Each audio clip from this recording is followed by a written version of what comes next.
Good morning, New Hampshire. We find ourselves this morning at Sanborn Regional High School. Quite the brisk day. A little bit of wind has started picking up over the past hour or so. Running events scheduled to start in about 7 minutes. Right now, we can take a look at our pole vault. Field events did start already. Field events underway. Of course, you can stay right here and see all the action. However, if you are looking for some of those field event results, you can check out Speed Sport Timing today. They will have all live results, both track and field. As soon as they can, they will be on there. It'll be sstresults.com.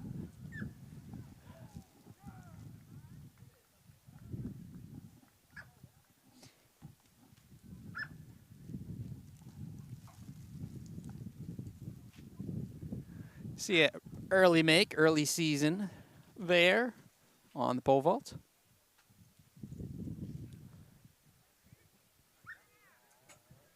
I believe we do have our girls pole vault going first today. There are 18 athletes entered into it. Heights ranging from no height / 5 feet all the way up to 8 feet 1 inch. Top performer today coming into it, Shannon Rossico Brown, sophomore at the 8-1 mark. Good chance she has not come in yet.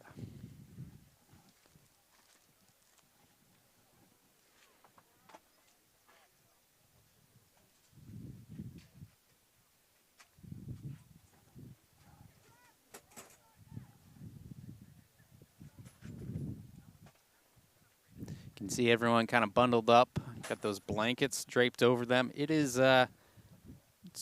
they've had some warmer days so far this season.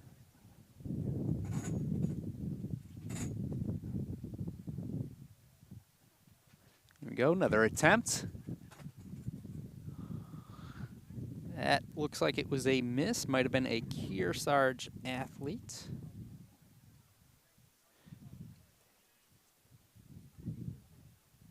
If it was Kearsarge, I believe that would be Curley, freshman. Pole vault's one of those more technical events.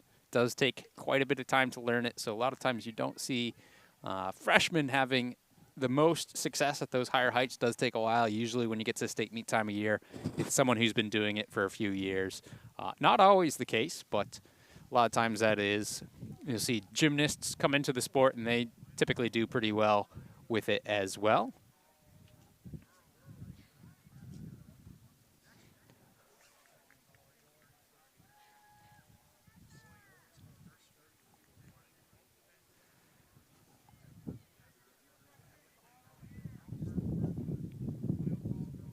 As we continue to watch the pole vault, this is NewHampshireTrackandField.com, powered by Runners Alley. You can see our sponsor today, Alternative Sales Corp.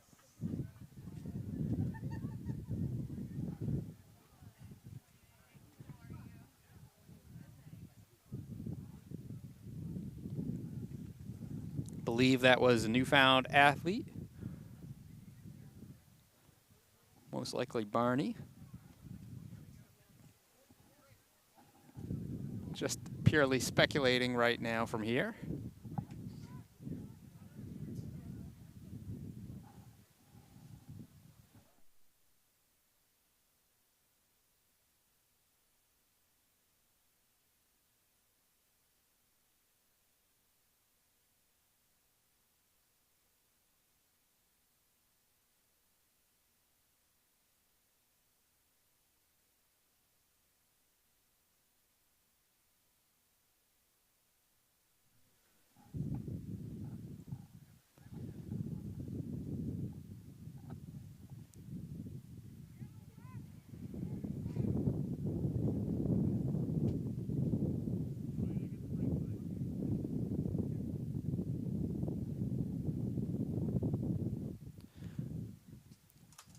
Again, track events will be starting shortly at Sanborn Invite. This is the second annual of it.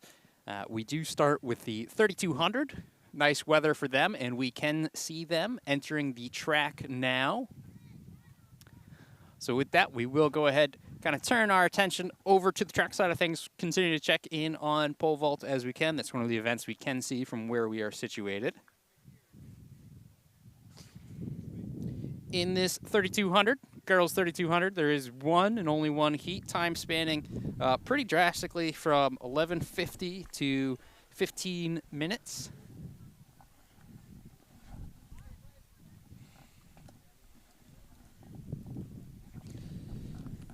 '15 entered into this.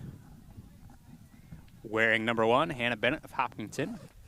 She is our favorite in this with that 11:50 mark, and we will go fast and slow here. 2 is Isabella Hastings of Lebanon. Wearing 3, Addison Enlund of Plymouth Regional. 4 is Samantha of Co-Brown. 5, Ella of Lebanon. 6, Anna Monadnock. 7, Ellis Newmarket. 8, Amelia of Conant. 9, Emma of Co-Brown. 10, Reagan of Plymouth Regional. 11, Nora of Newmarket. 12, Ellie of Conant. 13, Celie of Newfound Regional. 14, Reese of Newfound. And 15, also representing Newfound, would be Briggs. Does not look like we have all 15 here, though. And as they're getting some final instructions, getting some, that's pretty close. I think it's 15. Yeah, I didn't see the second barrel out to the far side. Yeah. So joining us for this race, I'd like to welcome into the broadcast both Tim Cox and Davio DeLuca. Good morning. Morning. Davio, also known as David, depending on if you're following his racing career. Why do you do David, Davio? I don't. It just depends whether I do day of entry and they read my name as You should make David. the O giant. Yeah. Oh, I did. It was an O.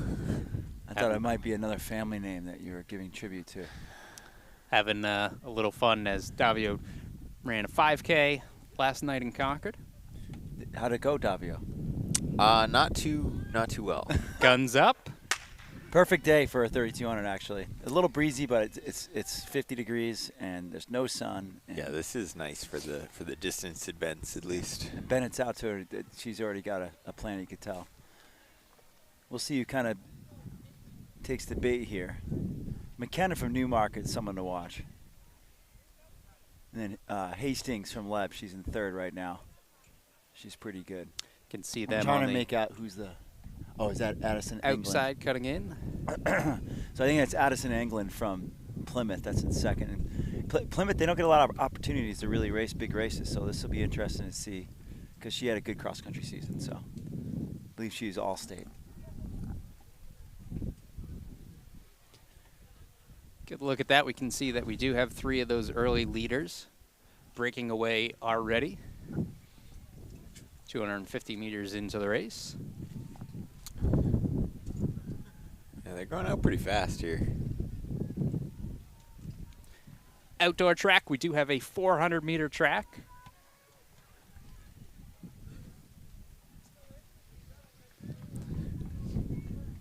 Yeah, that's Bennett, England, and Hastings, and they're going through pretty fast.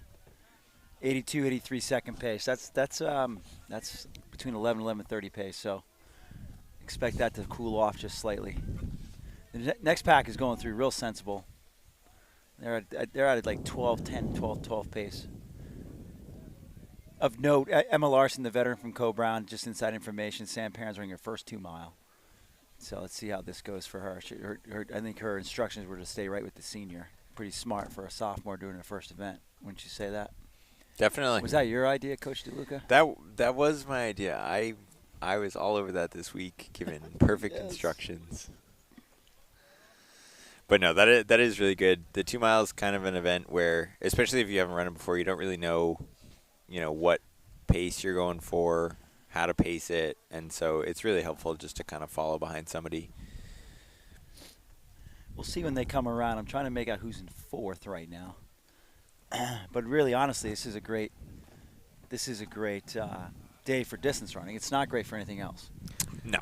The jumps and the throws and the sprints and the hurdles, they got to make sure they're warm. If I'm talking to sprinters or jumpers or throwers. Just make sure you're warm and try to break somewhat of a sweat before you start competing. Definitely no injuries. Keep some gear on as long as possible. Yeah. So taking a look at fourth, I believe that is Irving of Newfound. Okay, thank you. So going through the 800, they've cooled off the pace a little bit, 253, 254, 255. Hastings coming through close to 3 minutes, so they're just a tad under 12-minute pace. They're running sub-6 pace. This next pack, the Newfound girl with the Co-Brown girls and McKenna from Newmarket coming through in 309, 310 through 800. So that's 12:40 pace. That's still sub-13 pace. Good solid time. Very sensible pacing right now. It's actually good to see everyone seems to be pretty under control. I think so. You see a lot of times, especially if it's your first 3200 of the year, you kind of just fall into your maybe more towards your mile pace, and then kind of regret it later. Yeah, I mean, I think definitely Bennett and England are within themselves for sure. Yeah. With Addison just kind of keying off of her, and Hastings is kind of in no man's land right now. But if on the second half of the race, that second pack that's developed, that could get pretty interesting. If they can close up with Hastings, could help her eventually, and then they could kind of take a shot at stuff. So we'll have a 1,200-meter split here for you. Both the lead runners look like they're well within themselves, just kind of cruising. 424, 425. Isabella's still in contact, I would say. Hastings still in contact with those first two. Well, won the race last night, Davio. What's that? Well, won the race last night. What was the winning time for your 5K last night? Oh, I didn't know what race you were talking about. I went to multiple races yesterday, so I was a little confused. There you go. I believe it was around 16:20. Okay. 16:15-ish. All right. There's been a little bit of development in that chase pack. Taking the lead in that chase pack, which is now fourth place at the lead. I'm not exactly sure who. We'll give you that update as soon as we come around again.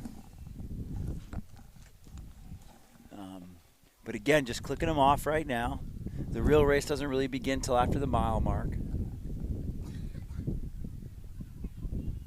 This is this meet, which was Merrimack Valley Invitational for 20 years. It's you could have either snow, 80 degrees, 45 degrees, and a wind chill like we do today a little bit. Actually, it's just not that bad wind-wise. I've been to some of the Merrimack Valley Invitationals with some snow on the track. So they're coming through here. They're going to click off another. They're going to be about an 89, 90. So they're still holding. They're 90 on the dot. They're still holding 6-minute pace. So they still are under 12 minutes. But you can see a couple girls going to 12 minutes here. And then Hastings is on 12:15, 12:18, 12:20 pace. Looks like it's a Conant runner that's moved into fourth. It's Amelia Hill, looks like. Amelia Hill, and then you have the pack. I mean, this is good racing. Not hardly anybody's away from themselves. They're just a tad under 13-minute pace. That chase pack is about 16. About 12:56, 57 pace. Yeah, that pack right there is pretty good. You got a bunch of girls kind of just tucked in. Helps to hide from the wind a little bit, and also just work together on the pacing. Oh yeah.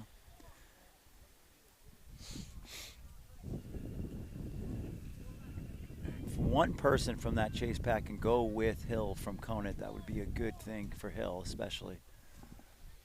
We'll see how they come around here. The leaders are coming with 3 to go, I believe, 3 to go. Again, they're on sub-12 pace. If they could hold this together, this could be pretty interesting to get under 12. Oh, they still look great here. Yep, Hopkinton from D3, Plymouth from D2, so we'll have a little bit of a battle here. Looks like Addison Anglin might be making a move here with 3 to go. Yeah, she's up on the shoulder. They did slow down. It was a 92, so I guess Addison wanted to keep up with the 90s. That was a great decade, the 90s. You guys probably wouldn't know much about it. I only got 2 years of it. And you remember those 2 years? No. I didn't think so. So you got Hastings here in third, just kind of cruising now. Even with 3 laps to go, probably has that locked up. England putting down the hammer a little bit here. There's been a little bit of a gap developed in the back stretch between England and Bennett, about 10 meters. That's a good move there by England because, you know, if you're trying to hit a certain pace, you got to kind of pay attention to who you're pacing off of. Yeah. And be aware of if they're slowing down. Yeah. And she immediately, that one lap, they slowed down by only like a second or two, and she was like, all right, I'm going around. Yeah, I think that maybe probably, assuming the coach had something to say about that. Right. They do have a clock right there, obviously, so they could look at. But I don't know about you in high school. It wasn't until my senior year where I could actually make sense of that when I was racing. No, I had no idea what Yeah. was going on with the time. Just whatever you yelled at me, I was like, all right, sounds good. All right, so, you know, she hasn't broken Bennett. You know, Bennett's still here. No, with right 2 laps there. to go. So Right she there. hasn't broken her yet. We'll give you a little bit of a split here. So they went through the last lap at 92. That's right when England took the lead. Oh, she is looking at her watch, actually. She just dropped down to a 98. She just wanted to keep that pace. She's focused. So they went through with 2 laps to go at 9 minutes. They got to go under 3 minutes to break 12 here. So we're going to be, you know, willing them from the broadcast tent to break 12. Let's go.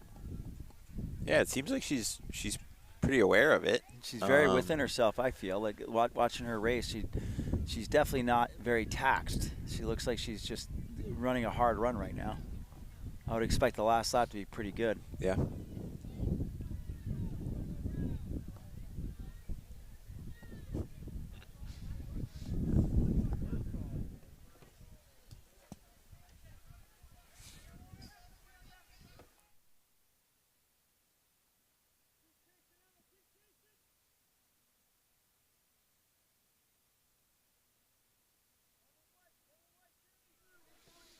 So Hill of Conan put a little bit of a gap onto that pack, but then it's kind of maintained that since then. You got Larson and McKenna chasing here a little bit. Again, 2 laps to go. Yeah, they're not letting Hill get away. So they're also trying to chase under 13 here. So we got 2 barriers hopefully being broken. You know, 12-minute barrier by England here, and we'll give you a split again. She's going to have to boogie. You know, she's picked it up slightly. She's going to hit another 90. And then if she just hits an 88, she's going to be okay. Man, she's like a metronome. Although that was a 91, but still, she's right there. And Bennett's still there, guys. Yeah, so she's got to run 88, 89. Yep. Which it looks like she's definitely capable of. She seems very smooth. She's been clocking them off. So McKenna's now gone around Larson to go after Hill for 4th. Hastings is going to come through, and she's still got 3rd pretty much locked up. Hastings is a jack of all trades. I believe she does some field events as well. It's not very often you see a 3,200-meter runner do field events also.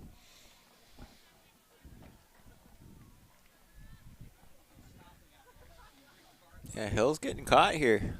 Yep, that's McKenna. Father was a great runner. We used to race against each other so many years ago. He was pretty fast, so I would expect that she's got something a little bit left in the tank here. Hill and McKenna. Larson's right there. 90 seconds gets them under 13. 90 seconds gets them under 13. It's interesting. McKenna closed right up to Hill and got rid of that gap, but she didn't go around. So be interesting to see if she tries to go on this back stretch here. Okay, England's coming in 11:48 right now. 11:50. 11:54, 55, 56. She's going to do it. 11:58 for England. Great run. No, that was it. She's done, guys. Come on. Yeah, she looks a little confused here. Well, they rung the bell for her last lap. And then Newfound is done too at 12:10. So that, that's Hopkinton. Hopkinton's Hannah Bennett. So winning was Addison England, and a shade under 12 minutes. 12:10 was Hannah Bennett. Hastings coming in, and she'll be coming in unofficially at 12:27 or so. And then what we got going on with that chase? McKenna's dropping the hammer. Wow, she's cruising. She's dropping the hammer. Yeah, she went really hard on that back stretch. Put a big gap on Amelia Hill of Conant. Wow, she's flying in here. She's going to get well under 13. She'll be 12. No, she's going to get 12:55, I would say. Nice race. Just like her dad, runs nice and conservative, then drops the hammer. And that's Hill in fifth, 13:02. Larson's got to get in. She's got Newfound coming for her.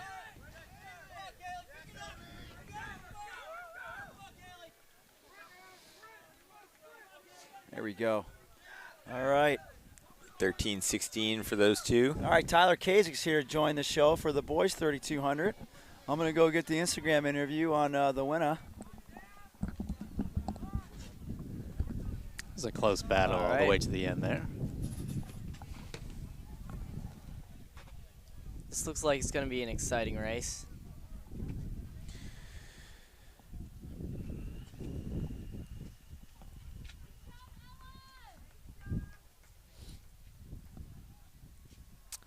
All right, this looks like El Gessner of Lebanon just squeaking under 14. Going to be about 13:56. What do you think about this weather for the 2 mile? I think it's pretty good. I mean, I ran the 5K last night. It wasn't all that much different from this weather. It's actually really nice for the longer races. I think this is just what you're looking for if you're in the 2 mile. Yeah. But we were saying earlier, not really if you're in, the 100 or something. Yeah, that's true. But still pretty early spring.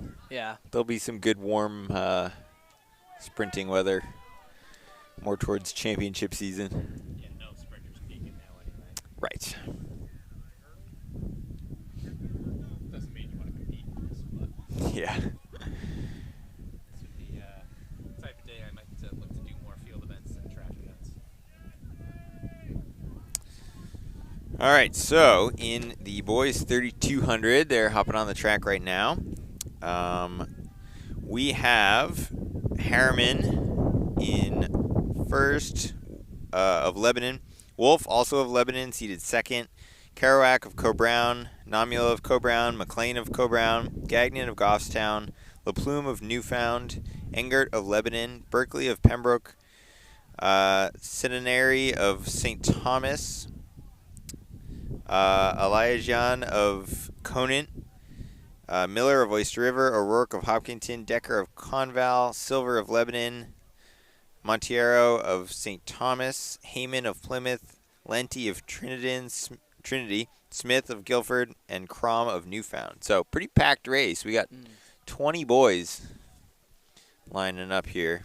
I'd like to see if Berhanu and Wolf stay together for the first mile or so and see how they do. Yeah, Berhanu's also entered in the 16, which is not far from now. They've only got the 100 and the hurdles in between, so it'll be interesting to see how he plays this. Yeah, it's a good little Coe-Brown squad too. See what Kerouac and Sonny and Liam can do. I think they're trying to get as close to that 10-minute barrier as possible. So I think there should be a decent pack right around there.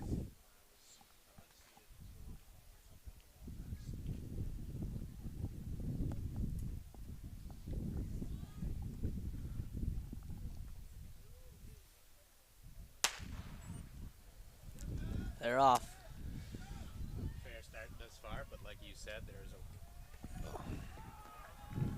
Fair start thus far, but like you said, there is a lot of guys there. We'll see how the things kind of shake out once they get to that break on this next straightaway. Yeah, the break in a race this size is always kind of tricky because you have people crashing in from the outside lanes. They're definitely crashing early with it.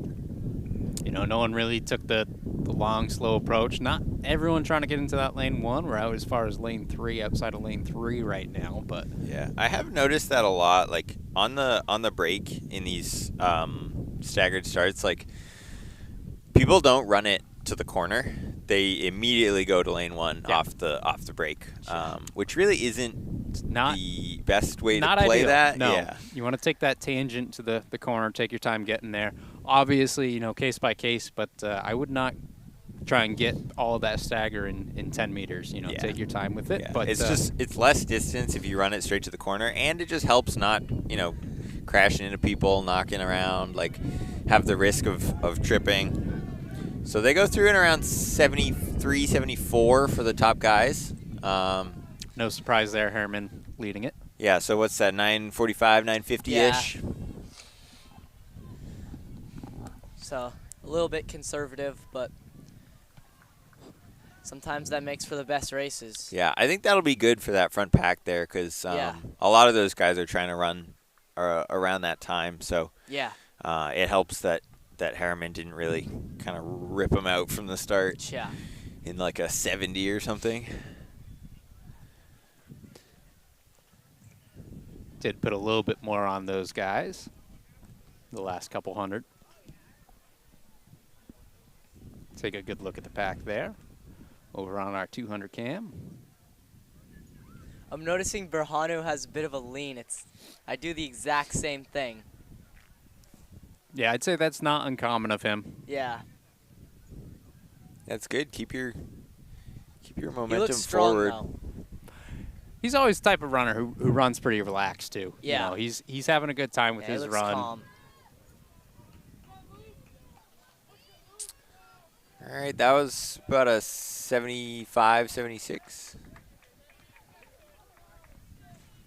So they actually slowed down a little bit on that second Yeah. lap, even though Harriman looked like he pushed a little bit. I think that pack there just kind of eased off a little bit.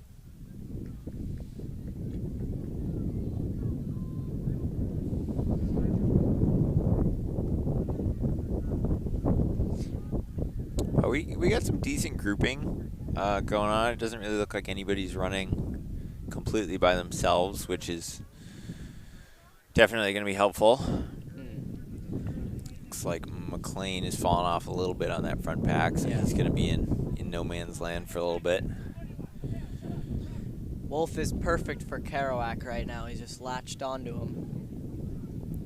Yeah, I know the Co-Brown boys were looking to kind of just key off Wolf. Yeah. Sonny's right there. You know he's going to run a pretty smooth race. Yeah. Seems to be like he's a big kicker towards the end of races. Yeah, and he's just like he's proven himself to be someone who runs these good times, and so it's someone you look for in the seating when you're coming into a race like this and be like, all right, that's somebody I can run with. Yeah. And try to key off.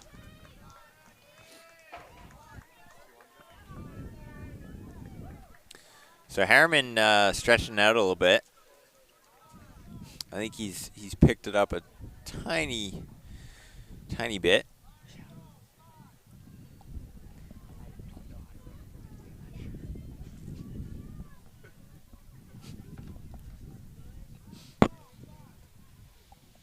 Yeah, I can definitely tell that lead of his continues to grow. Ever so slightly. Yeah, he's not tearing away from him, but he's putting a little bit of distance each lap. Mm-hmm. But it seems like that's just how he likes to run. We saw it a lot in cross-country season where he would go out kind of like, at the back end of the front pack and just like work his way up the entire race. So it looks like they're approaching the mile at about 5 flat exactly. So Yeah, he's We'll running see. really consistent Yeah. there. we'll see if he has it in him to negative split. Wolf's breaking off a little bit too. Yep.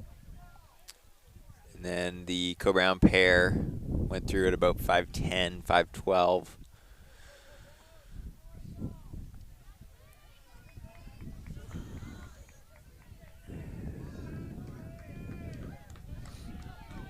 Got La Plume going through about 5:25.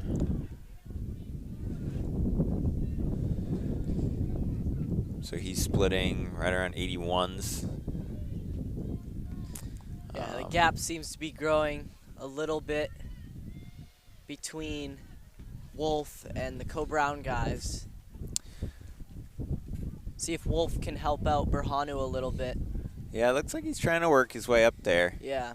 Because, honestly, like, Berhanu's not running, you know, a blistering pace here. Like, he's right on 5-minute pace, and he's running, you know, very, very consistent splits. Yeah.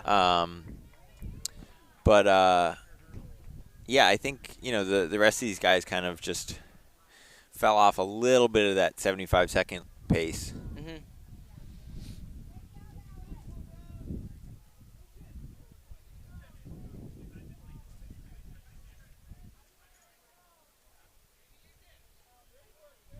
All right, so we got 3 laps to go here.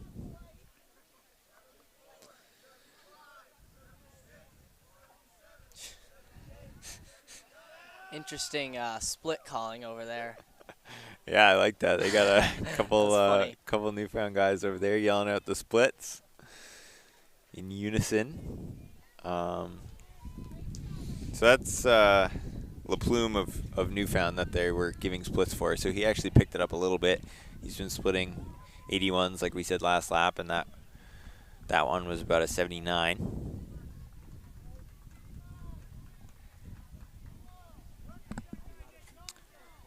So he actually picked up McLean, it looks like, from the back of that front pack. And then we have Harriman coming through. He's got 2 laps to go. So he's still perfectly on 10 flat pace. Like, he is running exact splits here. Yep.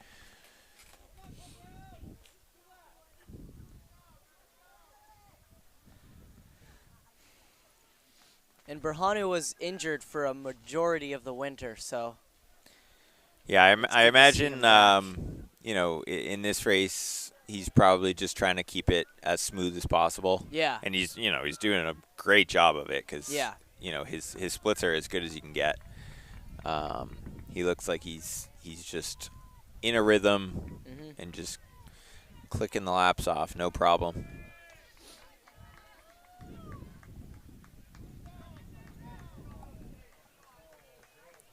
The gap between Wolf and Harriman has been about the exact same for the last, like, 4 laps. Yeah, it looks like Wolf's actually right back on 75-second pace. He dropped a few seconds in those early laps, like lap 3, lap 4. But I think he's still right on 75-second pace. Yeah, still right on 10-minute. Yeah, he went through an 8:45. So if he runs another 75, I'd imagine he'll get under. Yeah. Even I think Wolf could have a chance too, because I know he sometimes saves a kick. Yeah, he's got to put in a pretty good surge here, but Yeah. it's possible if he drops a pretty good final lap here.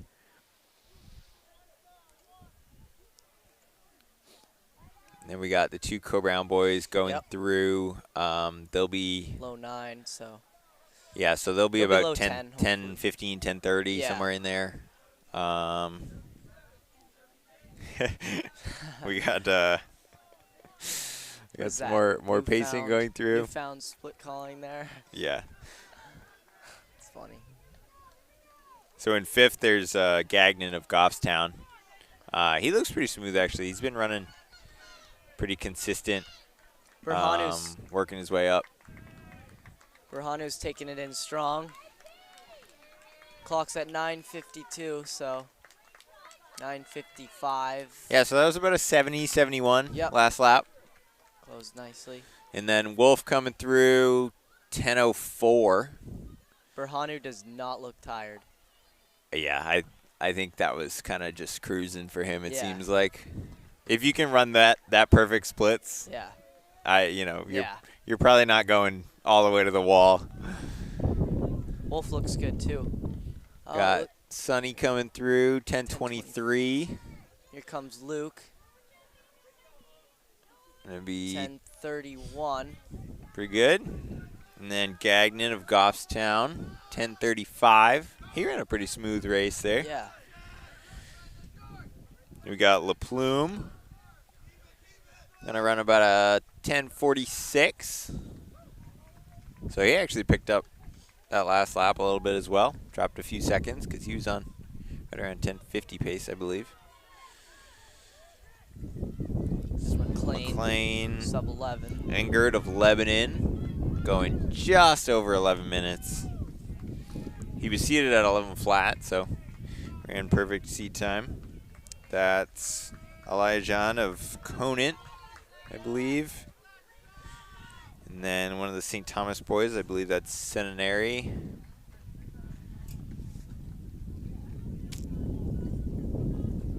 That's Silver, I believe, of Lebanon, just finished there. And Berkeley of Pembroke.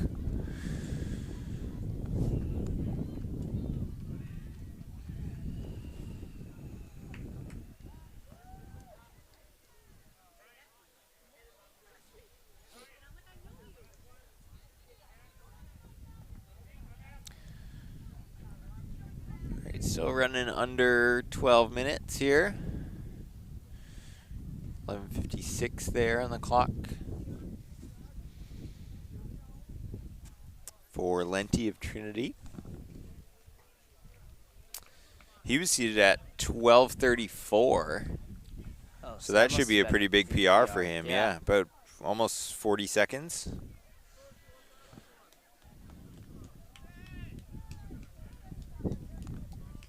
Looks like Smith of Guilford, 12:24. also with about a 15-second PR, looks like. Might be chilly for us, but it's definitely like the perfect temperature for a distance race. Yeah. Spectating a little cold, but Yeah. if you're in the 2 mile today, that was pretty perfect. Yeah. So they're setting the hurdles up. We got the hurdle crew out there. We got the boys 110 up first, I believe. Let's get the entries for that. Shout out to the hurdle crew. They're working pretty hard out there. I was part of that crew the other day. At the home meet the other day? Yep. Yeah, it just helps speed things along if you got a efficient hurdle crew. Yeah. So it looks like we're going to do prelims of hurdles and 100 meters, and then the 16, and then finals of hurdles and the hundreds.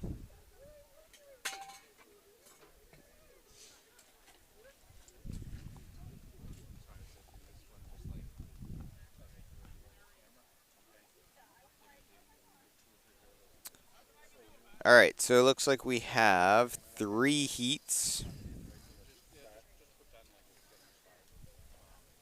of the boys 110. In heat 1,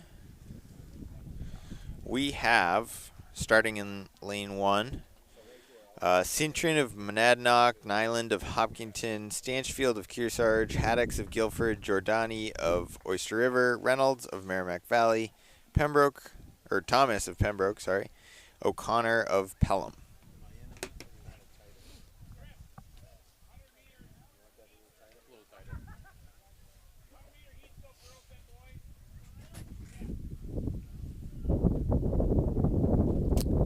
So it looks like Haddocks and Giordani coming in with the fastest seed times in this heat. Haddocks at 17:24 and Giordani at 17:30. So it should be a pretty good battle up front between those two.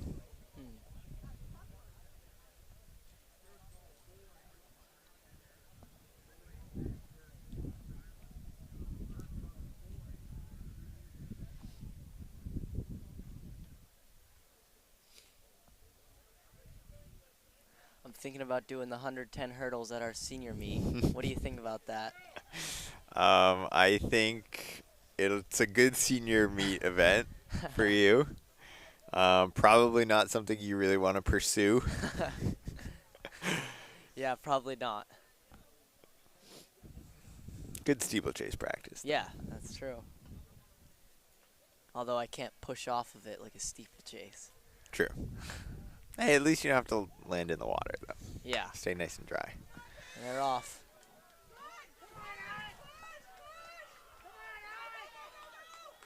See, so yeah, those two out front pretty close together. Yep.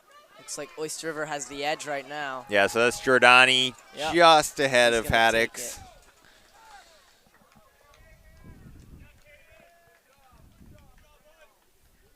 See if we can get some times from that. So 16.96 for Giordani, 17.15 for Haddix, Reynolds 18.2, Stanchfield 18.98, An Island 19.5, Thomas 19.87, Cintron 25.3, O'Connor 27.5. So Giordani took about 3.5 tenths off his seed time there.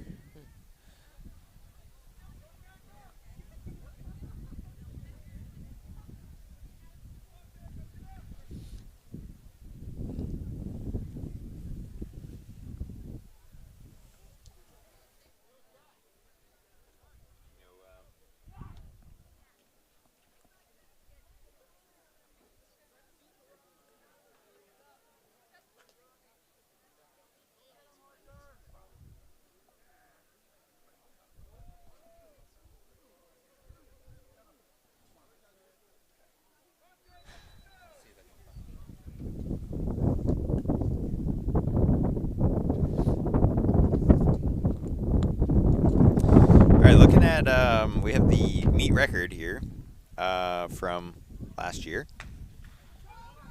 Is 16.59, so that actually might go down today. Let's see if they can take that.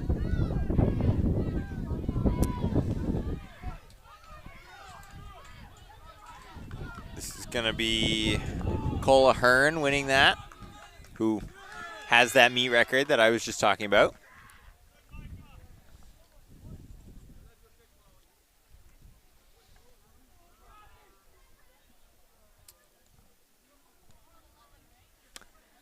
Let's see, he runs a 17.17. Furtado 17.47 or 4.8. Bassett 17.7. Migliori 17.73. Bibo 18.61. Ball 22.9. Krupnik 23.8. And Kamasi 21.98.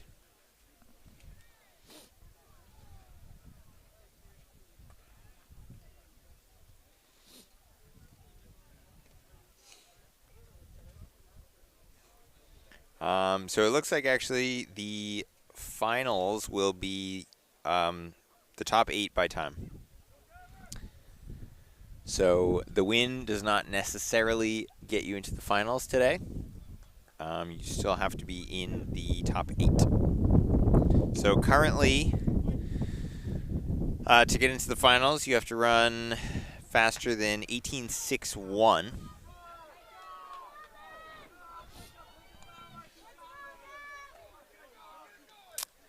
See who can make it in from this heat. We got Lombara out front of Monadnock. A sophomore.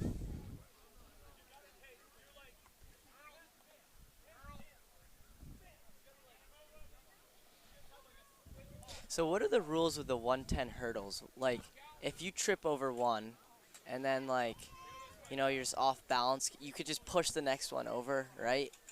As long as you're in there. I see that happen a lot. Not with your hands, right? Can you? Oh, apparently you can. Yeah, I thought you had to kick it over, but apparently you can push it over with your hands. Obviously not the most efficient way to go over a hurdle, but it's not like it benefits you. right, You're yeah. So I guess going slower. yeah, it doesn't really matter. Yeah. Any major contact with a hurdle is probably not in your best interest. Yeah. Regardless of what body part hits it. Yeah. So in that heat, we had Lambar winning it 17-1-6. Colby Creer 17-6-1. Colby 17-9-7. Fala of Oyster River 19-8-8. Brochu 20.76. So the top two in that heat will qualify for the finals. So the finals will be Giordani, Haddix, Lombara, Ahern, Furtado, Creer, Bissett, and Migliore. With 17:73 being the time to get you into the finals.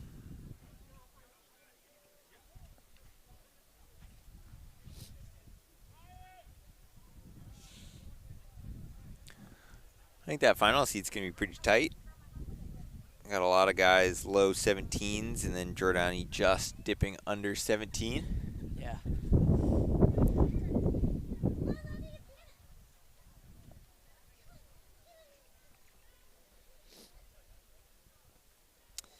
The wind readings on those were, depending on the heat, between negative 1.5 meters per second up to negative 2.3.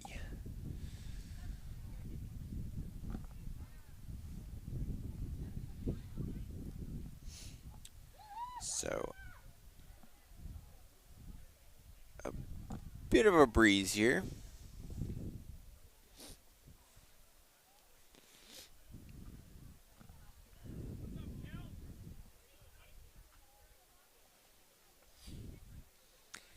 And it is a headwind for all these sprinting events.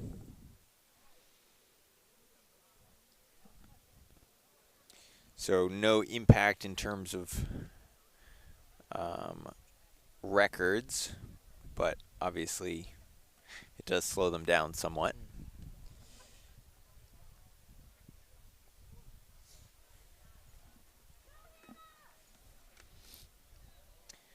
All right, so we got the girls 100 hurdles down there on the start line.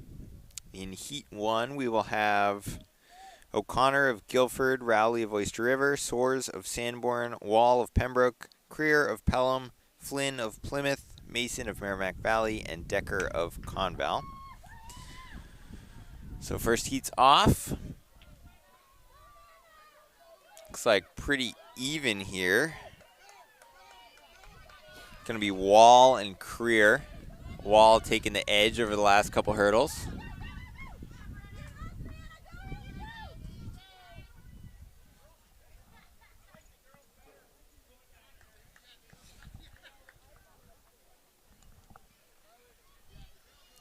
All right, so it's going to be Wall winning that, 17-4-3.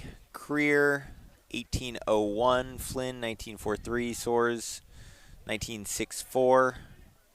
Rowley, 20.68. Mason, 21-1-1. Decker, 22-45.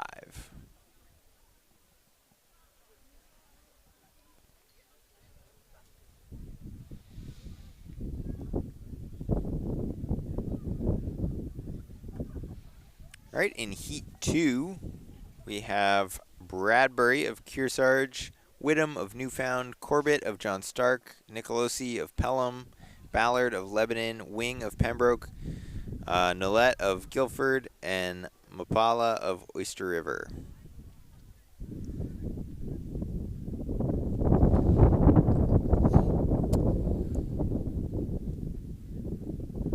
So we got Nicolosi coming in, by far the favorite in this heat, with a 16-2-1. Got about a second and a half on anybody else in this heat.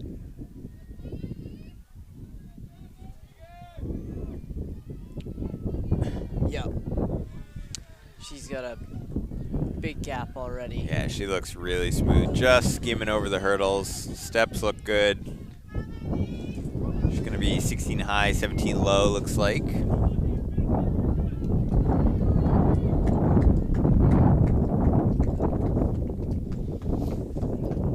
record for the girls is 16:34, set last year. Oh, it looks like it's 16:775 for Nikolowski of Pelham. We got Ballard 18:20, Corbett 19:20. We have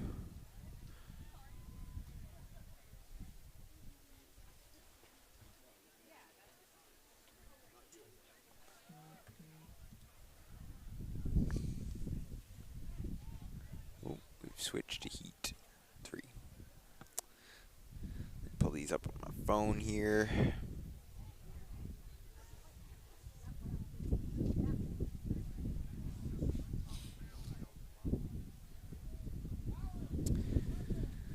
All right, so wing of Pembroke 20.55, Whittam 21.32, Nolette 21.35, Bradbury 22.23, and Mapala 26.31. Heat 3 looks like Cardi out in front of Oyster River, also seated 16 low. And looks like she will run 16 low here. That was a pretty solid race from her. Let's see. 16:34. Yeah, that's a great time. So yeah, that's Cardi 16:35. Letzelnik 18:17. Bustle 18.29, Upton 20.37, Pittman 21.54, Wooster 22.51, Perro 22.55, and Van Dyne 22.89. So the top 8 qualifiers will be Cardi, Nicolosi, Wall, Creer, Letzelnik, Ballard, Bustle, and Corbett, with the time to make it into finals being 19:21. So we got Cardi at 16:35 and Nicolosi at 16:78. That should be a pretty good race in the finals.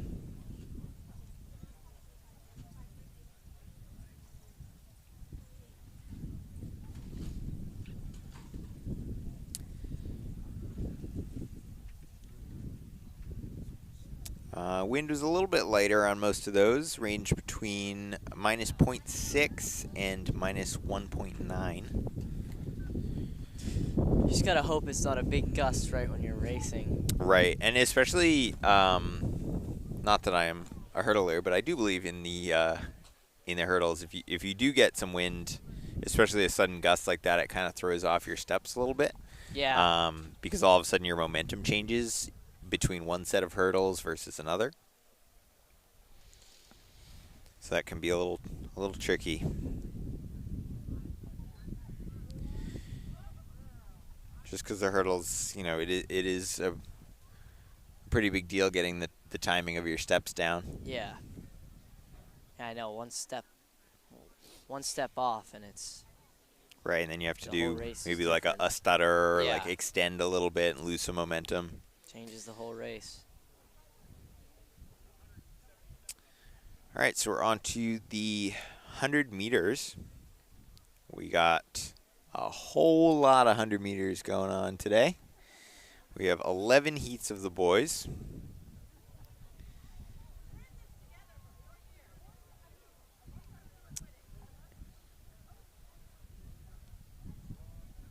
And looks like we have 8 heats of girls. So, in Heat 1, for the boys 100 meter, we have DeWitt of Hopkinton, York of Newfound, Schmidt of Goffstown, Bradley of Sanborn, Stegmeyer of Bishop Brady, Ransom of Pembroke, Dawson of Kearsarge, and Moore of Raymond.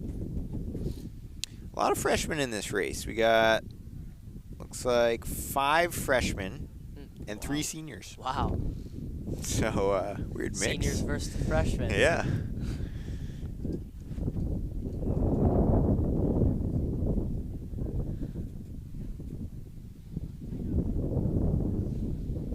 You know who we got to get up here commentating is Chris Stevens. He's here today? He's a fan favorite. I don't know if he's here today, but he's a fan favorite on the mic. We had a lot of fun with him over the winter. Yeah, we need him for the sprints here. Yeah. The hurdles. Yeah, he helps a lot with that. Yeah, we got the two of us here. We don't Yeah, really we don't do know that these events too often.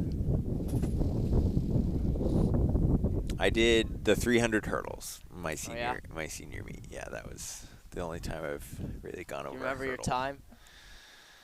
Yes, it was, I believe, 47 something. Is that Which good? honestly, no, but it's not bad. I was pretty proud of for a it, senior honestly. event. I was pretty proud of it. If I'm not mistaken, you've run the 110 before. Oh, I have. You're right. I Decathlon. forgot about that. Oh, I yeah. did run I don't know what my time was in that. Not too speedy, I would say. So you should know all about it. Yes, I'm an expert. I don't think I even practiced it beforehand. I think we focused a little bit more on practicing pole vault and Yeah. throwing and stuff, but I don't think I You'd practiced faced a it. hurdle before. It wasn't a huge, barrier. Yeah, I mean risk. I can jump over a hurdle. Yeah. Just not really in 110 Efficiently. hurdle style, yeah. Yeah. Looks like we do have sweats off for this first heat of the boys. Official out in front of them. Yeah, I've done a couple clipper relays, steeple events.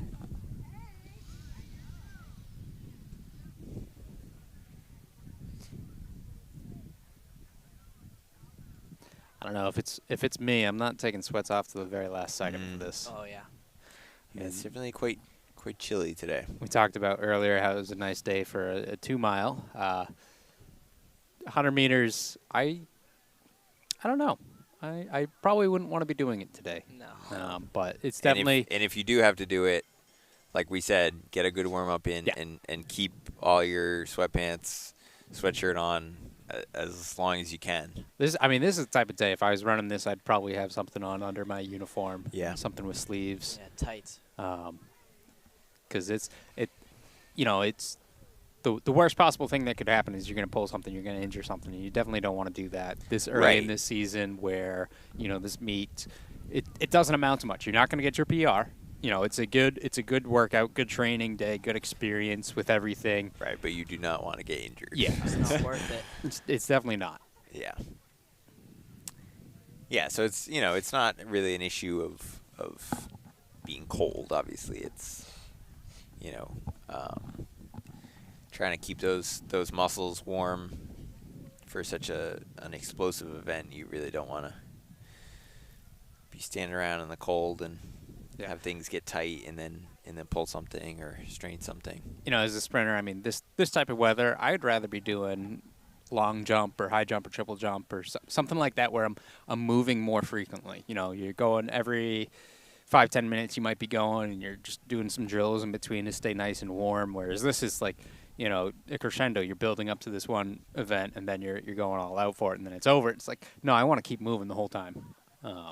Yeah, I would definitely say, if anybody who qualifies for the finals definitely also wants to immediately put all their sweats back on, try to stay warm in between, because we do have the 1600 in between the prelims and the finals. So we'll see some teammates bringing some sweats down. Not everyone, but shout out to those teammates who are being a true team player and helping their teammate out. Shuttle the sweatpants down to the finish line. Been on both ends of that, and it's always nice when you get there. You don't want it right away, but yet you do. It's you want to put it on before you get to the point where you need it. So yeah, definitely important to stay cold. Probably try to move around a little bit in between, and not just sit down or something and then hop right back in finals. Yeah, especially right now, I think I imagine we're going on a time start for this, which is the hold up right now. We can see time of day is currently ticking away at the bottom right of the screen. Because the guys are here, officials, everyone looks ready. I think it's just waiting on maybe a time schedule. I didn't take a look at it, see if there was a clock on it for this. Usually high school meets, there's not, but. Yeah, if you're ahead of schedule, ahead of schedule. Keep rolling. Yeah, normally the only schedule for high school meets, at least in New Hampshire, is for the finals. You'll do your prelims. You just go, and then finals. Maybe it's set where there's a break, and I think there is a scheduled break. What do we have? Hundreds and then unseated 16. Does that sound right? Yes. Yeah. Yep. So we have that, and then I think there is a scheduled break, but.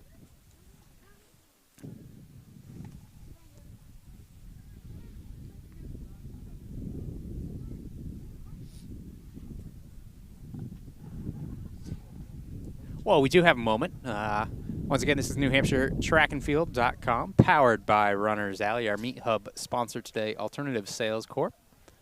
We find ourselves at the Sanborn Invitational, second annual. Kind of saw a little baton pass picture if you did take a look at the meet hub. This meet weekend was always the Merrimack Valley Invitational, and head coach over there at MV, Bob, kind of pass the torch, or the baton in this case, over to Sanborn to take the reins with it. Just like Bob, I believe, had inherited the meet once upon a time, Bob Mullen of Merrimack Valley. So kind of passing it on, nice little story with it. And, it's a good early season look at this track, which is been pretty important in years previous with Meet of Champions. I believe this will be a championship site again. What championship do we have here? I thought that Oyster River's hosting D2 and Meet of Champions, so I don't know. All right, well, I could be I could be wrong too. I think someone's going to look into that. Yeah. My guess is multiple someone's right now. Yeah, you guys can look it up.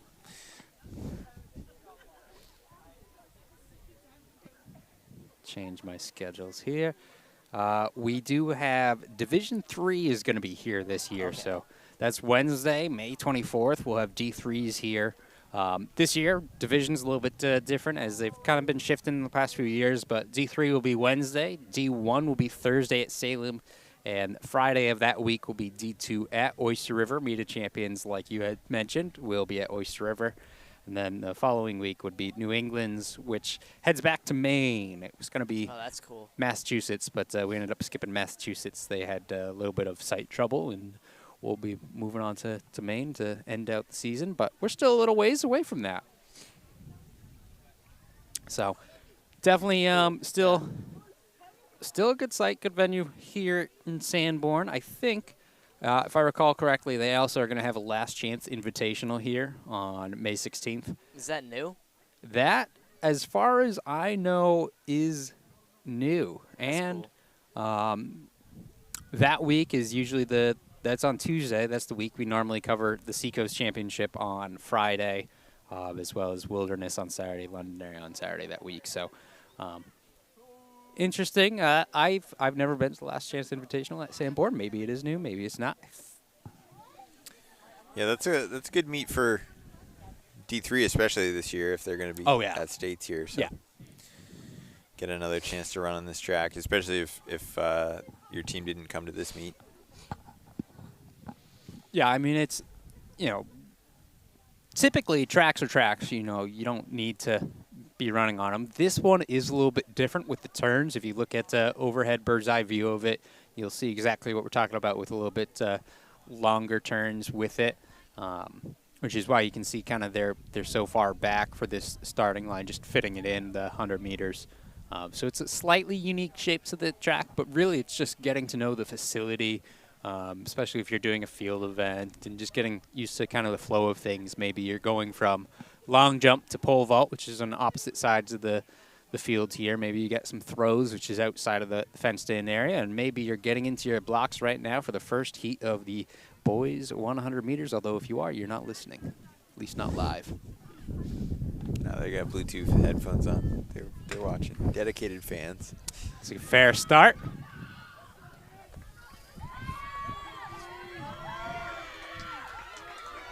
It's going to be Bradley of Sanborn winning this over Stegmeyer, I believe, of Brady. And what I think is pretty exciting is I didn't see any of those guys get hurt. Yeah. 11-9 for Kyle Bradley. Yeah, so we'll have to see. Obviously, being 11 heats of this, it'll be a little bit until we can get a decent picture of what will get you into the finals. But yeah, like you were saying, just about getting used to the facility.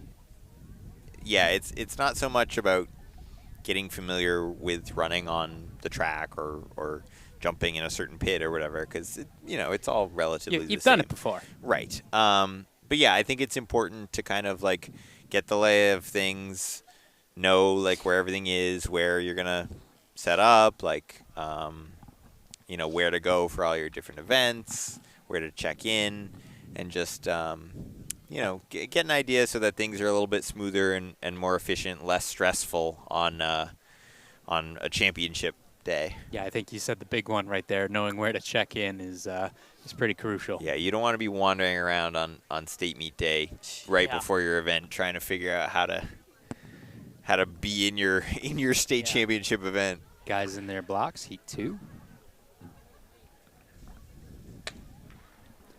Fair start. Ooh, West and Sanborn. Looks like it's going to be West. It's Gallant of West just beating out, looks like McKean of Sanborn.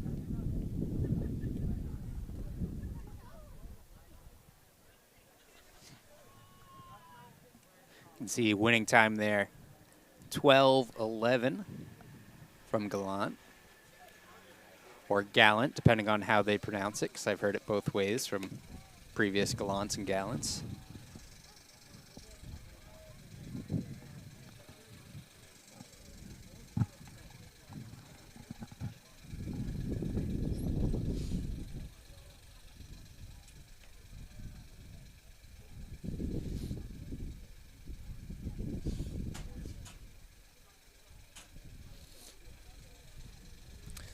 So 100 meters, same advancement protocol. It's going to be top 8 by time.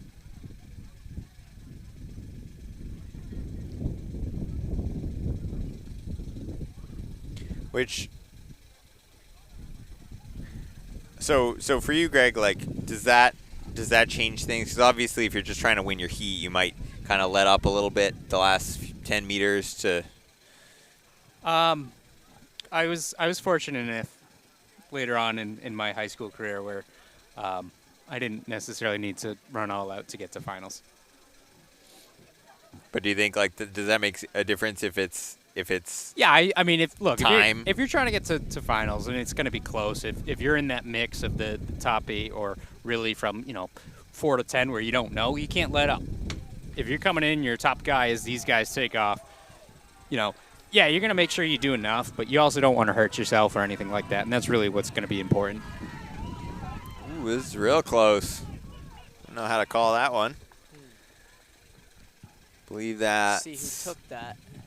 Walcott of Kennett and Sabalo of Pelham. And Sabalo gets it, 12:11 to 12:16. That was close. And you talk about those times, 12:11 on the screen. We can see it says 12:103. That 1,000th place will always round up. So even though it's showing thousands, we're measuring this to the 100th today. So all these times are entered as FAT, fully automatic timing, and will end up being that 1,000th rounding up. A little bit of a conversation this past week going around about hand time, entering hand time online, and just good reminders with that whole process. Again, with hand time, you always take your 100th, round it up, and then add 0.24. So a little bit tricky, but we got a nice post on it on NewHampshireTrackandField.com. Heat 4. Line it up now.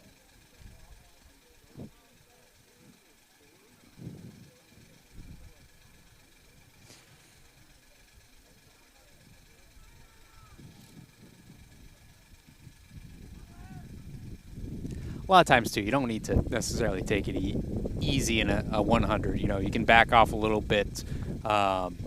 You'll see that when it is kind of trials where you can advance by place, but Yeah, because I feel like you got to get out fast no matter what. yeah, something like this today. I mean, you probably looking to do just a little bit more, so you don't need to. You know, if you want to get to finals, you probably don't back off a whole lot. And again, it doesn't change a whole lot for you. All right, it's going to be Yap winning that of Brady. 11.84 over Thap of Merrimack Valley with a 12.01.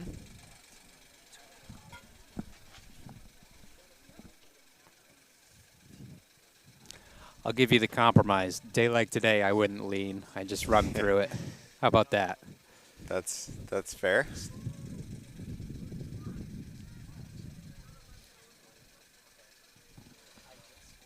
Why I wouldn't, I couldn't tell you, but just to give you something.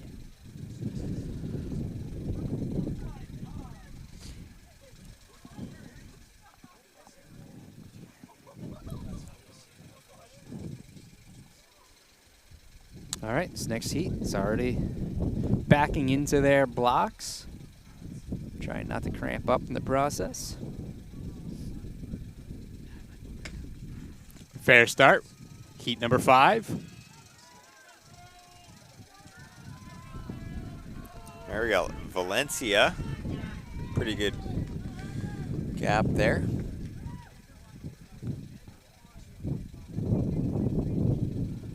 So Valencia wins it 12.07 to 12.55.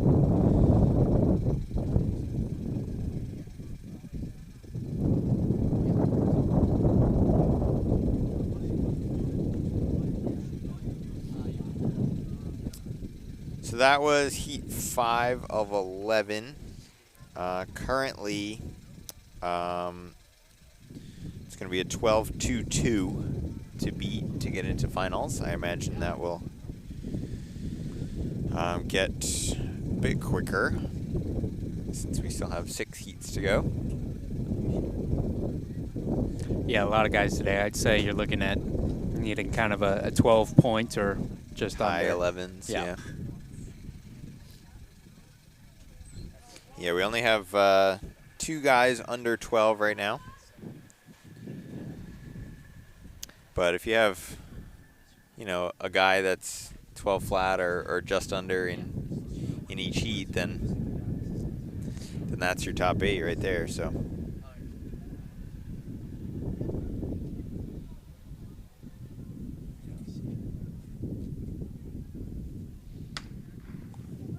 Clean start, heat number 6.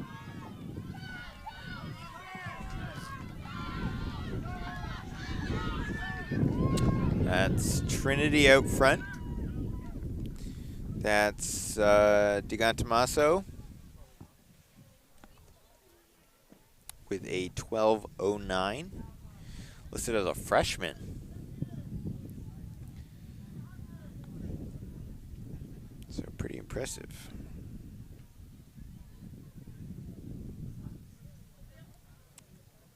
Yeah, typically with guys you see as they get older, they get a little bit faster, a little bit more muscle on them. Experience doesn't hurt either. Maybe take it a little bit more serious too, a little maturity. I guess Yeah. that could be a factor as well. Yeah, I definitely feel like in sprinting you see a lot of dominance by the juniors, seniors.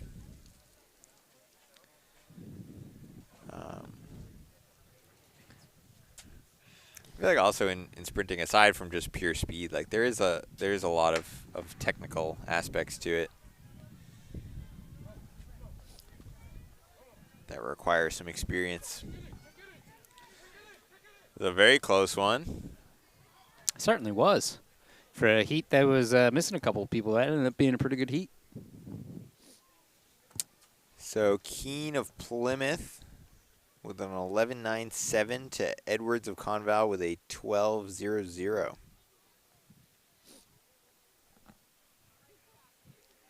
Yeah, taking a look at the replay, we can just see that distance right there. And you ended up saying that, you know, what we're looking at is 0.03 of a second. And it ends up being pretty good, pretty big distance. Very easy to tell with this camera, even easier to tell with the timer's camera. Again, our results today are brought to you by Speed Sport Timing.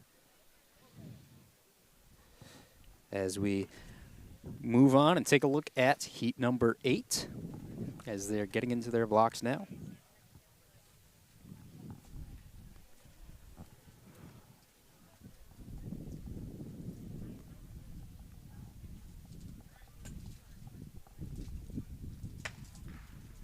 Fair start. Full house here. Looks like Brady, Bouchane, Brady out in front.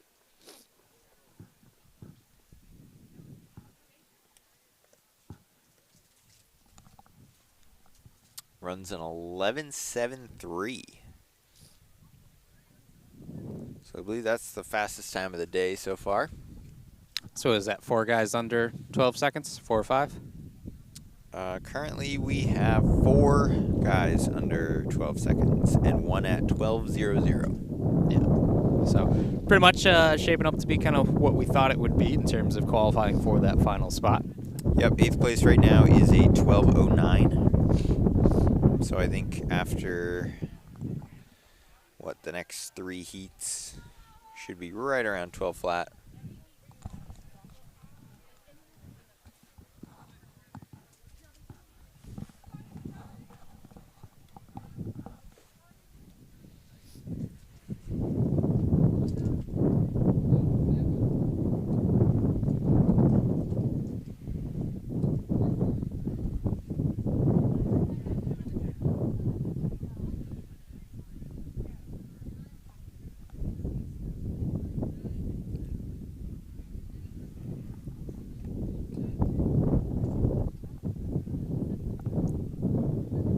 Number 9 in their blocks. Once everyone on the line is motionless, the starter will give the next command of set. Everyone will pick up, and the gun. See that all play out there.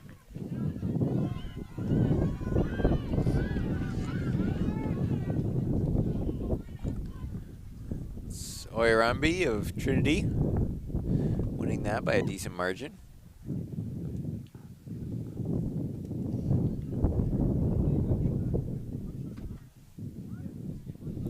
It's going to be an 11.60.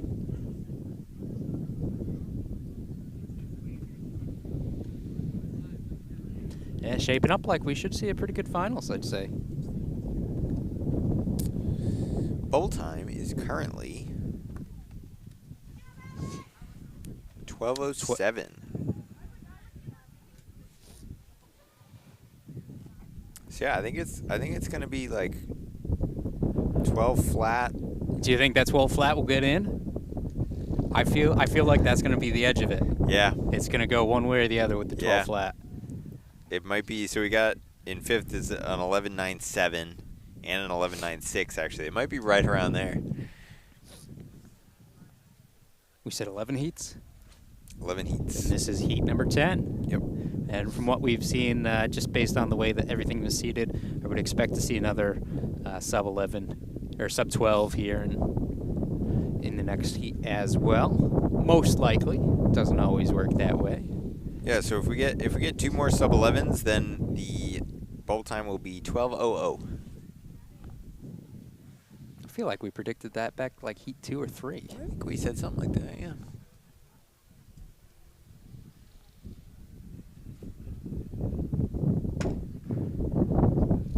Fair start.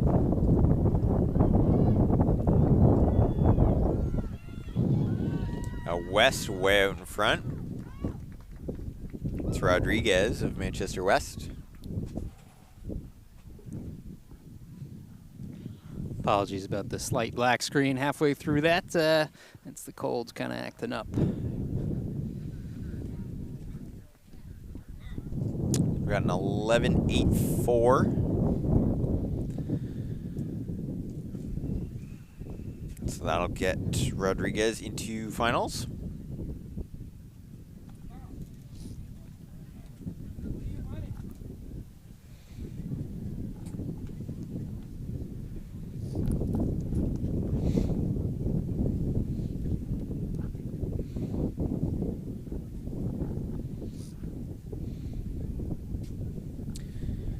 I'm going to go out on a limb here and say we won't see a meet record today. It's a meet record. 10.75. That's going to be a no. Yeah, so that's Seth Bayless last year in a 10.75 here. I remember that race. Was it warmer? It's got to be It warmer. was warmer, Yeah. yes. I believe it was, I mean, it wasn't super warm, but it was sunny. Seth is pretty quick to begin with, too, so that helps. Yeah. Yeah, so I don't think we'll see that today.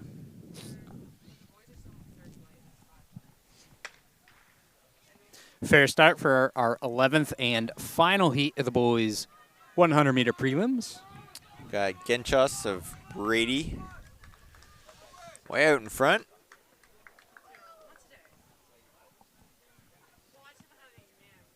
Looks like we lost somebody.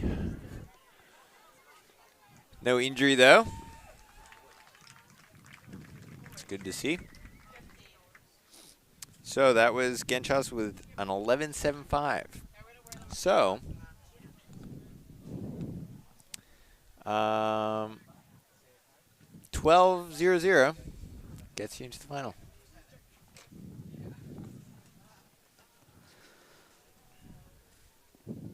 All right, that moves us on to prelims for the girls' 100-meter. How many heats do we have of this? We have 9 girls' heats. I'll be quick. How many boys heats do we have? 11. I was busy walking amongst the people. What did you learn from the people?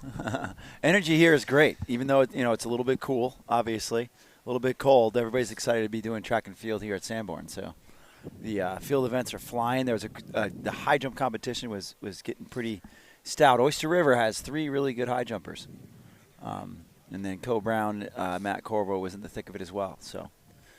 Reason why I state that is it seems like Oyster River's putting together a squad, and they could Fair possibly mess with Co Brown in the D2 realm. That's Madden from Hopkinton and Skoglin from Trinity. Madden is a freshman. Whoa. There's a freshman in the 400 that's going to look pretty good today too, by the way. Kearsarge Feria.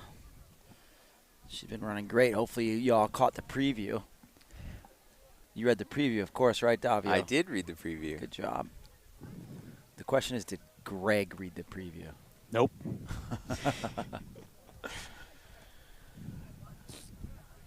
All right, so Madden runs a 13.69. So what's the bubble time? The bubble time right now is a 19.79. All right. After 1 heat. You know this is 8 make it back, right? Yeah, so everybody in that heat currently going on to finals. I'm still trying to see. So who's in this next heat? Who do we got? Let's look at Why we have it? I mean, Madden won here. that, and then Skoglin was second. Bailey Burdick from Merrimack Valley was third, 14.84. Jasmine Blake from Pembroke was fourth, and we lost it. So, go ahead, read off what. All we right, got. in Heat 2, we have Doucette of Conant, Valier of Newfound, McNicholas of Oyster River, Louder of Manchester West, Minuti of Pelham, Torber of Newmarket, Carr of Lebanon, and Sidoti of Kennett. That's West. Lauder. Going to come through quick. It's going to be Lauder, Minutai, and McNick. It would be McNicholas. McNicholas? Yes. We have shortened names on our screen here. Yeah, they're a little cut off. Yeah, they're all cut off. But you have the full on the live results page. Yes. SST results, right? Yes. And bubble time after every heat. All Pretty right. cool. So Lauder wins that in 14:28, followed by Minuti. What's the full name there? Davio. Minuti. Minuti Yep. at 14:85. McNicholas from Oyster River 15.1, and then Isabella from Newfound 15:26. Imanje from Newmarket 15:52. Just Kirat from Lebanon 15:80. Stephanie from Conant 19:05. Isabella from Kennett 23:33. So the bubble time is it going to drive you nuts if I ask you that after every single heat? Yes. You know that's going to drive nuts is really Greg. That's going to drive Greg nuts. Current bubble time is 15:42. Greg's leaving now. He's like, if he asks bubble time one more time, I'm leaving. All right, watch. I'm calling the bubble time right now. All right, call It's it. going to be 14:1. We got Crab from Raymond, Josephina from Kearsarge, Leone from Newmarket, Amanda Yu from Oyster River, Sinclair from John Stark, Tar from Manchester West, and Lamont from Conval, and that is you from Oyster River with the win. Newmarket was second, and John Stark, that's Jenna Sinclair, was third.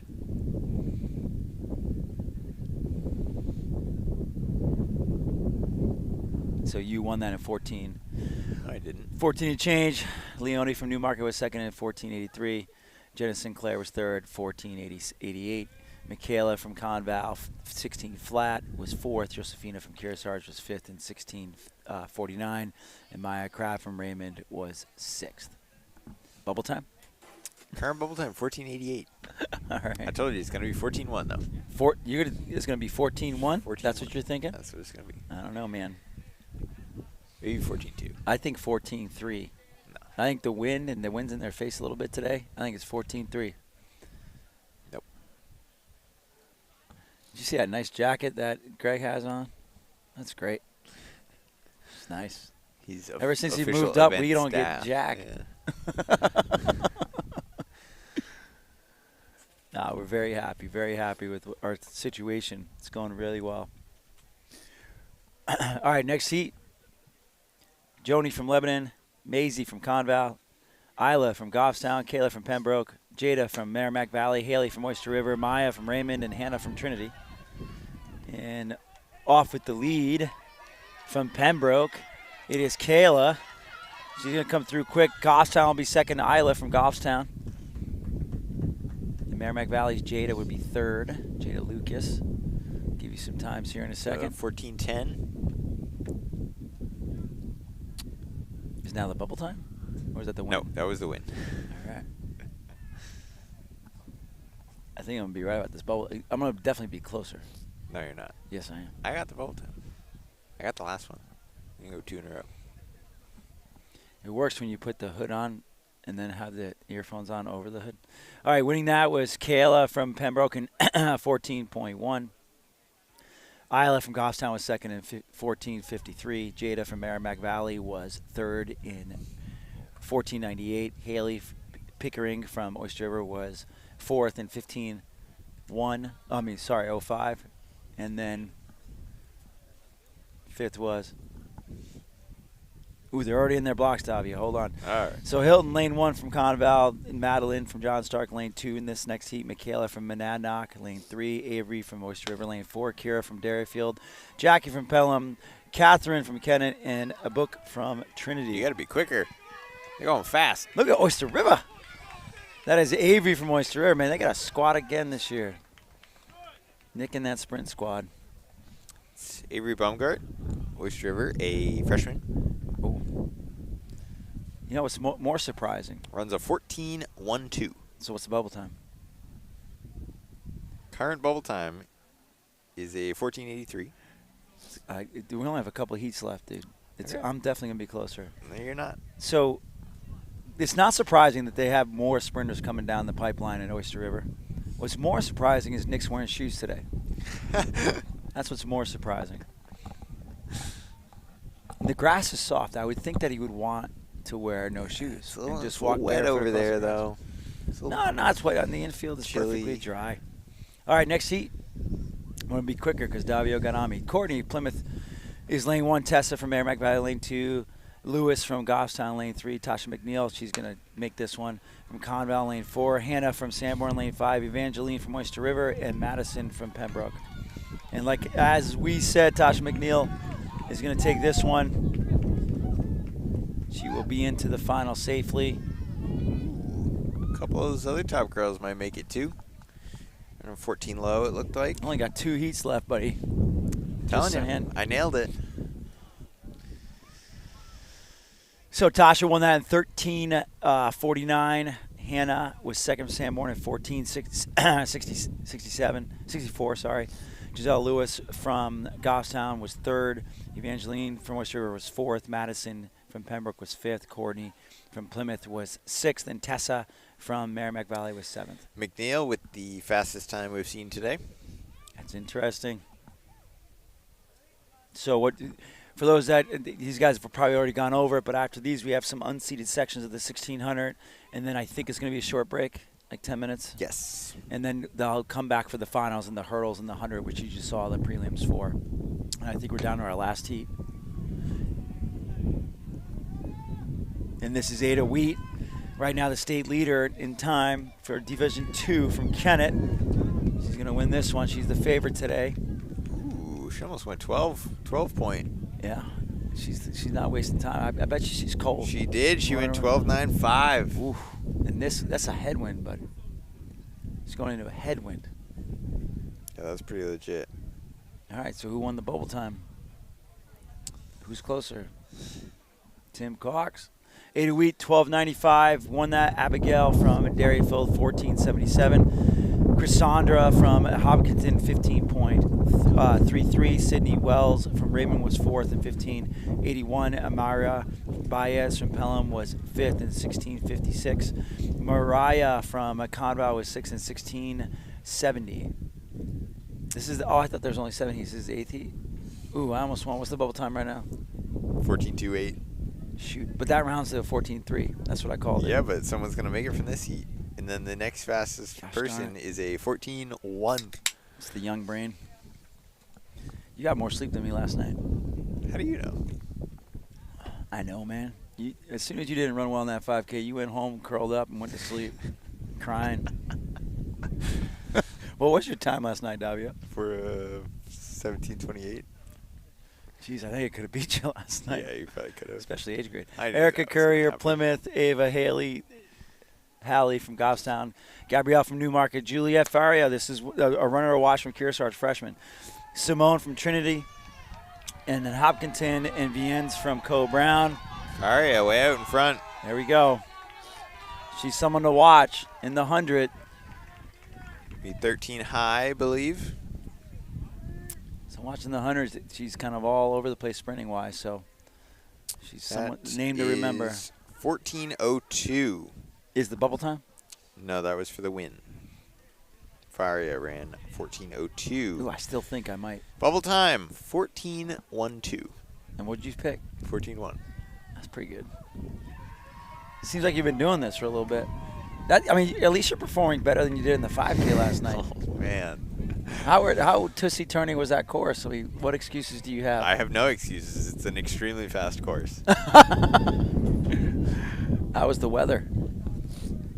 Pretty good. Yeah. All right. Good. It was like 55, sunny, slight breeze. It was pretty good.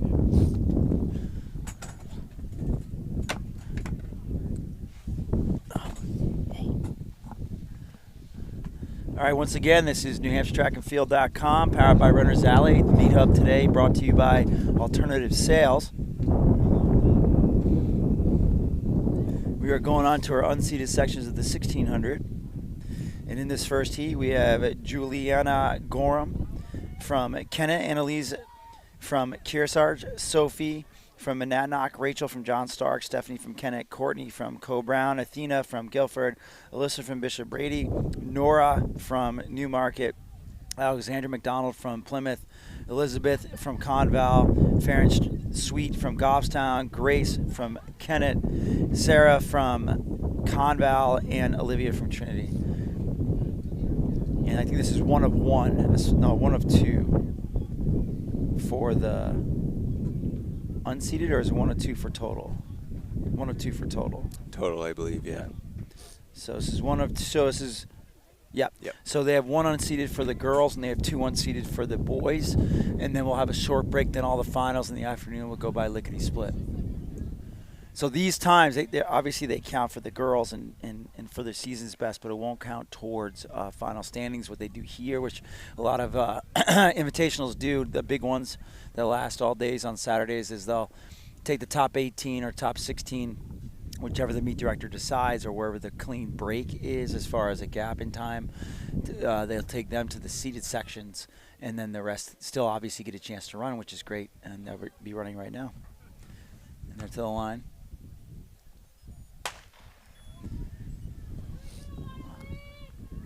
And here we go.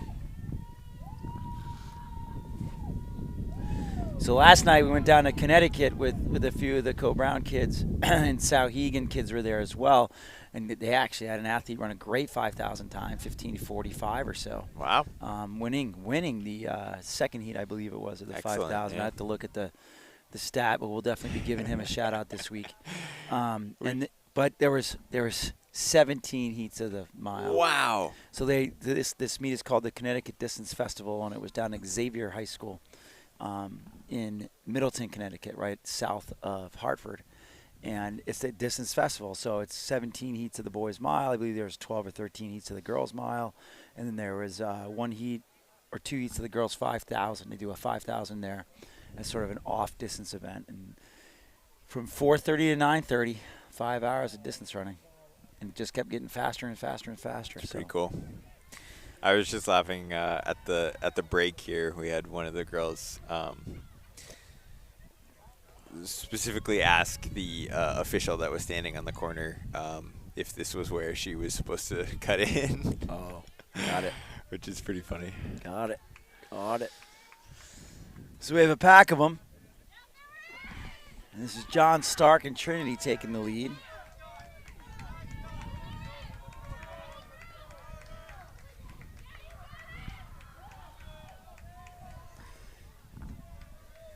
And they're through at about 6:20 pace, 6:30 pace.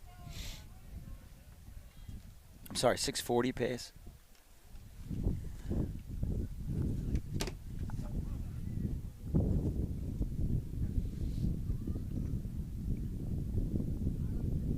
So that's Rachel Berube with the lead for John Stark. Doesn't seem like anybody really wants to run away with it right now. Excuse the pun. Yeah, they're all pretty grouped up here. I might need to put another wall on this. Yeah, it's breezy. It's coming right through to us, right? That's the only tough part, because it's not that cold. It's just the wind is chilly. We'll be blocking our cameraman out if I put another one on. Ooh, that wind's coming through. You want to solo this and I'll put the wall on so we don't freeze? We have another 5 hours of Are you this. that cold? I'm pretty cold, man. I'm looking forward to the days where we're sweating and it's 90 degrees. And then it cools right off for the distance events at the end. Oh, that's heaven. Sorry. So this year, just bring some attention while we're going through these unseated heats of the 1600. Although Kennett's just taking the lead. I believe that's Grace from Kennett. Or, actually, Yep, it's Kennett. is that Grace? There's 2 Kennetts, so that's number 1. So that's not Grace from Kennett. That's Juliana Gorham from Kennett taking the lead. That's Courtney Jennings from Co-Brown giving chase ahead of Ruby from John Stark. And they're just under 6:30 pace. So that's good for their paces. That's good. Perfect. So just to bring it up to date, doing things a little bit differently this season on the site, with all the new stats and such, and so many meets that are able to do fully automatic timing. We thought it was time to have our own meet results hub, and that's thankful to Hoka. They've helped us out with a couple items this year, so we're devoting that to them. But that's where you'll find all the meets that are send in electronically, even not. Even if meet directors, if you're still hand timing and you actually have pictures of results and you can put them on a PDF or some file that we can link to, like a Google Doc file that we can link to that's view only, that would be great.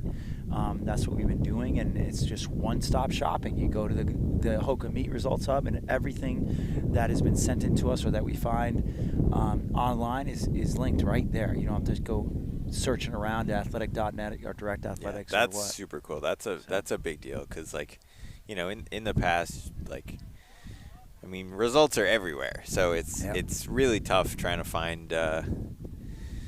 You know, you go, oh, I'm looking for this meet or that meet, or if you're trying to compare times between athletes at different meets and things, like, you gotta search all over the place to find stuff. So, and obviously, the other cool feature is T-First New Hampshire. So, and coming through with one lap to go, they're gonna have to work a little bit to get 6:30.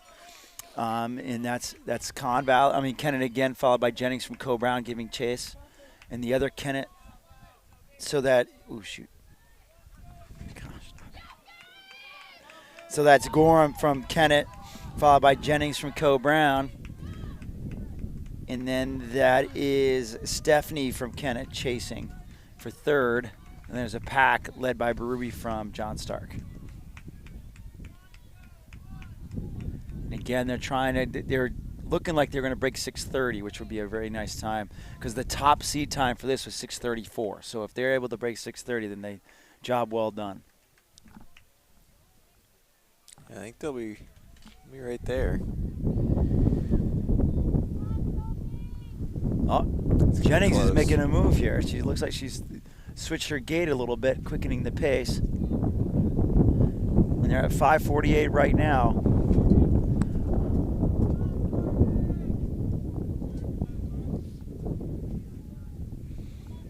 Courtney's dropped it now, so she's just within 10 meters. Let's see if Gorham kind of has a last little 100-meter push. And she looks like she's responding. So I think it's going to be Gorham, followed by Jennings from Co-Brown. They're at 6:14, 6:15. These are going to be nice times for both these ladies. That's Gorham with the win, 6:21 and change, followed by Jennings. Nice race.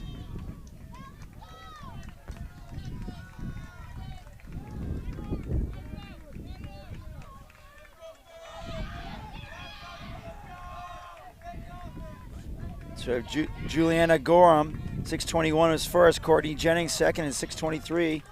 Stephanie from Kennett was third in 6:31. Sophie from Monadnock, 6:37. Olivia Shar, 6:37, also in 74, was fifth. Athena Booth from Guilford was sixth.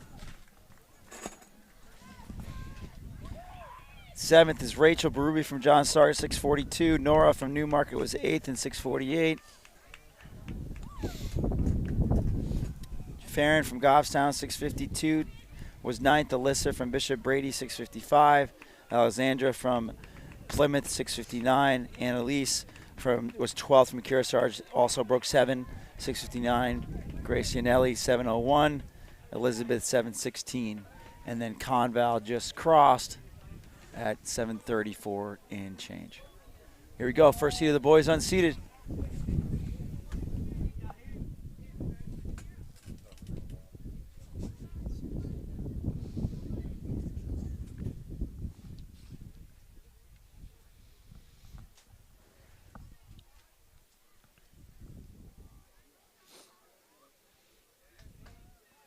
All right, heat one of the boys 1600.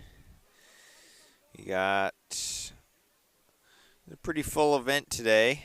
Got about 20 athletes in each heat. So we will have 2 unseeded heats. Heat 1, we got Kodawira of Lebanon, Nardoni of Trinity, Patnod of John Stark, Comtois of Sanborn, Palmetier of Bishop Brady, Donovan of Co-Brown, Deshane of Conval, Alonzo of Conval, Dulac of Oyster River, Bauman of Kearsarge, Odell of Kennett, Smoker of Plymouth, Chicoria of Kearsarge, Petersons of Pembroke, Morrison of Sanborn, Chudhari of Bishop Brady, Jarrell of Kennett, LaJoy of Kennett, Anair of Newfound, and Gerhardt of Kearsarge. So 20 boys in this first heat. I missed part of that. Can you go through the list again? Yeah, there's quite a few names in this race. And every heat, we got all 3 heats are I'll tell you right about now. 20 people. So We'll cut one person off because I know we have one no-show here. Oh, okay. Looks like Brody of. Well, they should have reseeded then. Only 19 people in this heat. Yeah, you could fit at least one more, right? That's okay. Similar to what we saw with the 32, have that one-turn stagger, just like we saw last race with the girls 16. Yeah, it'd be interesting to see like what we talked about last time. If everybody kind of cuts in immediately. That's always the fun thing to watch. Guns up, heat 1, boys unseated 1600. Top times coming in here in the 5:30s. We got four boys in the 5:30s. So should be right around there. We'll see the first lap what their paces are.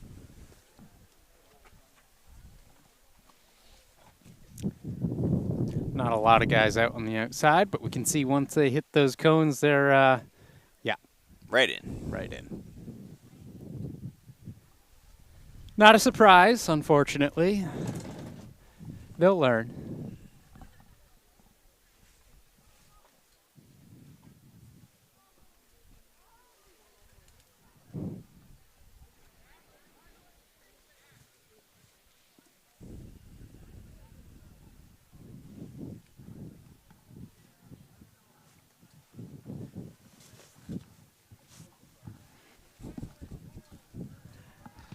Feel like walls are closing in on me as we see, looks like Kearsarge is out in front.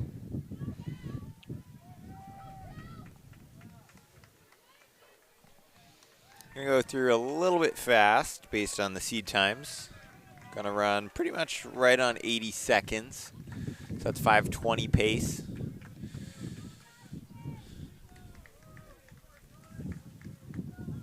Low 5:20s with some tenths in there, but so yeah, if they can hold this pace, the front pack might have some decent PRs here.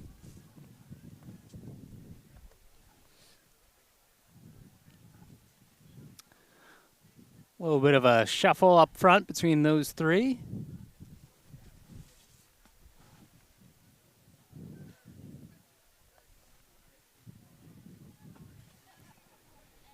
Looks like our leaders now. Kodawira of Lebanon, I think. Is that him up front? I don't know. It switched to splits on me, and I lost track of it. I believe that's Kodawira in front from Lebanon. Makes sense. And let's see who else is in that top pack there. I believe Austin and John Stark is up there as well, wearing that number 3.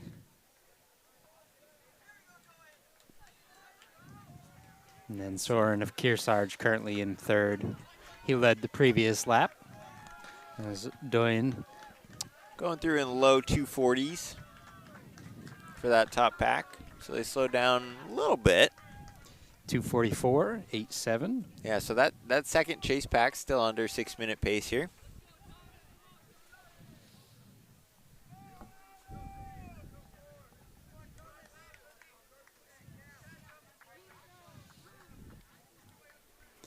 Can see that that spread a little bit. Austin, just a few meters back of Doyen. Freshman. Doyen, the sophomore, currently in the lead.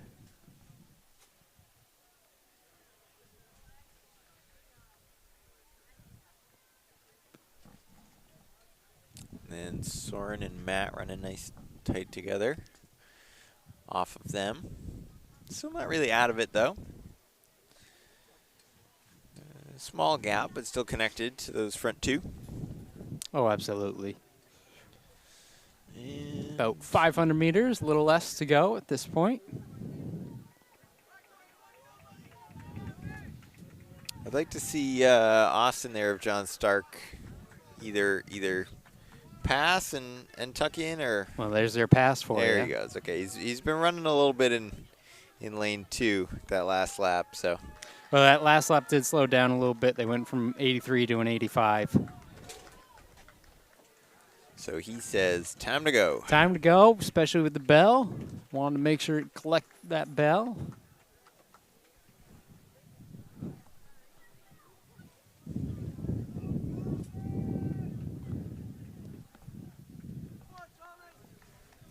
You can see that gap. A little over 5 meters now as they hit that 200 to go mark. Again, our leader from John Stark is Austin. His last split was an 85. Yeah, so they're going to run right around 5:25, it looks like, 5:30. I think they should get under 5:30. Looks like they're cruising pretty good around this last turn.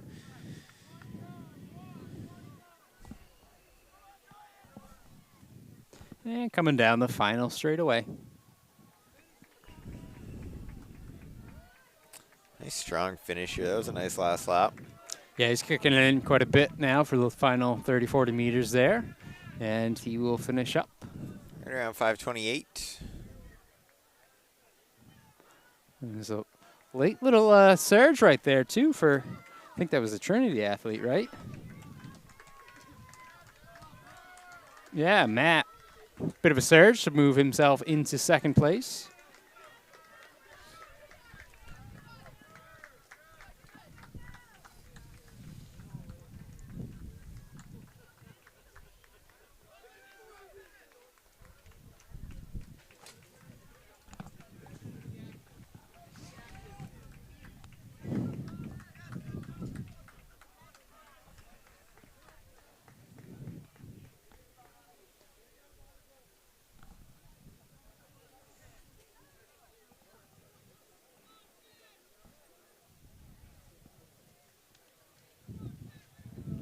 Looks like we got a race here. Coming around the corner.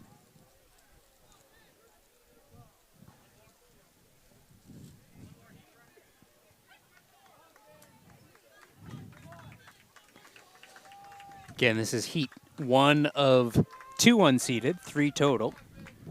And I think that seated heat, I saw a couple big names in there at least. Look forward to that race a little bit further on. But right now we do have our boys heat 2 of the 1600 taking the track. Davio is going to go ahead and take us through who we have in it. All right, heat 2. We got another 21 boys in this heat. So we got Come on, Davio, hurry up. LeMay of Co-Brown, Ager of Lebanon, Roy of Dairyfield, Garrett of Pelham, Nichols of Lebanon, Chiara Matero of Merrimack Valley, Shartner of St. Thomas, Richard of Conant, Barrett of Dairyfield, Femester of Trinity, LaPointe Musqua of Goffstown, Kierstead of John Stark, Bain of Merrimack Valley, Donovan of Trinity, Sofa of Raymond, Bentley of Monadnock, Satterley of Pembroke, Woodall of Oyster River, Cawley, Hopkinton, Aylman, Manchester West, and Godbout, St. Thomas. These guys look ready to roll. Yeah, looking forward to that seated section. Gandini versus Harriman again. I mean, obviously Harriman are in the 3,200. Gandini's run a 9:30. I'm sorry, a 4:30 in the mile this year, but he's also, his coach was telling me he ran 9:28 the other day, looking like he was just cruising. Wow. So this early in the season, how much are they actually going to race it? A race is a race, so I think they'll they'll still go be for racing pretty good. All right. An interesting guy that's in there, a couple interesting, is Co-Brown's Gavin Demas, moving up all the way to the mile, doing some sort of over distance today. He ran a 50 point earlier this week. Thought he was a 200 runner. He's running 23.200. Going after Greg Hall's school record, or claiming he was. He didn't really come close, but. I think there might be someone else on the team to grab Max it. LeMay needs to relax a little bit. He's going out pretty hard. Looking good, though. We'd like to see that Yeah, it's aggression. 10, 15, 20 meters. Yep, already within 150 meters. Going after it. So he's through the 200, give or take 31. So he's on 62-second pace. That's 4:08 pace. On the cut-in watch, that was the best one I've seen yet, Davio. That's what Aiden's been trying to. That's Aiden. Aiden tried to do that last night. So Max LeMay is coming through here. He's getting chased by who are the three guys chasing him? Need to see some uniforms here.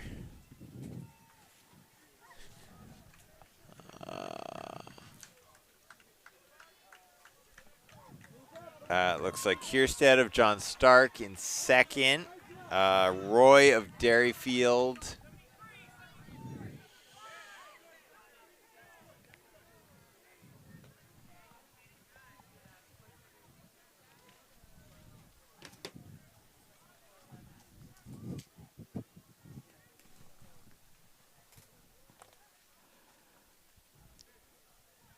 See that lead this time around. I called it about 15 meters from there at this point. Now it's about 40 meters.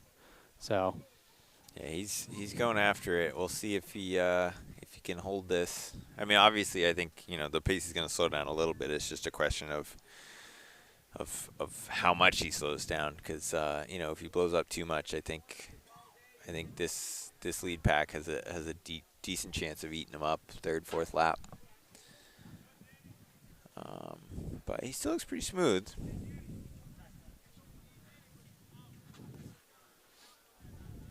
But that was pretty hard off the gun.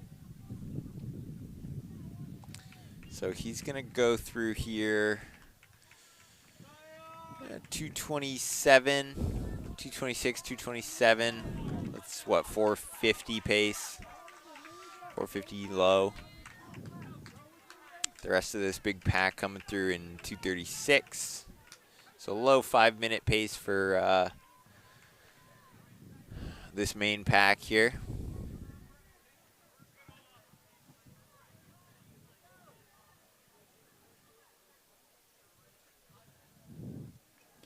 But yeah, obviously the pace slowing down significantly here.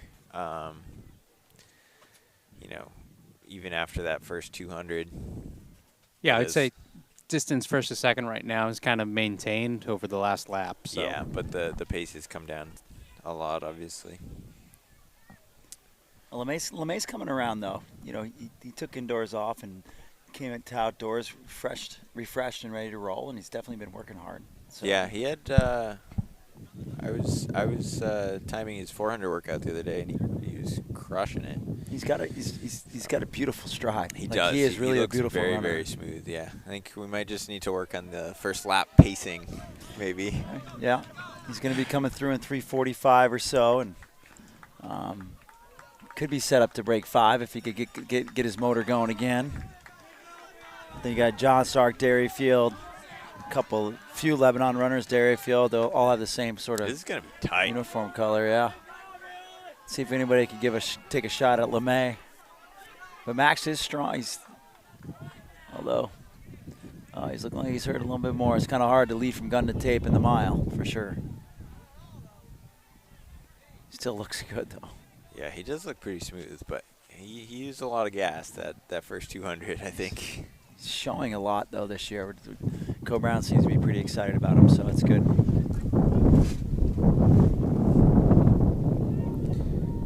A sudden gust of wind actually might help them because they're on the back stretch here. Oh, as long as the wind stops, because isn't the wind going towards their faces Yeah. on the home stretch? LeMay's going to win this one, unless someone really pops a last 150. They're getting the hurdle set up for the finals. Yeah, looks like he's going to he's looking right good. around 5 flat. See if he can break it. Don't think he will. 5:02. Yeah. Yeah. And we got a good battle for second here. Struts off the track. That's Kierstead of John Stark coming in second over Ager of Lebanon, I believe. Got another, I think that's Nichols of Lebanon came through up there. Some of these kicks at the end are awesome.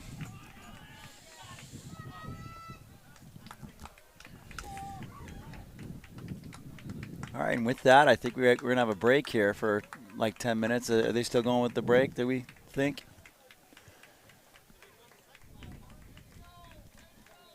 This is, once again, NewHampshireTrackandField.com, powered by Runners Alley. Today's meetup brought to you by Alternative Sales. We're at Sanborn Regional High School for the Sanborn Invitational, the second one. And we'll be coming back to you once the finals begin, or are they going right after it? Like, so, no break.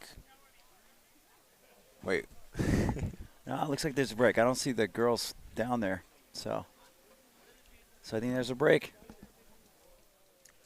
See you when they start up again.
All right, here we are. We're back. Finals. We have Bustle from Newmarket, lane 1, Allie from St. Thomas, lane 2, Zoe from Pembroke, lane 3, Aaron Carty, Oyster River, lane 4, Reese Nicolosi, Pelham, lane 5, Chloe Pelham, lane 6. That's Carty with the early lead from Oyster River. Being pressed by Reese from Pelham. Oh, Reese goes down. Oh, too bad. But Oyster River wins it.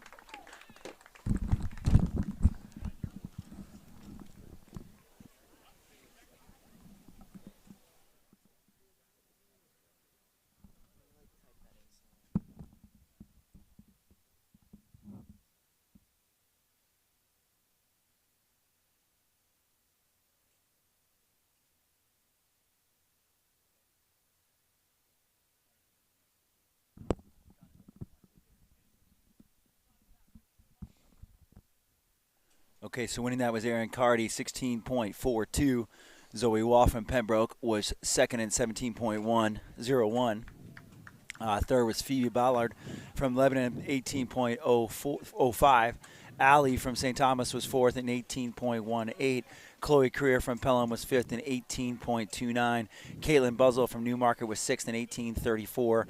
Isabel from John Stark was seventh in 19.35. And Reese, sadly, fell. She was pushing Carty pretty hard for the win, but she finished eighth. But that was a great race until the last few hurdles there. Wouldn't you say, Mr. Hall? Yeah, it was a quick break. I don't think that was 10 minutes. I think that was more like 7.5. But we do have a little bit of time as we get ready for the boys' final.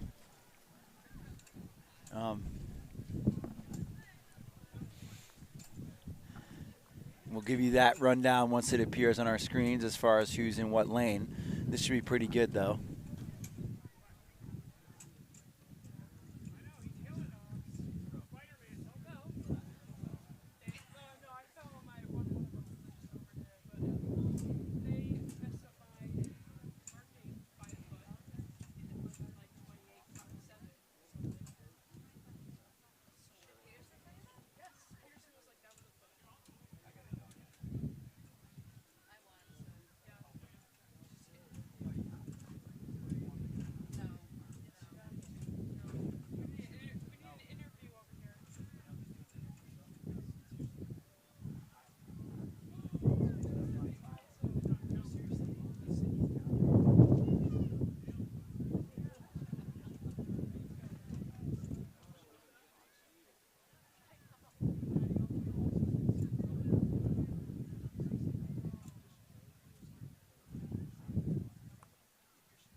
Okay, we're almost ready for our boys' finals in the 110-meter hurdles. Still working on getting those hurdles set up. You can see those finalists, those top 8 on your screen now. Micah Oyster River, Antonio Pelham, Gavin Monadnock, Caden Oyster River, Nicholas Guilford, Cole, Plymouth Regional, Colby Pelham, and Nathan from Pelham as well. So Pelham pretty well represented with 3 guys in this top 8. Oyster River with a pair as well.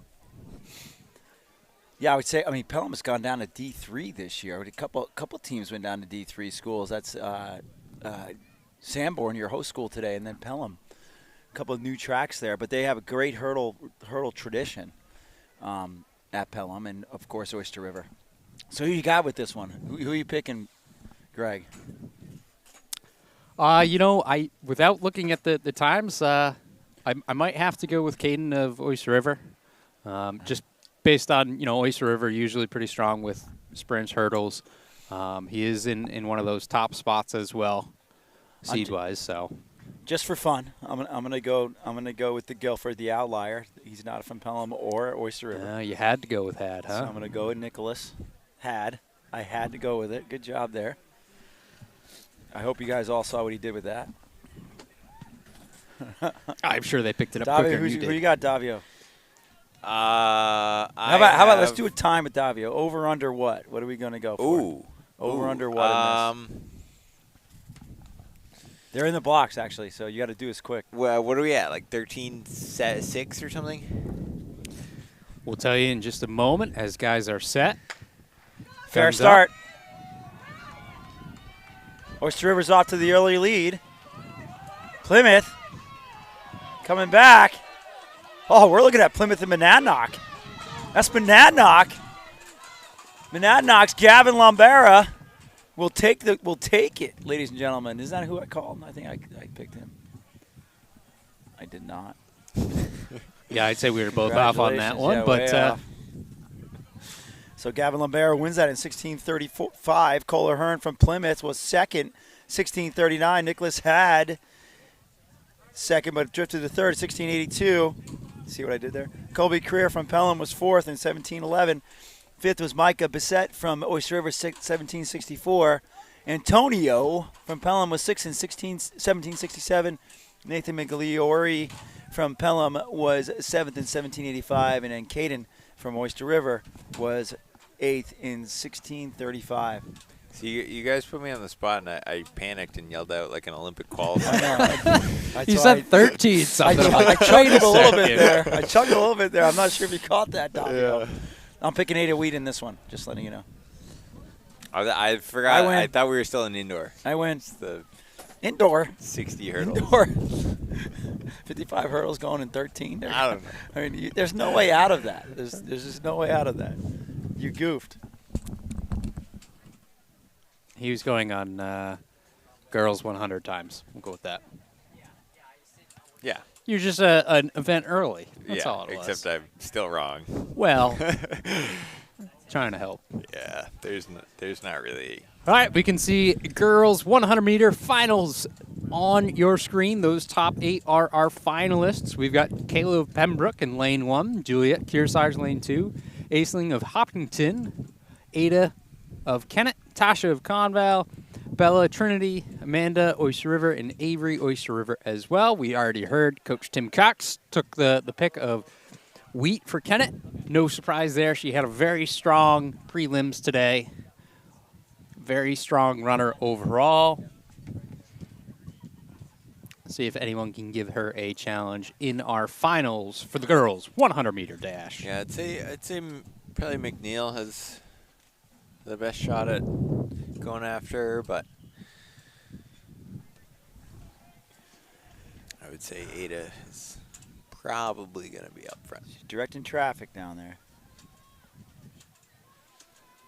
Ada Wheat probably has the best start in the state, too, I would say. And the best middle and the best finish.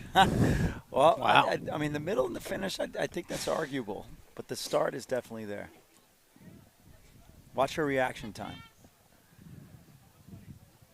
See how quick she gets to the yellow diamonds.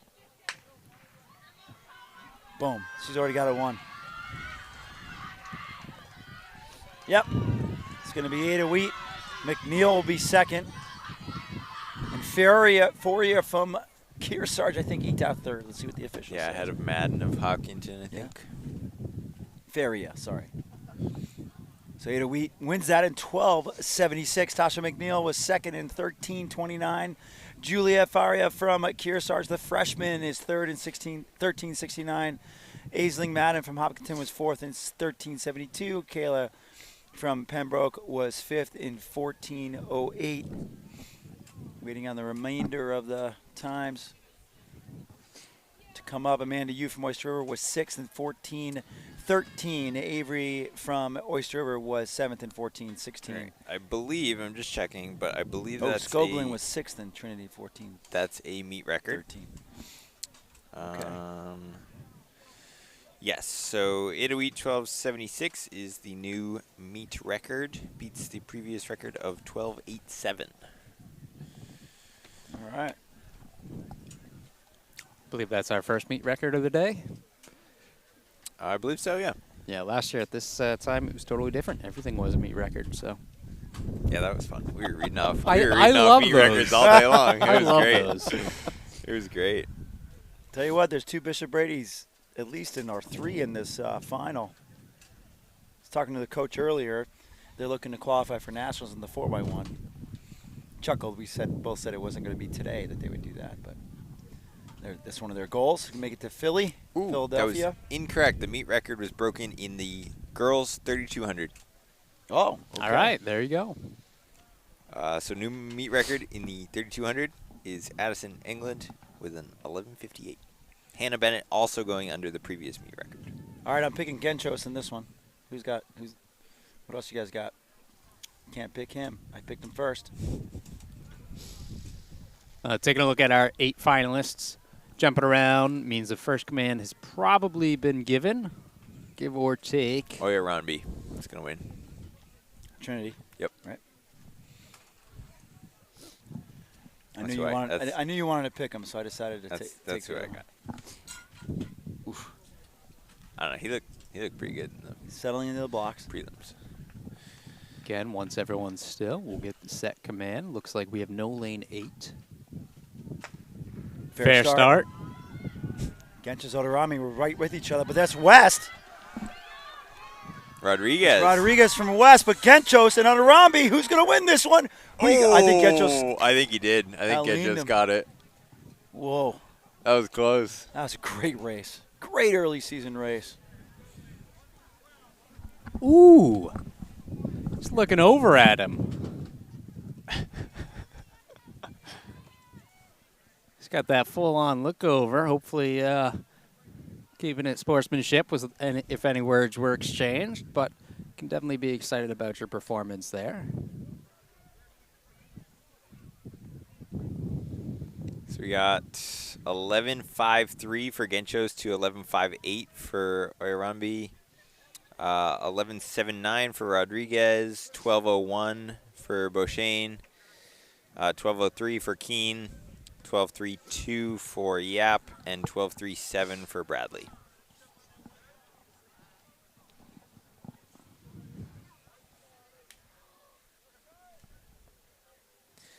Puts into perspective that 10.75 from last year. That was pretty crazy. Seth Bayless running almost a second faster than the winning time this year. All right, Davia, question for you, Yes. courtesy of Tyler Sheedy. When is the 1600 fast heat? The 1600 fast heat is right now. Hey, there you go. So we've got the girls fast heat, seeded heat of the 1600 on the track now. Taking a look at it, starting with lane 1. Looks like we have, who? Is that Haley Kavanaugh over there? He's going to pull it up. I thought I was stalling long enough. It is Yes, Haley we have Kavanaugh. Haley Kavanaugh in the first seed. Then we have Sheldon Fisher of Co-Brown. Got Mackenzie Cook of Oyster River, the duo of Kavanaugh and Cook. Always quite powerful in the 1600. We have Tashida of Goffstown, Ellison of Kearsarge, England of Plymouth, Jacques of Kearsarge, Eckhart of Guilford, Smith of Lebanon, Murda of Co-Brown, Frankiewicz of Kearsarge, Maine of Plymouth, Ines of Plymouth, Taylor of Co-Brown, Barnard of John Stark, Baraki of Sanborn, Bergeron of Co-Brown, and Wagner of Dairyfield. So I would imagine, Kavanaugh and Cook, obviously, they usually run right together, typically in the same events. And then A lot of times Fisher's right in the mix with them too. Yep. So Fisher will be right with them. But you're definitely not wrong about the teammates there. As we, again, look at see how well we get to cut in. Everyone will cut in once they get to the straightaway. There's a series of cones there. So out in the outside lane. Yeah, it actually looks like Kara of Goffstown, Kara Tshida of Goffstown, taking this out pretty hard here. She's already put, 5-10 Wow. meters on that front pack of the Oyster River girls, Fisher and Ellison of Kearsarge. I would expect Molly Ellison to stick with that front pack for a while. Yeah, they're on 72 pace right now. Yeah, so taking it out pretty hard. It certainly is. And we saw that too with the cutting crew from the outside lanes, just how delayed they were getting to that break point compared to the inside lanes. You know, the stagger's the same, but it's because they were sent out so fast by Kara here of Goffstown.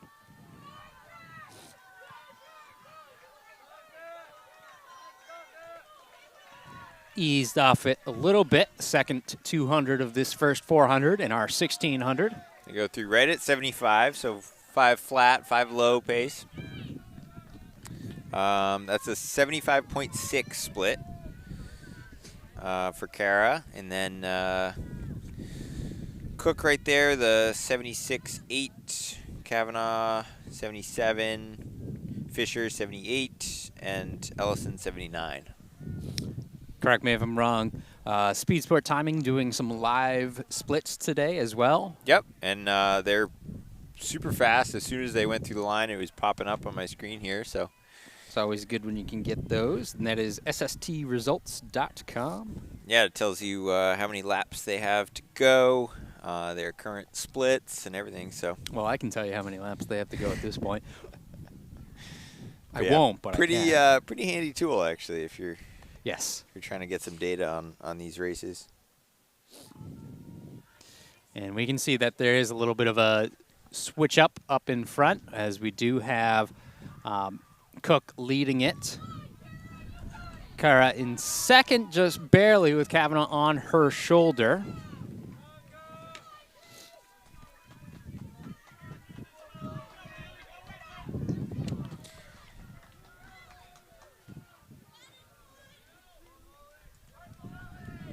See those lead 3. Fisher in 4. But as you said, those top 2 from Oyster River, not exactly working together as I've seen them do before, but the 2 of them are up there. Yeah, I think it helps in a meet like this. They do have some other girls, at least those first lap or 2, to kind of also work with. I know there was an early season meet at Oyster River where they finished like within a few tenths of each other in the 16. So Yeah, I mean, when I said it 100 meters ago, they're 10 meters apart. Now just a couple, and might be looking to get shoulder to shoulder. yeah, they are right on it together. I mean, from Kavanaugh's perspective, too, this has got to help. You know your teammate. You know what they can do. You know what the pace is. You're getting those splits, taking a look at the clock. Yeah, there's not really any like unpredictable variables between these 2 racing each other here. And then we got Cheetah getting caught by Fisher. So she's faded a little bit. See if she can hold off Fisher. See them coming through the line there, about 4 meters apart. Yeah, and even Molly Ellison of Kearsarge still right there if she can put in a decent kick here.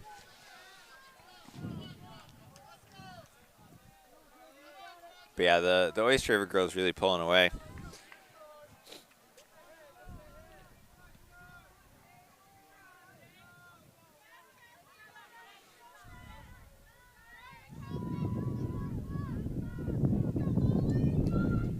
Again, that is Mackenzie Cook, currently in the lead for Oyster River.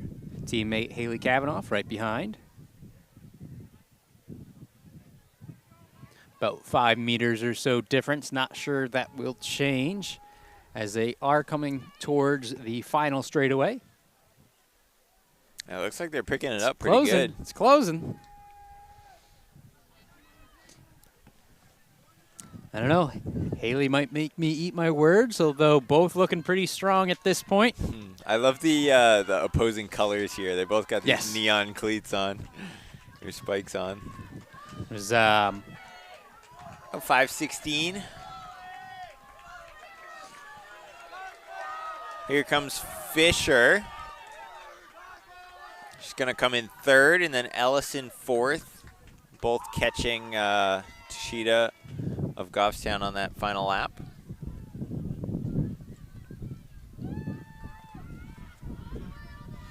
You know, it's interesting you mentioned the spike colors. One of the races last night at BSR Mid-Distance Classic, Bay State Running Mid-Distance Classic. I think it was actually the fast heat of the – ooh, good battle there.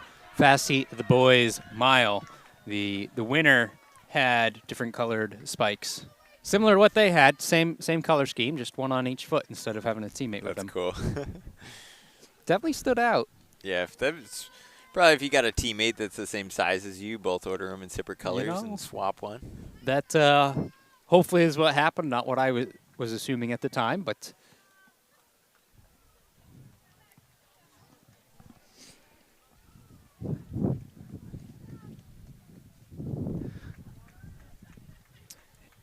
all right.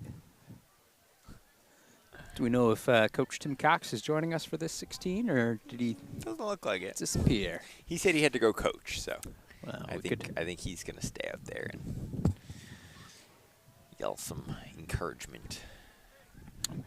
could always pull in the superior Coach Cox, who's sitting nearby, but I think she's just enjoying it right now. So yeah, Cook and Kavanaugh go 5:16, 5:17. Pretty much just racing each other there. Fisher just dipping under 5:30.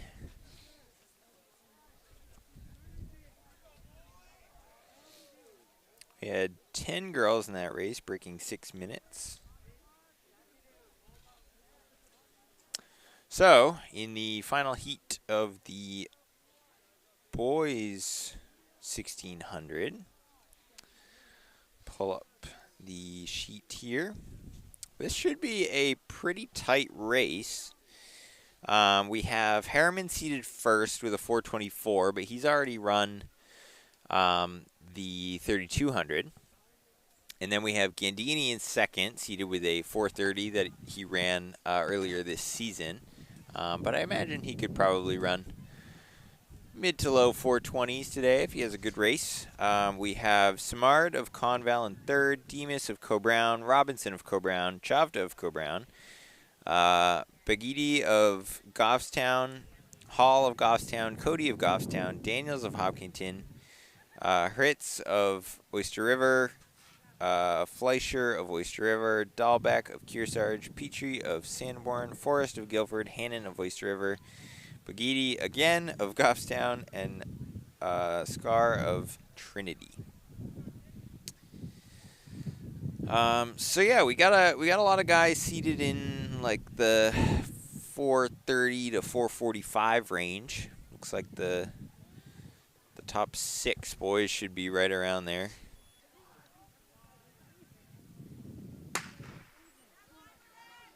And they're Oh, we got a trip Uh-oh. down here. Call 'em back, call 'em back, call 'em back.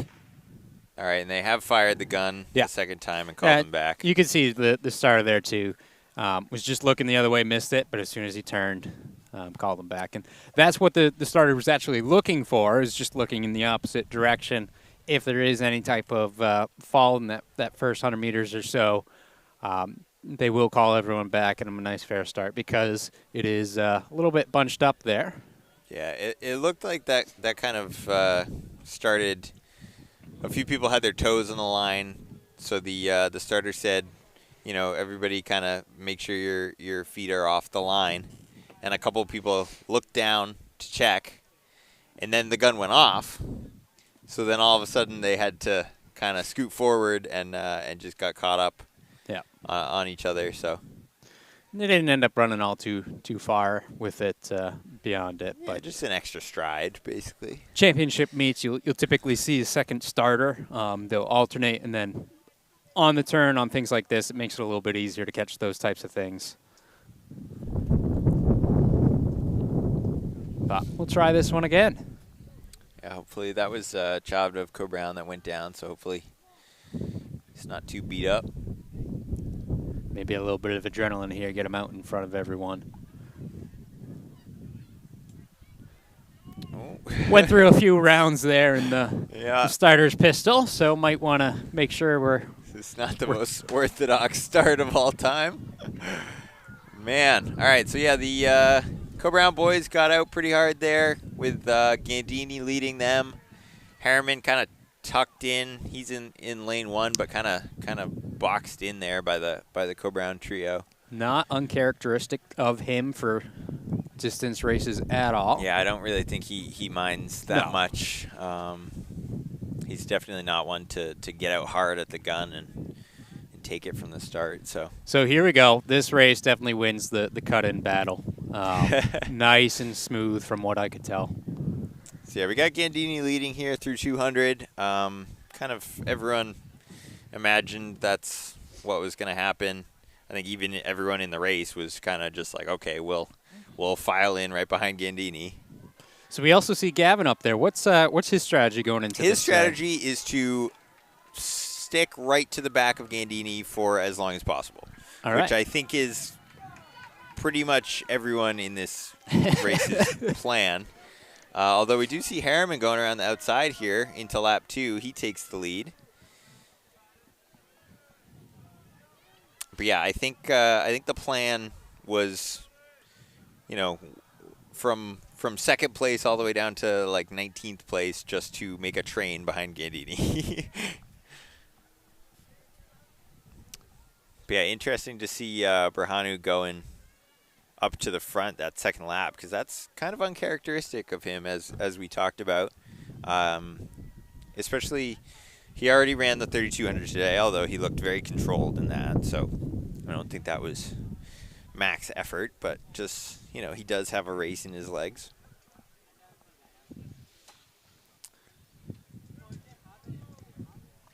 Gandini usually has a pretty good kick at the end. Yeah, it's interesting. I was just thinking about kicks at the end, and it'll be really telling to see if Gavin can hang on at all, as we do got quite the switch up going on. Yeah, Gandini just surged there on this front stretch, and went ahead of Harriman. And I do like Gavin immediately felt Gandini surging ahead of Harriman, and went right with him also around Harriman. And is trying to stick right on Gandini as long as possible. Now we can see there is some separation now, about 8 to 10 meters from first to second, and then second to third we're looking more at 15 to 20 meters. Yeah, it looked like Gandini was like, okay, third lap is where I'm going to push, and he's put on a big surge here. But if he runs out of gas towards the end, if he went a little bit hard on this third lap, I wouldn't count Gavin out, just because he does have that middle distance speed. Yeah, I mean, that's what we're starting to talk about, but Gavin, he does have a 23-something 200 this season. So he does have that speed, trying to stay in striking distance, but again, Gandini has a great kick himself. And right. It's also a question of, at the end of a 1600, can Gavin use that speed, right? Because it's a little different, the last lap of a 1600, it doesn't matter if you're like a 45-second 400 runner, if you're that gassed, it's not going to make a difference. Yeah, I mean, right now you got to give it to Gandini. It's about 30 meters difference, and that is probably a little bit too much for Gavin to and honestly, take down. It looks like Patrick's actually picking it up here. He looks really, really smooth, and he is just cranking it home. And Harriman's actually getting caught by the top pack. There's a little group there, and he actually might get caught by some of those guys. So here comes Patrick. He's going to run a good time. It's going to be 4:20 low, maybe 4:25-ish. I tell you, if they were closer, Gavin did have a better kick, but you got to be in the race to get there. Gavin running 4:30, which is pretty much exactly what he was hoping for. Harriman comes through 4:40.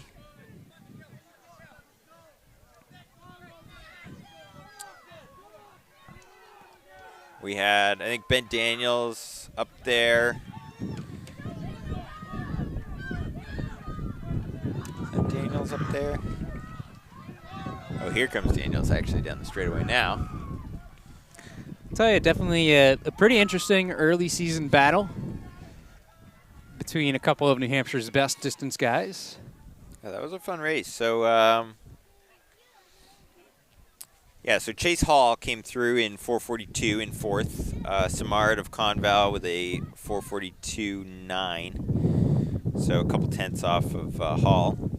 Chavda runs a 4:43, which is right about what he ran, I think, last week in the 1600 at a home meet. Robinson of Coburn runs a 4:48. Cody of Goffstown runs 4:49. Begidi of Goffstown 4:57. So we got nine boys under 5 minutes. Got Dahlbeck and Fleischer right at 5 flat. Ben Daniels ran a 5:03. Petrie 5:07. Hritz 5:08. Begidi again 5:10. Forrest 5:13. Hannon 5:16. And Scar 5:24. So Gandini putting down a pretty good time there. 4:26 is it's a decent early season time in the 16. I think he's probably trying to run in the 14s at least by the end of the year, I would imagine. But yeah, I'm pretty impressed with Gavin running 4:30. He's been doing pretty much like 400, 800 workouts, and he's run the 200 this year. He's run the 400 this year.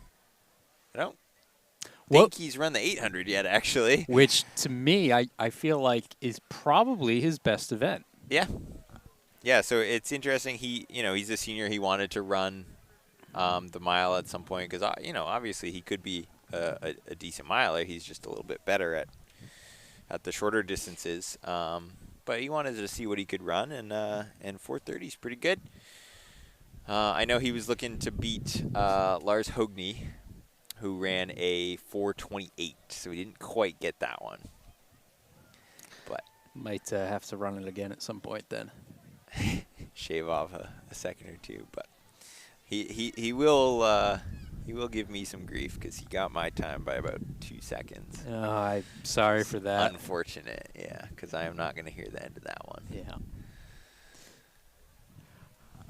Ethan, to answer your question, unfortunately today we just have the track action going on. We don't have a great vantage point for any of the field events. Hopefully later on in the season we can cover more and more of that. As always, definitely huge when the community comes through and get some of those recordings of field events. Anything we can do, we're more than happy to post a link to it, post the video of it ourselves.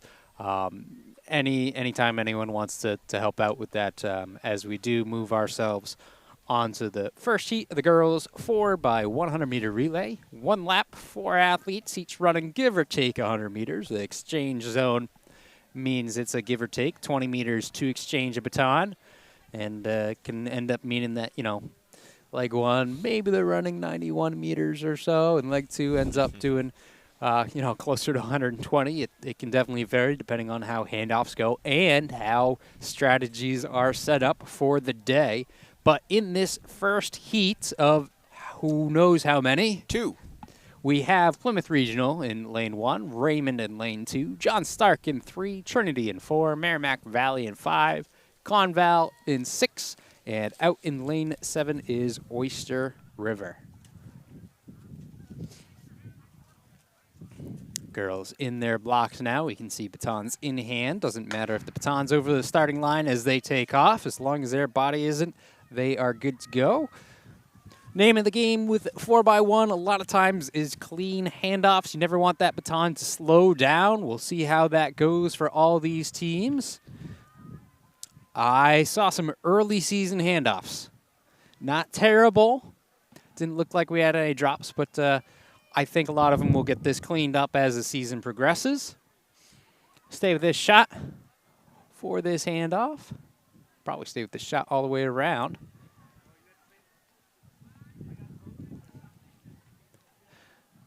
And staggers will all even out once we get to this final straightaway. But right now, it looks like we've got a pretty good battle going on. It's Trinity in red. I'm sorry, that was John Stark. That was Merrimack Valley taking it, though. No? No. No. Because that was McNeil coming flying up the inside. Take a look at those results. We do have Conval taking that one. Yeah, so McNeil of Conval, who we talked about, she came in second in the open 100. Made up a pretty big gap there on that last leg, and caught about 3 teams, I think. That's what I get for trying to figure out who's who in the last 50 meters. Probably should look at that sooner, and we certainly will for this next heat, second heat, final heat of the girls 4x100 meter relay. Right now, time to beat 55.88 from Conval.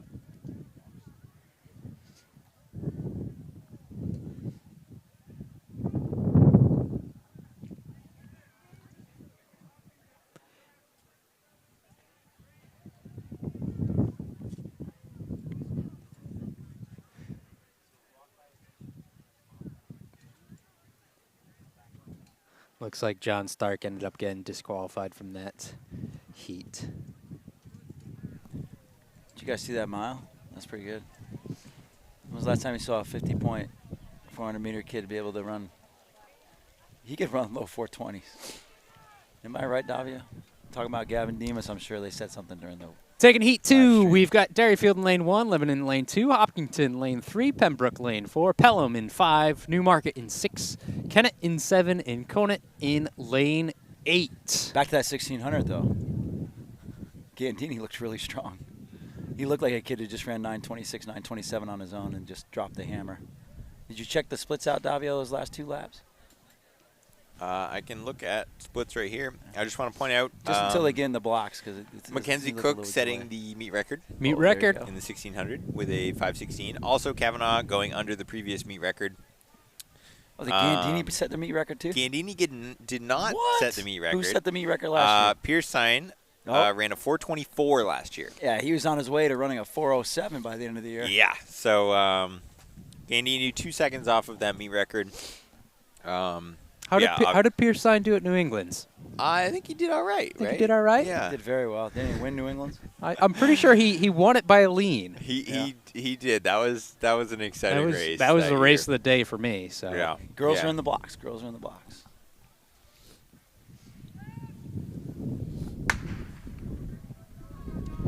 fair start. They Like- going fast to slow or slow to fast with this, Greg? I'll tell you at the end of it. I think it's fast to slow. Nice handoff by Kearsarge. Yeah, a few clean handoffs. Looking a little bit better than the first series of handoffs in Heat 1. See how that trend continues as they move on to the second exchange zone. Pelham. I'm sorry, that was Pelham. Everything looks like pretty smooth there. Pembroke's in the lead, right? Or is that Hopkinton?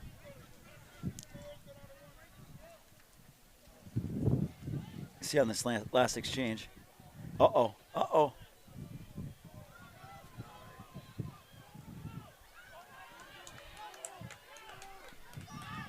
As Pembroke with the win. Pelham, Newmarket challenging. It is slow to fast. Okay, good. So that actually should be another meet record That means it's going to get more excited and more excited and more excited. for the 4x1. Why is it another meet record for the 4x1? Yeah, you didn't call one out for Heat 1. Yeah. Because they didn't break the meet record. Pembroke 54.11. Is that What a meet happened record? last year with the 4x1? What's the meet record, Davio? The meet record was 54.65. Ooh, meet Last year. record. So Pembroke running a 54.11 breaks the meet record. Nice job, Pembroke. Now boys are up already, huh? Oh, this meets. We're starting to kick now. Yeah, there's only 2 heats in the 4x1. Back to that 1600 Splits for Gandini. He ran a 67.7, a 69.9, a 66.7, and a 62 flat. He asked about it, and yet he leaves. That's good. Is that 62 flat for the last 60? What was Yep, it? 62 flat last 400. What was his third lap again? I'm sorry. He ran a 67.7, a 69.9, a 66.7, and a 62 flat. That's pretty good. Gavin is closed in pretty good. 63 flat, right? He did. He had a 70 in there, though. Yeah, he did. He said, third lap hurt, coach. I should have listened to you. Because, of course, what are we saying back there? Keep it tight, right? But that does tell you something. Even if Gavin kept it tight, Gandini had enough because he ran the 62 flat. That's just pure strength. That was I awesome. don't think no matter what you did, you're not beating Gandini today. Today, yeah.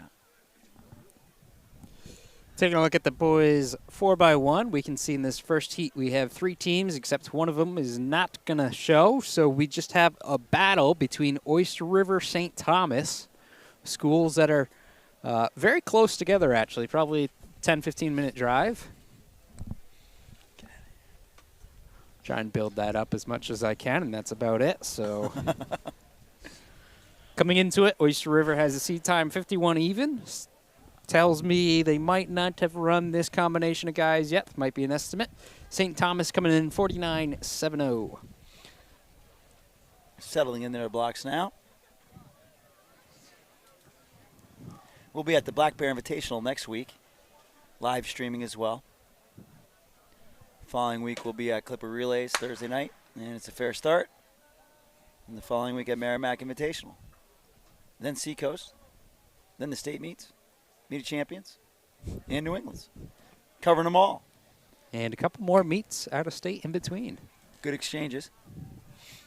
That's a good leg right there for Oyster River. Oyster River looked like Greg Hall on that backstretch. Yeah, they put probably 10 meters.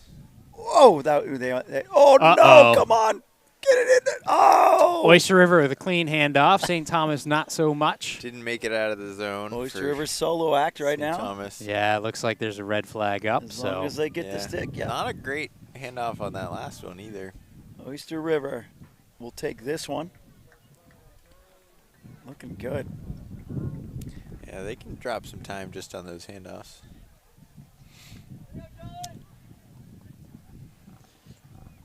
St. Thomas finishing. Good to finish, get everybody a chance to run. Practice the next handoff, too.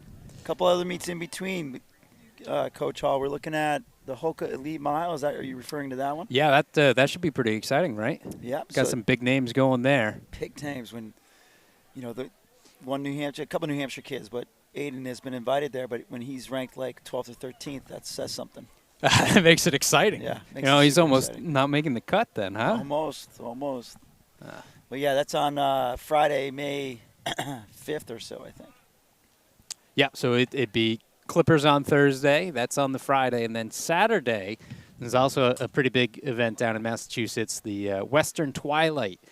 So big of a meet, they need 2 different facilities for it. So I will be down there for both of those as well. Pretty exciting stuff. Davio might be joining me as well if I'm lucky, though that might be news to him at this point. As we get ready for heat number 2 of the boys 4x100 meter relay, we can see in this one a little bit more crowded in this party. Newmarket in 1, Kearsarge in 2, Merrimack Valley for 3, Co-Brown in lane 4, Kennett 5, Plymouth Regional 6, Hopkinton 7, and Raymond in 8.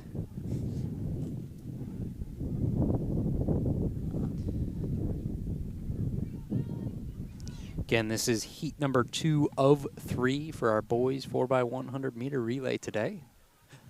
Just like the girls, 4 athletes, each of them running give or take 100 meters. Have to hand that baton off. Ideally, that baton never slows down. If you get a nice clean handoff, that's what happens. Not always the case. We'll see when they start. Their bodies have to be behind the line. Baton, it's okay if it's hanging over, even if it's touching the track.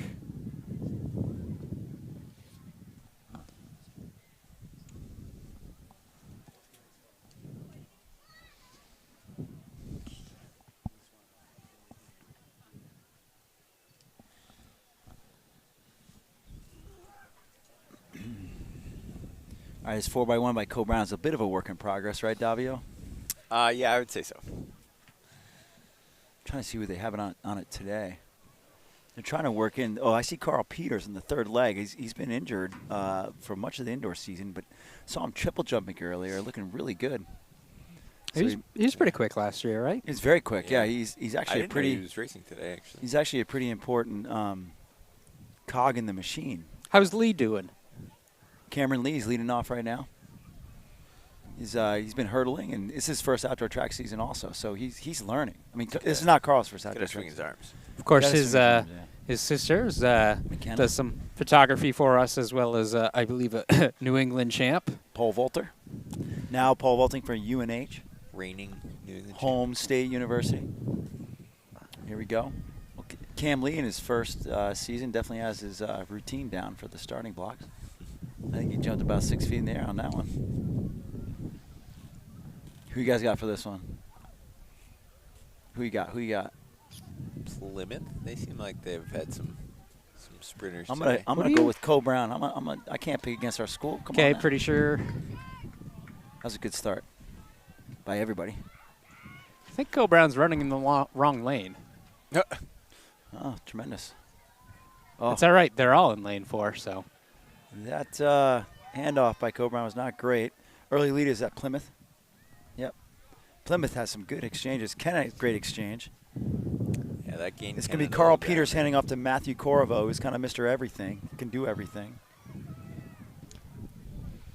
If this is a good, clean handoff, Cole Brown should be okay. That was a nice handoff.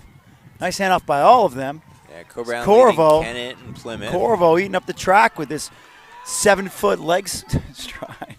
Plymouth Boom. made up some ground there. 46 point. What's the bubble time? Can we turn his mic off? It's only like 2 heats. It was a joke, man. See, this is what happens when a distance guy calls a sprint stuff. See, well, you disappear for the distance stuff. Oh, I'm still partially coaching, so. No, it's interesting. I say they were running in the wrong lane. I think all of them were in the same lane. It's just going into it, seating-wise, it had them in lane 3, not 4. But looks like everything was able to get sorted out. As we can see, time to beat now, 46.58 from Co Brown. Plymouth was second, 47-14. Kennett was third, 47-29. Kearsarge was fourth, 48-52. Raymond was fifth, 49-46. And Newmarket was sixth in 49-73. Is this the final heat? This is for the marbles. Going heat 3 of 3. Okay. Yep. And this is the heat that you kind of called out earlier with what was it, Bishop Brady? Yeah. Let's watch them particularly because Could be a meet record. what is the meet record? The meet record is 44 or wait, the meet record is 45.83. Yeah, well, it was only 1 year, and it seems like the wind picked up last year at that time. Yeah, so Might have a couple of teams going under that. You know, West, they had what Rodriguez in the finals. Looks like he's anchoring. So Yeah, we Pelham have usually has a good 4x1. and seven teams seated under the meet record. And those seeded teams in this heat would be in lane 1, Conval. 2 is Pelham. 3, Manchester West. 4, Bishop Brady. 5, Trinity. 6, Lebanon. 7, Sanborn, home school. And 8, Conant. Yeah, if you look at like the lineups for Brady and Trinity, and even West too, it's the finals for Yeah. the 100. Again, Bishop Brady did have 3 guys in that 100-meter finals, so that's why we're taking a close look at that lane 4 as these boys get into their blocks. It's a D3 theme here, fellas. Lane 2, 3, 4, 5. All D3. Lone D2 is lane 1. Only 5 teams, so Co Brown will place in this. Yeah, it does look like our outside lanes no-showed for it. But Bishop Brady in that dark green white headband right now. Brady Oh, West, no! That was a tough. That could be a yellow flag, actually. No, white Nope. flag, white White flag. flag. Still in it, but Okay. that was a lot of time they lost there. Trinity's in the lead. Bishop Brady made that up even after that botched handoff. They're going to end up being pretty close for this handoff. It's going to Yeah, come I down, think see how this Brady's- goes. Brady's going to hand off in the lead even after that handoff. Is that Yep. Genchos? No, it's not even Genchos. Pelham's looking Oh, here we pretty go. good. This is tight. 3-way race. It's going to be Trinity. Trinity with the win. 45 and change under meet record, I bet, right? Yeah. Wow. A little bit of an upset. I didn't see Genchos. Was Genchos in the second leg? They put Genchos the second leg. So a lot for the track fans out there that might are new to the sport. Sometimes you put your fastest runner on the second leg because you have an opportunity Yeah, that was for them to run 110 to 120 meters, actually. Trinity, 45.09. Meet record. Yeah, that was Beauchesne for Brady anchoring, and Ron B. Yep. Bringing it home. Your man. Shout out to Trinity. Didn't want to count you out there. Definitely still got that skill. They've had some good years in the past decade or so in the sprint side of things. Trinity has, so not a huge surprise there that they They come in strong. Won a state championship a couple years ago. Yeah. Pelham was third, 45-54. Manchester West was fourth, 45-81. Combat was fifth in that heat at 47 and change. So that means Cole Brown will be, out of the second heat, will be fifth overall. Combat will be sixth overall. Four teams went under the meet record. Wow. Okay, with that concluded, we are moving on to our 400s. In this case, it is going to be our girls' 400 meter. How many heats we got on this, Greg? We have 5 heats of the girls' All right. 400 meters. 400 meters, 1 lap around. Going to stay in lanes the entire time.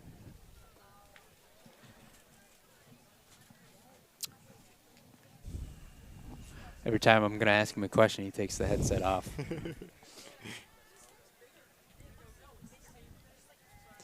In this first heat, from Raymond, we have Bianca. Conant, Emily. From Hopkinton, we have Savannah. Conant, Amara. Conant again.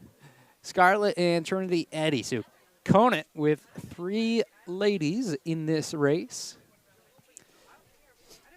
Shout out to Conant. Same to Ethan, cheering for Conant today.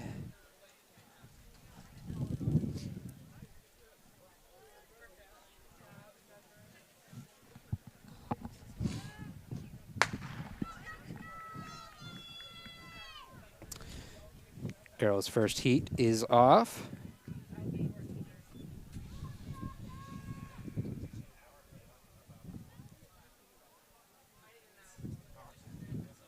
Again, they are staying in lanes the entire way around the track.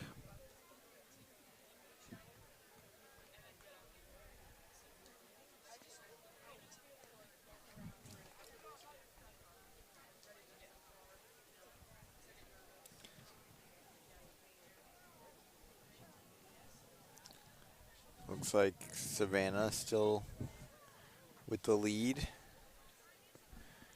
About 150 to go. A freshman from Hopkinton.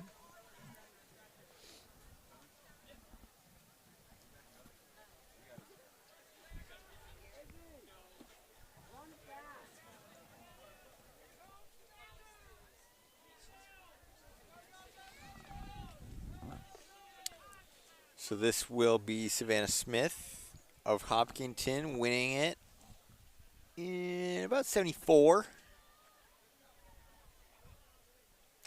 And the 2 Conant girls running about 80 and 81 respectively, looks like. So it'll actually be 79.91 and 81.52 for the 2 Conant girls. Then we have Bianca of Raymond finishing up here.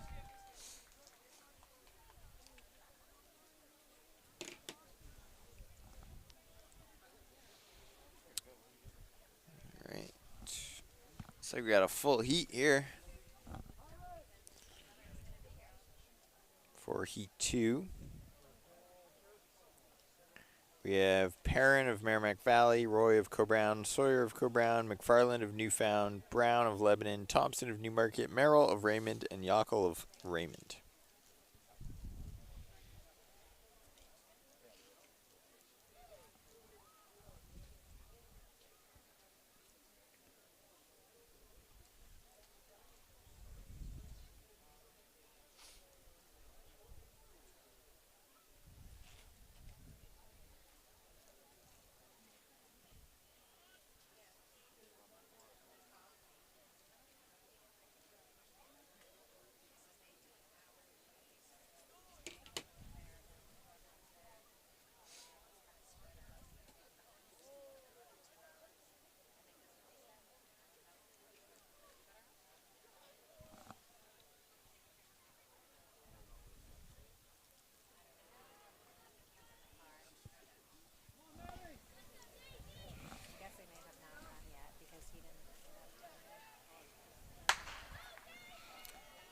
There, we're off. Heat number 2. Seems like everyone's running pretty even. And no one's making up the stagger. Wait, hold on. 5 over 6 or over 8. It's Annalise of Lebanon, looks like. Yeah. Sawyer, lane 3 of Co Brown, has picked up the stagger on Newfound. You never quite tell until they get on that home stretch. Yeah, I would say Annalise of Lebanon is probably leading here. Yeah. Sawyer could be coming up on her, but let's see what happens off the turn here. You're right about Leb. Watch out for Roy in the lane 2. Nice run. Nice run.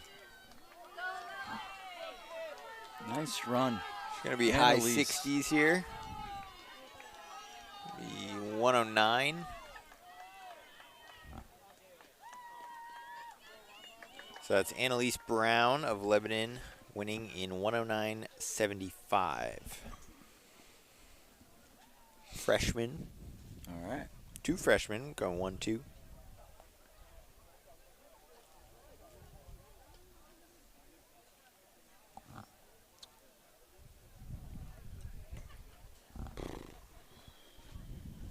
All right, Heat 3's walking out onto the track. We got Ladd of Oyster River, Higginbotham of Oyster River, Krabatsky of Lebanon, Delaney of Merrimack Valley, Hannon of Plymouth, Rollins of Conant, Adair of Conval, and Amarim of Dairyfield. Who you got? I got. Ooh, this is a pretty close heat. Want the record to show that Davio's looking at the live results to see what their seat times I just checked are. the seated before I decided I'm just going to do it by. I'm just going to do it by observation of all the years of coaching. What of how they walk up to the start line? Yeah. You can tell a lot by Not how by- they walk up to the start line and how they get in their blocks. And All right, so who do you got? I'm still observing. I'm taking I'm going Merrimack Valley, lane 4. lane 5. So you're Is going, that 5? Hannon. No, Merrimack Valley is lane 4. I'm taking lane 5 is Plymouth. Okay. and you're going based off of their approach and not the fact that they're in lane 4. No, I saw it come out of the He box. did happen to pick the number 1 seed. It's weird so, how that works. Yeah. Oh, does it go 4, 5, 3, Wow. 6, 2, 7, 1, 8? All the years of coaching and So it does. observing. Hey.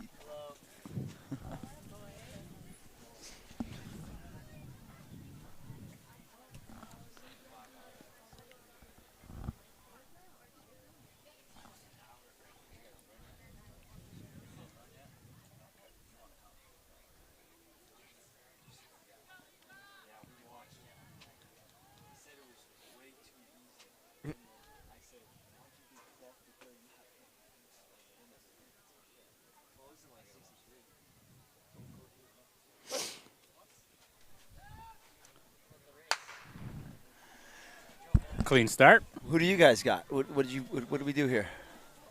I picked Plymouth. Uh-oh. Uh-oh. Who is out to a big lead here, I will say. Yeah. Uh-oh. Although, I don't know. 400's hard to tell. I think Conant's looking pretty strong, right?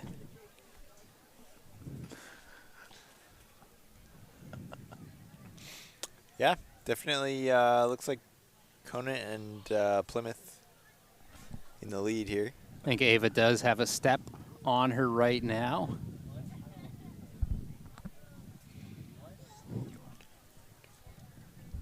Yeah, that lead increased just a little bit there.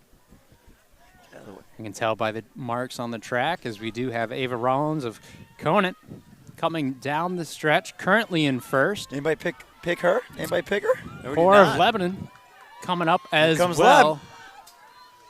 Conant's going to bring it in. Here we go. Yeah, Conant's going to take it. Ava Rollins winning heat number 3. Yeah, right about the same time as last heat. All pretty solid. All solid in that heat.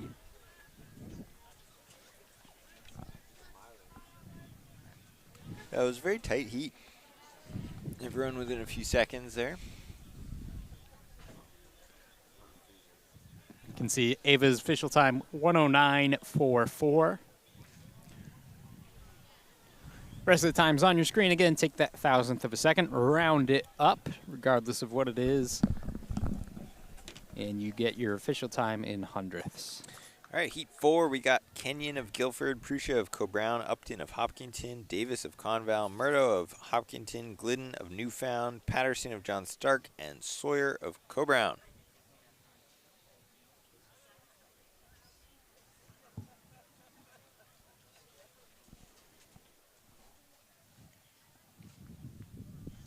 I think one of our commentators is currently being harassed. Yeah. It's enough that I had to spend all night with him last night. Yeah, All right, who you guys got? Car ride. Oh, gosh. It's the reason why I'm taking a step away. All right. I'm going with lane 2. See? Going with lane 2. I'm taking. Because you know her. I do. I'm taking lane 3. She's gritty. She's coming off a knee surgery, but she's gritty. So I Lane got to go 3, with the grit. freshman. Freshman Yep. from Hopkinton. Hopkinton. Ooh, Hopkinton's good. Sophia. Who's lane 4? Ada Davis of Conval in lane 4, the junior. Oh, she's pretty good. She's in blocks too. Oh, I might. No, I can't. Let's go, Prussia. Oh.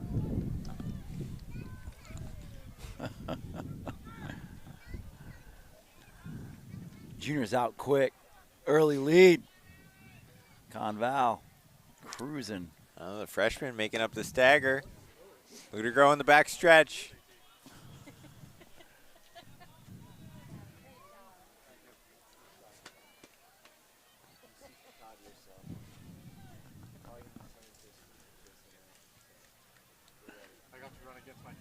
Pretty tight front group there. That's a pretty tight front group. 2 Newfound. Oh, is that Newfound That's and Hopkinton? Hopkinton. There's a Newfound on her outside shoulder. Yep, Hopkinton currently with the edge. Conval. That's Murdo of Hopkinton, I believe, out front. You would be correct.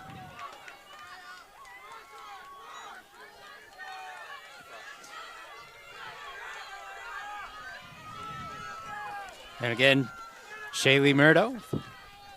About 63 high, looked like. That's under her seed time of 65.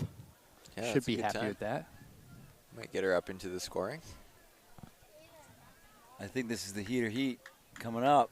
You would be correct. Ooh, I see some names coming onto the track. Ooh, hoo, hoo. All right. This is going to be sick. Heat 5, we It's going to be a have sick race right here. Chavda of Cobrown, Cantor of Lebanon, Burke of Newmarket, Tedford of Sanborn, Bovey of Hopkinton, Thomas of Goffstown, Furman of Newmarket, and Amelia. Amelia. Of Kearsarge. Yes, we're gonna go with that. Figured I'd help you where I could. Are you okay, Davia? You want to read that one? Lefebvre.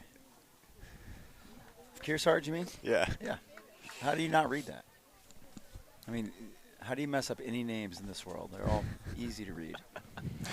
You heard it here, I'm sure folks. You haven't messed up any names today. Coach Tim Cox All going to be first names. reading the rest of the names That's today. Anishka Shabda. Again, calls out his own athlete. Yeah.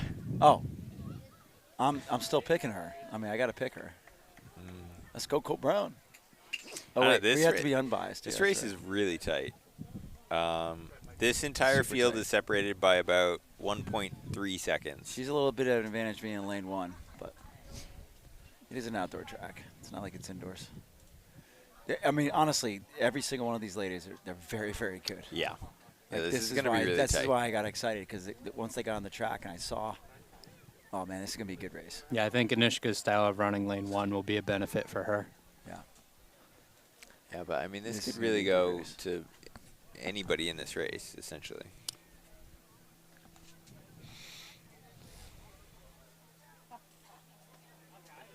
I think Hopkinson's looked pretty good. I'll go with Reese for this. Uh-oh. What A happened? little bit of a twitch. Who twitched? Yes. I missed it. Who There, twitched? there were several. Oh yeah, there were. Sorry, I was watching the start. I was watching lane 1 to People are a little watch the jumpy. start. I do appreciate the starter stopping in that situation. If everybody was jumping like crazy. Oh, he started That was a quick. quick one. He did not want to have to go through that again. All right, let's see what we got here. Pretty even. Maiev Goffstown out in lane 6 did pretty well to make up that stagger. Yeah. We see her in Yeah. the maroon. Now, Nuska looks good in lane 1. She always kind of runs this pretty economically. Yeah, they're really tightening it up on that back stretch. Yeah, this is going good. to end up being real close. Yeah. Well, judged by seat times, right? So let's see how this ends up here. This Yeah, I looks mean, really everyone's, even with the stagger, everyone's like almost even here. good. This is tight. Like, again, we'll see how they come off the turn. Newmarket's looking pretty strong. That's Allison Burke. Burke's fast. It's Burke and Shavda. Burke and Shavda. Looks like it's going to be Burke. Shavda with maybe of a spurt. It's going to be Burke. 63 and change.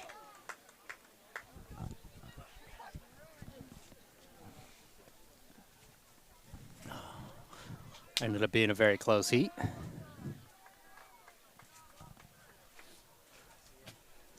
Burke, 63.51. Nushka with a 63.74.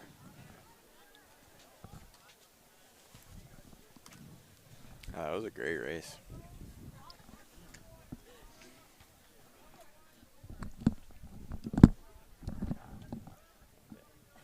Race like that makes me want some more 400s. Fortunately, coming up next on the track is the boys side of things in the boys 400. We have a total of, we've got 400s. 7 more heats of this. 7 heats on the boys.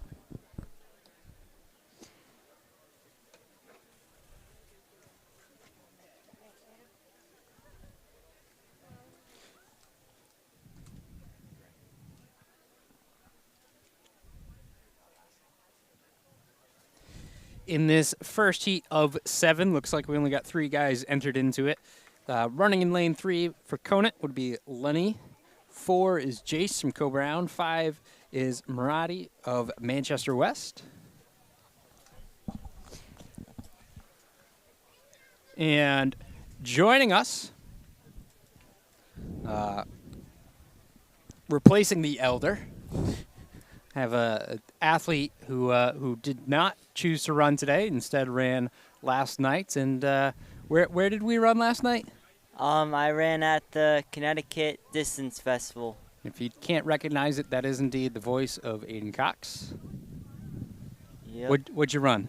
I ran the mile and 4:16 and got the win. So it was a good race, good opener.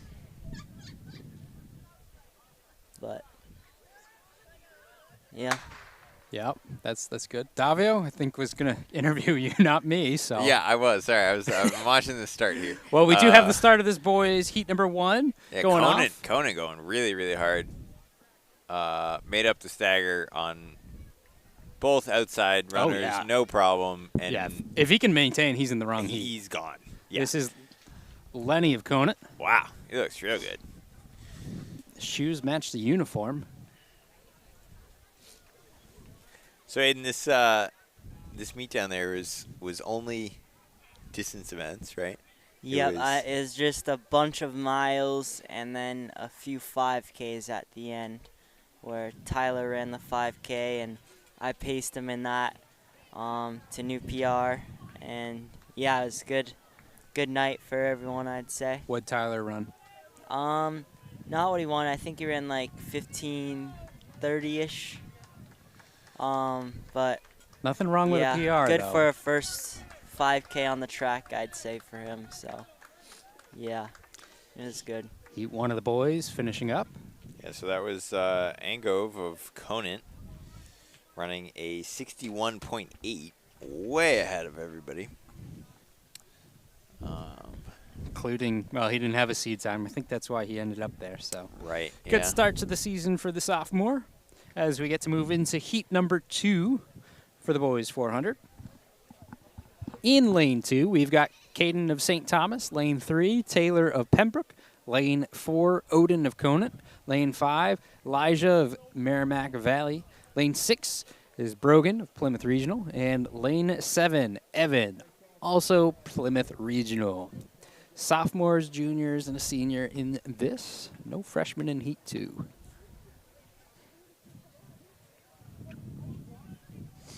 So you won the race, but I didn't see it. Talk to us about it. Did you have any competition pushing you, or is it a solo mission? Yeah, I was pretty solo for the whole way. Basically, I took the lead right away and tried to push it up at the front. It was a little like cold and windy out, so it's not like super fast conditions, but still good conditions for distance races, especially the 5K. But yeah, I basically just sort of took the lead right away, and yeah, I just kept my foot on the gas pedal and kept trying to pick it up each lap, and yeah, I felt pretty good. But yeah, mostly just sort of getting back into it a bit, getting back to racing some more after just been training for a little bit now. Still training pretty hard. I'd say we sort of trained through this race, but yeah, I'm happy with I think it's a good start. So. Now, Yeah. you went out of state for this meet. Do you have any other out-of-state adventures lined up for the season? Yeah, we're going to, in a couple weeks, we're going to it's a Hoka race where I'm doing the mile again.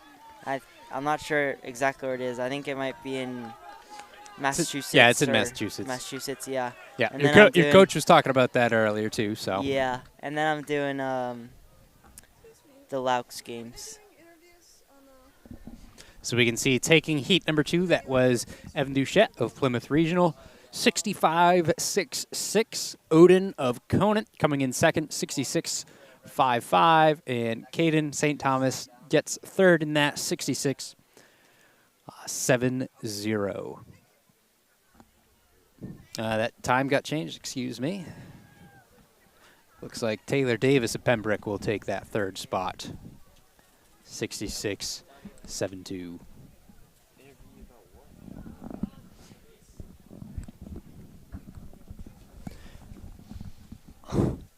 All right, now we got Jamie on here. Jamie who? Rude. Not everyone knows who Jamie is. Okay, we have Jamie Lano of. I agree with Mr. Hall. Thank you. Yeah. Okay. So you also ran down in Connecticut yesterday. Yep. How's the environment down there? Is it cool to run at such a big meet?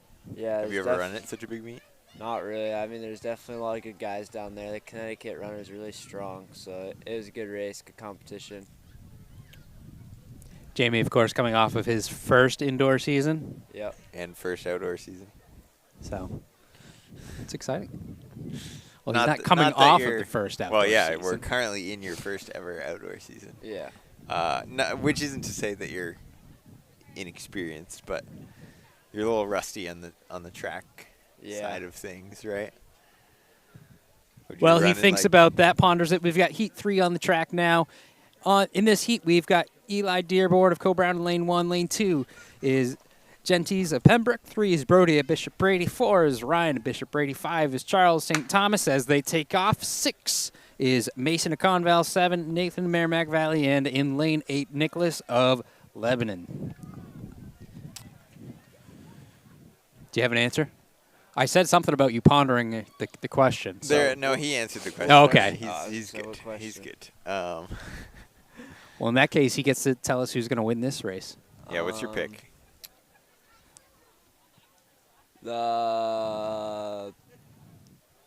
Wait.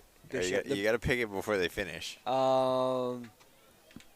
Whatever kid is in the lead right now. Wait, no. Is that a Merrimack Valley kid? We currently have Conval out in front. Oh, the Bishop Brady kid. He looks the strongest. And they are even right now, Conval and Bishop Brady. That is Ryan and Mason. Ryan for Brady out in front now. Good little kick there, as predicted by Jamie. Granted, he waited to the last 100, but But Ryan Casey wins that. He's a freshman. How many 400 heats are there? There are 7 heats, So and that was three heat 3. more, 4 more There's till 4 more heats. Yeah. Doro and Ash go. Sub 50's coming. Yeah, you think we'll see a sub 50 today? Yeah, I think we will. Really? It seems like pretty good weather to me. I mean, actually, for the 400, it's probably a little chilly. It's definitely chilly it's for the cold 400. For the 400, yeah. I'm going to go ahead and say it's going to be really hard to get sub 50 today, although if anyone can, we do have a couple of guys who can make that happen, both 2 guys under that seed time, but we're not there quite yet. We are moving on to heat number 4. Meet record, 50.8. So that could still go down even if we don't get a sub. But in heat number 4, lane 1, Ethan and John Stark. Lane 2 is Charlie of Kennett. 3 is Boston of Merrimack Valley. 4 is Bryce of Co-Brown. 5 is Soren of Kearsarge. 6 is Brody of Guilford. 7 is Caden of Pelham. And in lane 8, representing Newmarket, we have Jason, the senior. 10 miles. I will tell you, if we've got Jamie on the mic for the fast seat of the 400, I'm excited. He's a very good commentator normally. Yeah. So we'll see if he gives us a call on this race. I'll bring some more energy. Let's go. What's going on right now? So right now we got a pretty good start. Looks like Cole Brown's out pretty hard. Which would be really hard because this- Co-Brown. This is heat Oh, we do have Co-Brown in 4, this. Yeah, we got a Co-Brown. right? Heat 4. Yep. All right. I think that's got to be Bedford. What's right on the That outside? is Newmarket. Newmarket's out the The hardest. senior, He looks good. He's going through in about 27. Jason Rob Billard.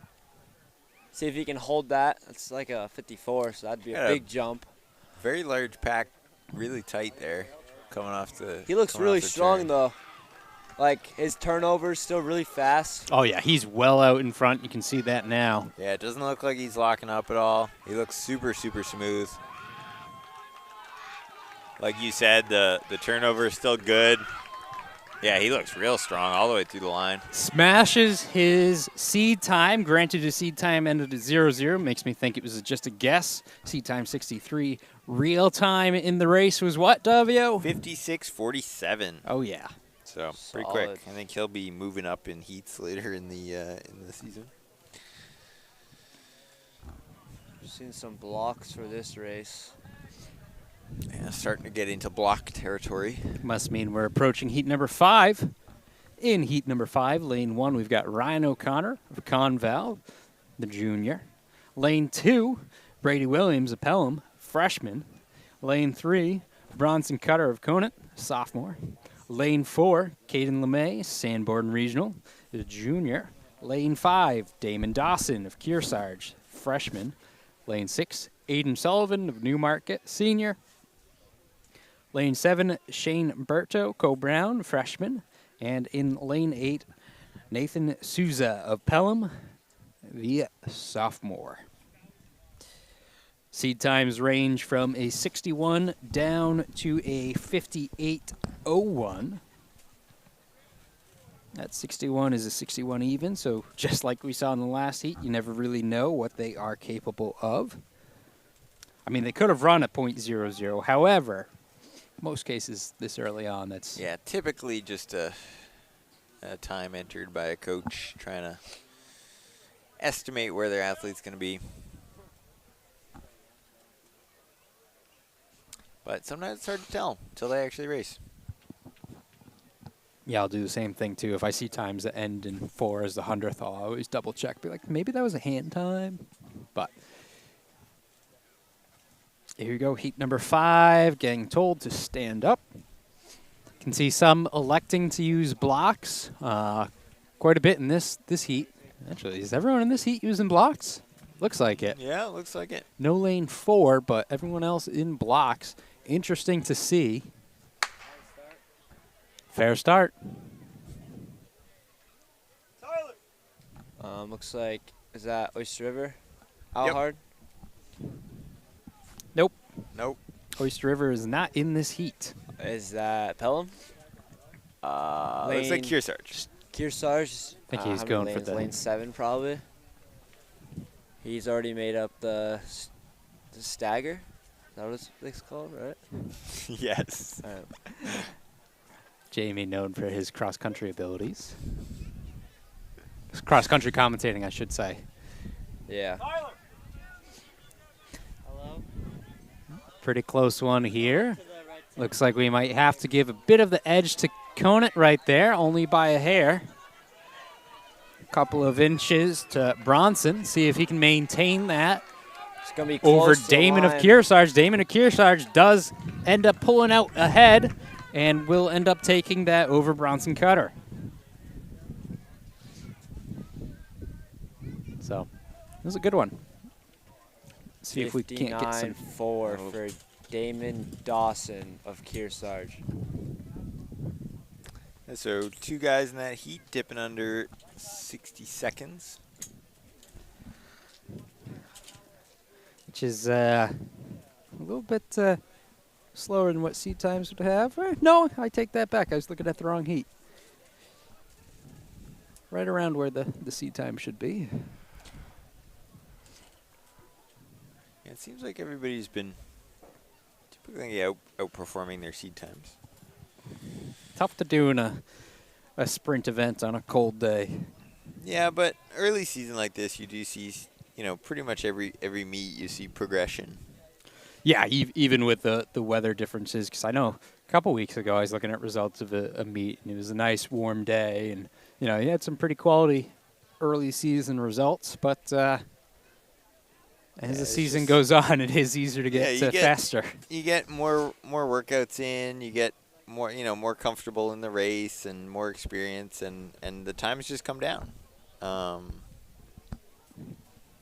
which obviously is what you're going for.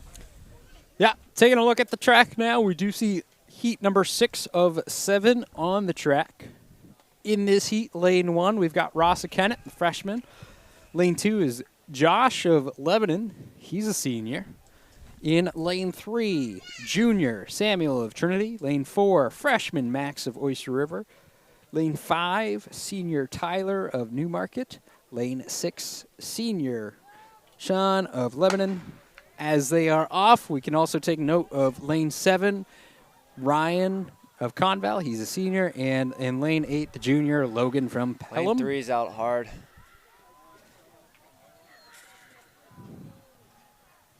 That's Newmarket. I don't think that's, might not be lane 3, it might be lane 2.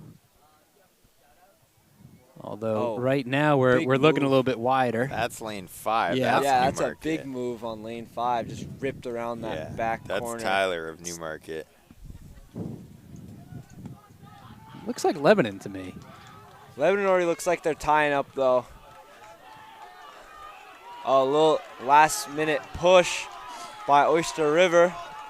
So that's Max Scopel of Oyster River. Lebanon has an taking answer. it. Gonna hold on, Sean though. Miller, Lebanon, like I said. That was a good answer to that move by Oyster River. So we'll get some times up on the screen just as soon as we get them. It's 55:10 for Miller of Lebanon.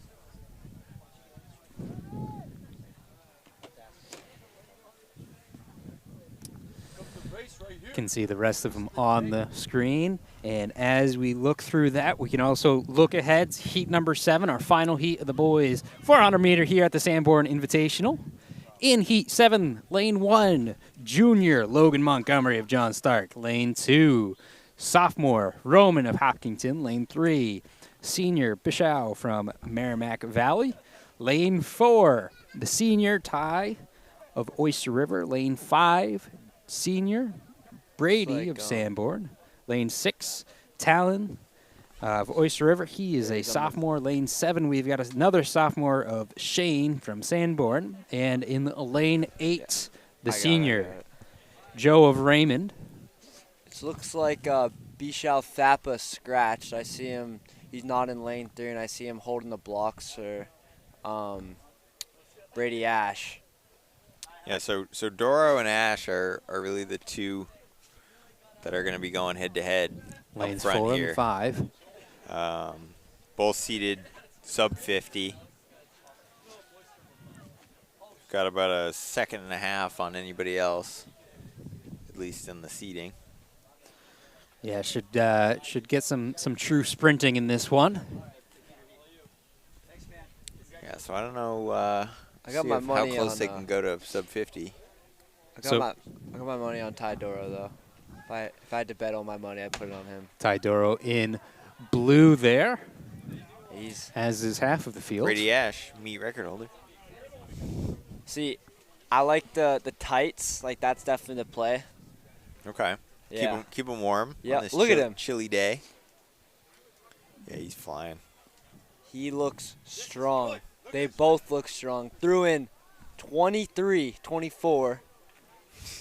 And look at that. Ty Doro is getting up on Brady's shoulder. Yeah, Ty is in the lead right now, ever so slightly. This is just who's got the most grit. Can see it in their faces right now as they come down that home stretch. Tightening up a little bit from Ty, but he's going to have enough right now. 5 meters up and does take that. Yeah, he really tightened up that last, 50 meters. Tights are definitely the play today as we can go ahead and take a look at some of those times that Davio doesn't have up anymore. Not quite on the computer yet. There we 52 go. for Ty Doro. 52.11. John Stark came out of nowhere that last 100. Logan Montgomery. It's cut off on the screen. I'll give him a break on that one. 52.72. And then Brady Ash rounds out the podium with a 53.3. Yeah, you could see they went out like they were running 49, but that last 100, they got to them. Because it looked like they were dragging themselves across the line. Cold day, early season.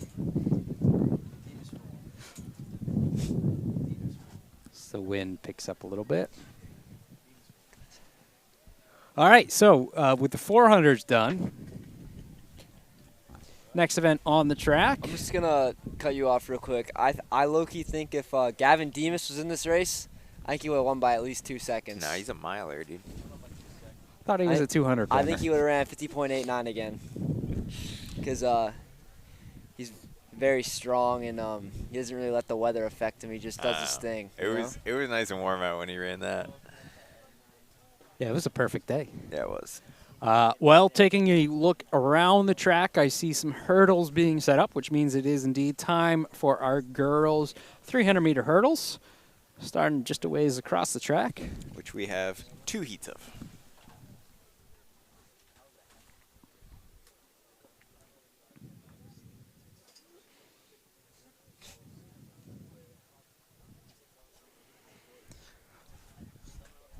Looks like some hurdles are slowly making their way out on some of these points. Yeah, we were complimenting the hurdle crew earlier in the meet, but I don't know where they went. Maybe somewhere with some heat. Yeah.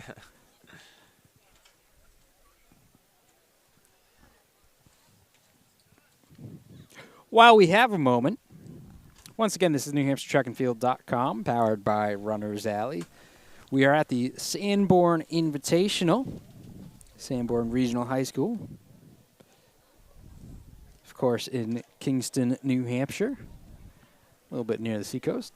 Our meet sponsor today, meet hub sponsor, is Alternative Sales Corp. Restaurant equipment and design. See their logo up on the left. Check them out. You also see on the screen there, Speed Sport Timing, responsible for doing all of the timing today. So if you want your track and field events, they've got some live splits going on for some of those distance events. You can check it all out there. Obviously, if you're hearing this live, you know where to go.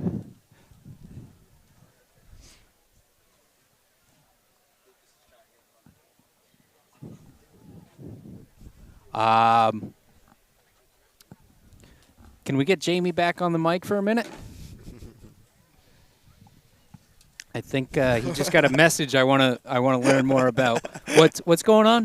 What was your? It's 1:57 right now. I just got here because I was just doing some community service, and I just get a text from my coach that says, "Yo, how do you feel about running the 4x4?" The dreaded text message of every athlete. And then he says, Wasn't text "Do back in the you have day." any of your stuff?"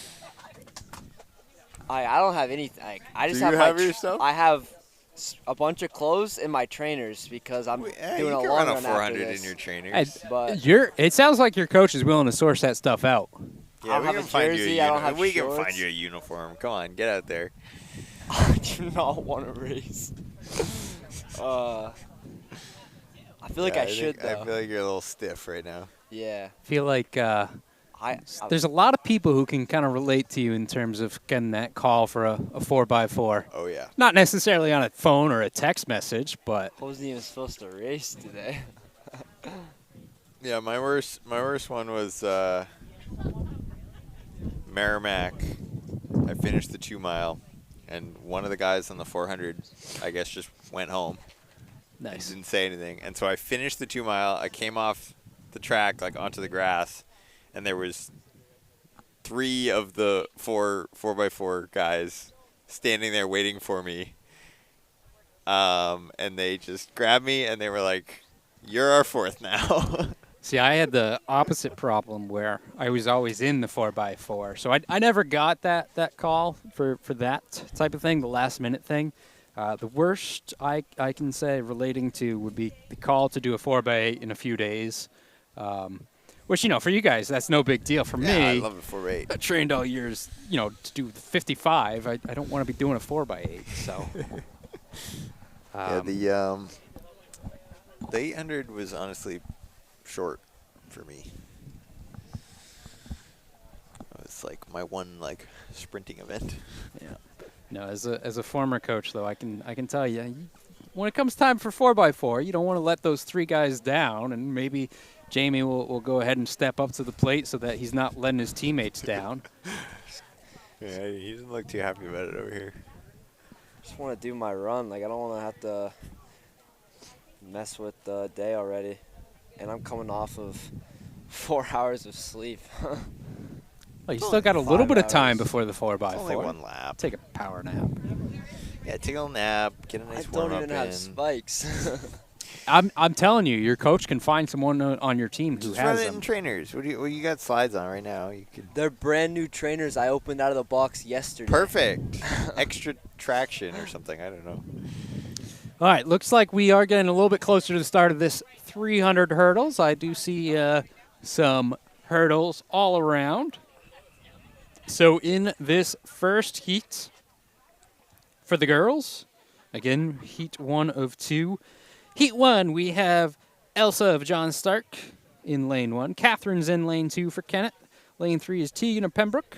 Lane 4, Delaney of Co-Brown. Lane 5, Paige of Hopkinton. Lane 6 is Stephanie of Kennett. Lane 7 is Tegan of Plymouth Regional. And lane 8 is Perro of Pembroke.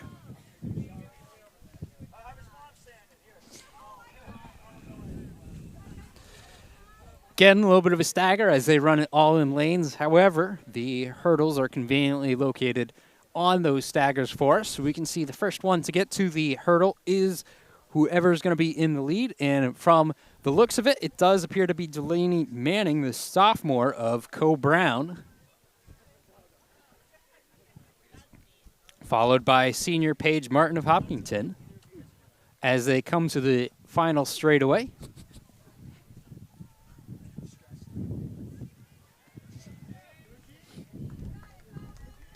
And with one hurdle remaining, Delaney gets over it and takes the win for heat number 1, followed by Paige of Hopkinton. And I believe Tegan of Plymouth takes 3rd there. That last hurdle's the tallest one. It's cruel of them to put it up higher. Mm. Get some results in just a moment. There they are. Delaney, 56.07. Paige Martin, 62.02. Tegan Hershey of Plymouth, 63.08. Getting those thousandth times round up. Next on the track, we have Heat 2 of 2. So this would be our faster of the 2 heats for the girls' 300-meter hurdles.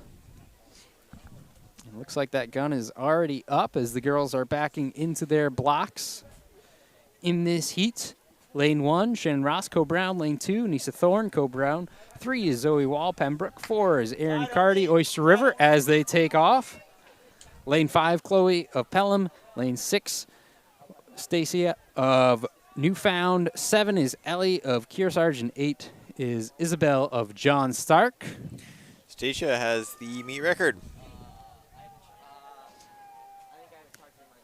Defending Sanborn Invitational champion. Nice that she gets the opportunity to defend. Not the fastest seed time. We'll take a look at this right now. It does appear to be lane 4. That is Erin Cardy of Oyster River, the junior, well out in front. She looks like she has a pretty good pace going as well as she approaches the final hurdle. That's a really good Gets time. over it. Oh, yeah. That's a really good time. Right around 47, which is what her seed time was, 47.28. That would be a new meet record. So we'll wait for the official on it. 47.74 by Erin Cardy.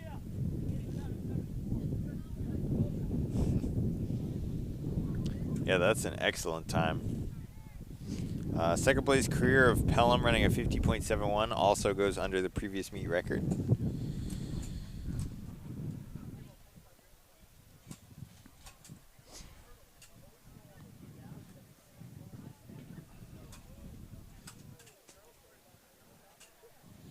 Cardy's only a junior as well.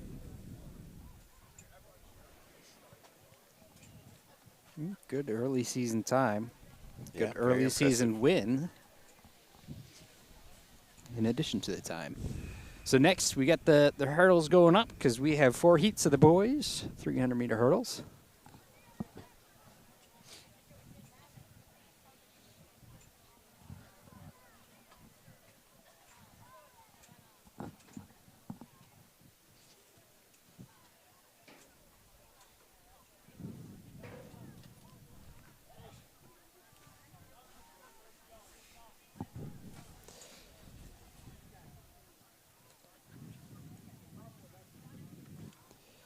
Again, we've got our boys 300-meter hurdles up now. After that, taking a look at the rest of the meet, we have 800 meters, followed by 200 meters, then 4x8, 4x4, little relay city action to finish off the day. But right now, I did just hear a whistle.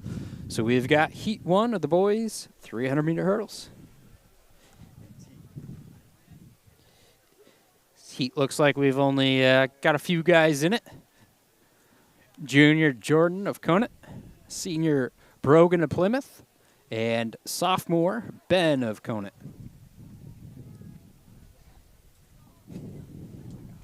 Both Conant boys come in without a seed time, which means that they could very easily be well out in front, just like we saw during the 400.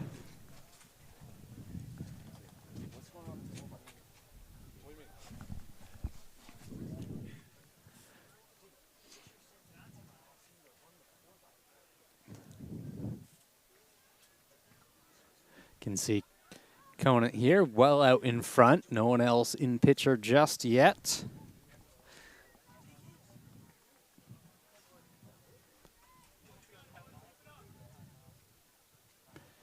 Again, this is sophomore Ben Sawyer of Conant.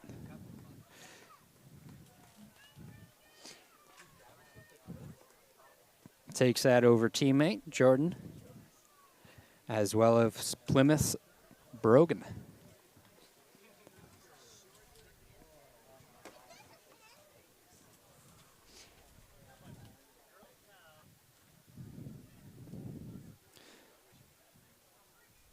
Heat number 1 of the boys in the books. Winning time, Ben Sawyer Conant, 41.74.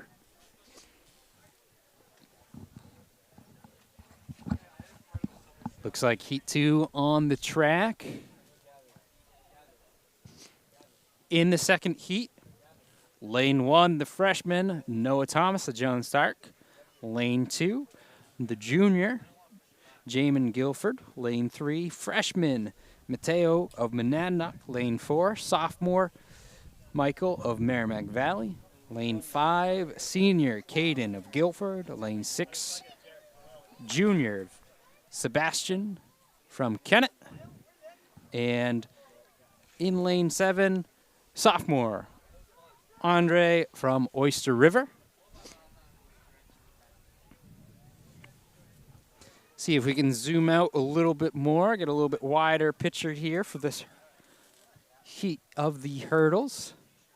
Again, first one to get to a hurdle usually means that they are out in front in first with the stagger. And we can see that does appear to be Oyster River out wide.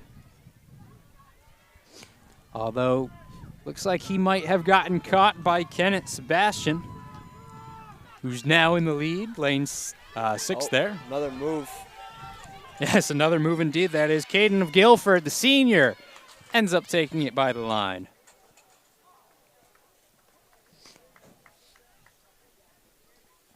It's a 50.41 to a 50.97 between Caden and Sebastian.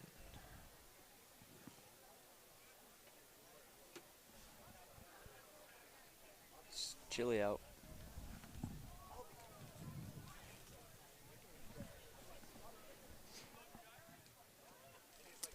See the times from heat number 1. Those will get flipped over to heat number 2 shortly. There we go.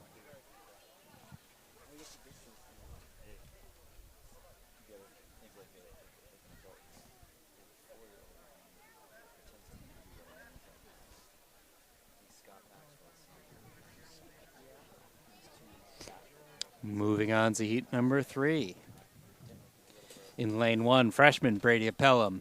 Lane 2, sophomore Sam of Pembroke. Lane 3, junior Tyler of Kennett. Lane 4, senior Kevin Ball of Hopkinton. Lane 5, junior Jacob of Monadnock. Lane 6, the freshman Dylan of Pembroke. Lane 7, senior Joshua of Pembroke. And lane 8, junior Jackson of Hopkinton.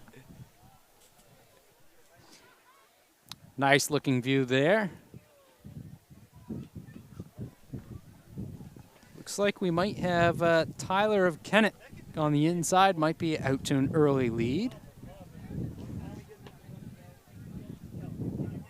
Although that, see how it looks on this one. Get a better picture here as we see them, and it is still indeed Tyler of Kennett out in front.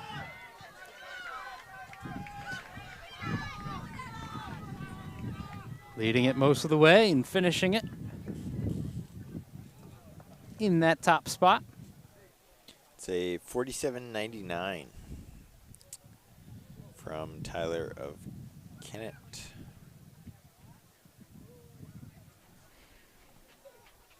Thank you for that contribution. You're welcome.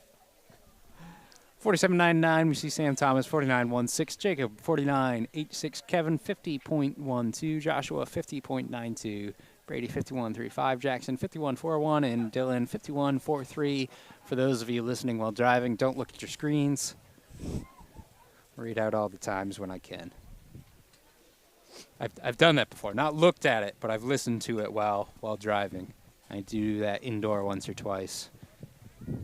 So it's always helpful when you get to hear it. Not trying to insult anyone's ability to read.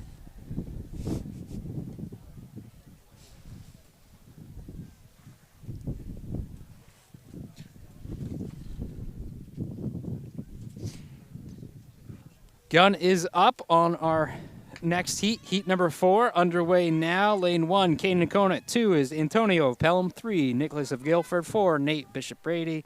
5, Nicholas of Lebanon. And 6, Gavin of Monadnock. 7, Aiden Guilford. 8, Cameron of Co-Brown. This is our 4th and final heat of the boys 300-meter hurdles. This is our fast heat, and we can go ahead and look at it right now. Looks like it's very close, actually, between Guilford and Brady. Guilford out in lane 7. That's Aiden. Slight edge.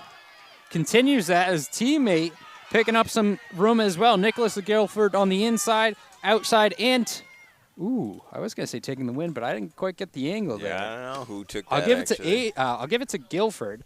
I don't know if it was Nick or Aiden though. It was Nicholas running a 42.47 to a 42.57. Teammates going 1-2, and both of them under the previous meet record. Congratulations to them. New meet record for Nicholas of Guilford. Nicholas Haddocks.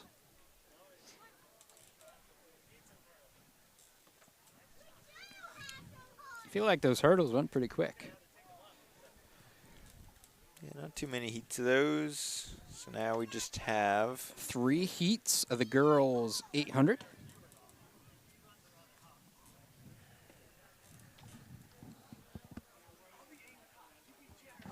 Just as soon as we get these hurdles off the track.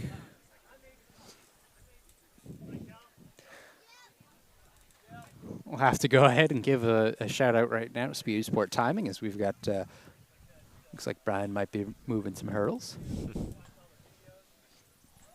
Is there any other invitationals going on today?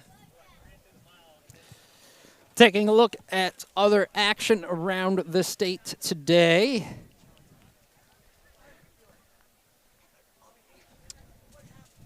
We also have going on at Nashua North, we've got the North Track Invitational.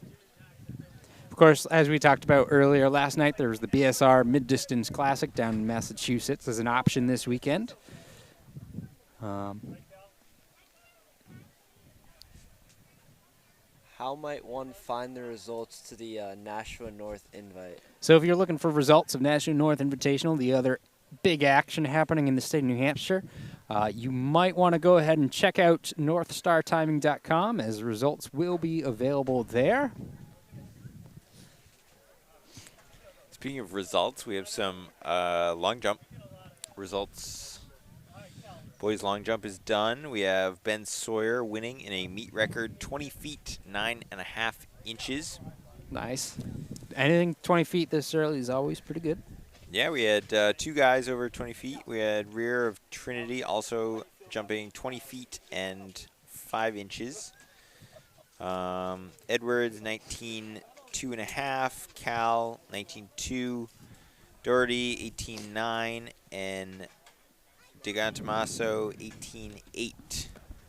Looks like National North meet might be a little bit ahead of us. Looks like they've got results for everything on the track except for boys 2 mile and the 4x4s.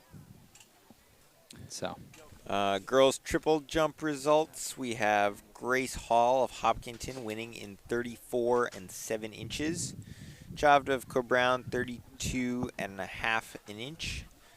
Sicard of Co-Brown 31 8.5. Frankiewicz of Kearsarge 31 1.5. Sarton 31 1.5. Valley 31 1. Boys triple jump. Gavin Courier winning of Pembroke 38 and 5 inches. St. Jean 37.9. Peters 37 2.5. Coyote 37 2.5. Gencho's 36 7.5. And Luca 36.6. Boys high jump, Doherty winning in a meet record 6 feet 3 inches. Faulkner 5'10". Edipolo 5'10". Corvo 5'10". Stanchfield 5'8". Montgomery 5'8". Boys javelin is done as well. We have Isaiah Reese winning in 164.11. Bishop 143.3. Olafson 131.00. Harper 130.01. Stegmeyer 125.05 and Getchell 125.01. Girls shot put, we have Madeline Grenier 29 3.5. Longacre 28.7 and a quarter. Robert 28 1.5. Keller 28 and a half an inch. Chesbro 27 8 and a quarter. Noble 27 3 inches. And then girls pole vault rounds up what we have for the field event results so far. We have Shannon Ross of Co-Brown winning in 8 feet exactly. Durant 7'6", Nicolosi 7'6", Minuti 7'6", Mooney 7'6", and Coakley 7'6", with varying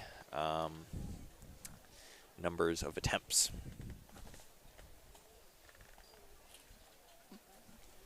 Did you get us caught up in the field? Yep, that is what we have so far. All right, congratulations, you're done for the day. Go take some photos.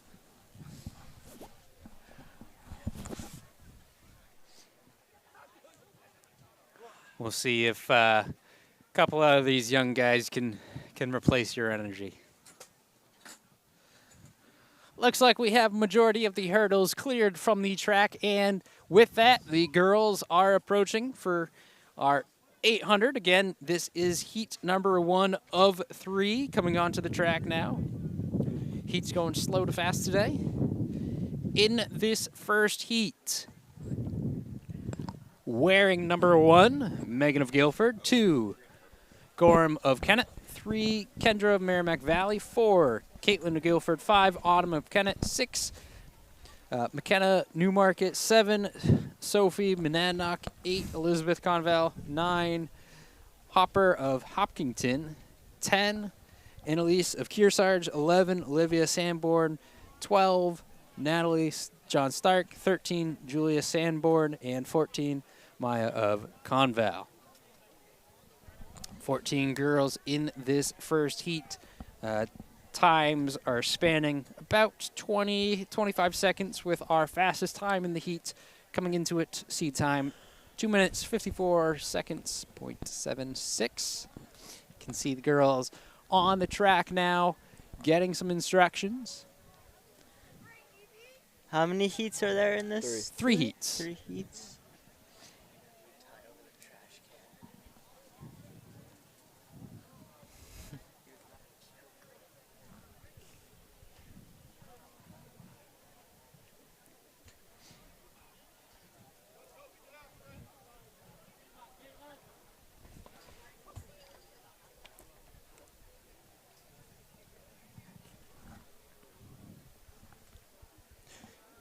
It's on the colder side for a 400. 800, getting a little bit better for them, but still probably a bit too cold for an 800 as these girls take off in our first of 3 heats. And this heat has 14 in it.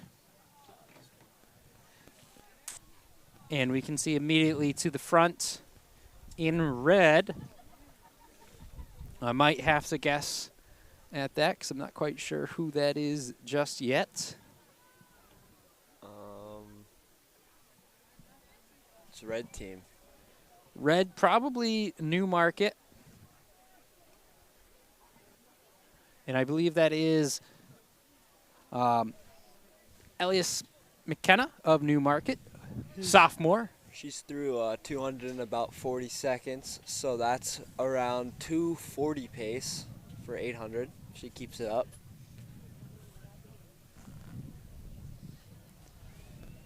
Can see Kendra Davidson of Merrimack Valley, another sophomore, giving chase about 15, 20 meters back of her. Aiden, what you seeing in this race right now? I'm seeing Campbell or Newmarket out in the lead. Newmarket. Newmarket out in the lead. And Merrimack Valley's behind her, but not going to catch her, I don't think. So it looks like Newmarket's going to win it. Through an 82. Keeps that up. We'll see. This is the hardest 200 of the race, so got to really dig deep on this section. Well, the gap's not really changing, and Newmarket girl seems to be like, Maybe even lengthening the gap. yeah. Yeah, So I'd say maybe she was putting the wrong heat or something. it's looking about But 50 these first meters. two are way out ahead, especially for an 800. Like, she almost has 75 meters on the rest of the field right now. And that's pretty impressive. What math class are you taking? And only a 2-lap race, she is almost an eighth of the race. 40. Bro, what? We are coming Yeah, to 1/8. the last stretch. Looking strong. 2:32 on the clock with about 80 meters to go.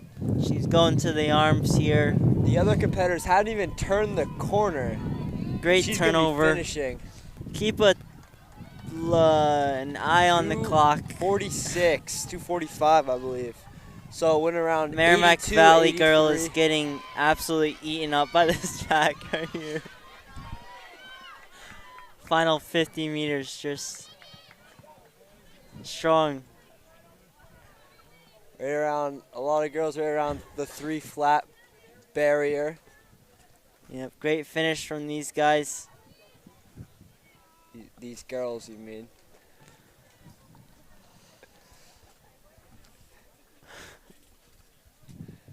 All right. Let's All see right. when the results populate on the screen.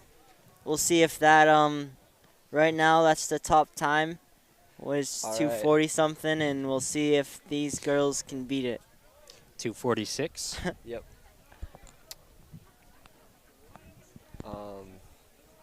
I'm sure someone will. How do you pronounce that first name? Is it Ellis? Eilis? Eilis McKenna Newmarket? 246.19. It's a great solo effort. Yeah. Solo dolo.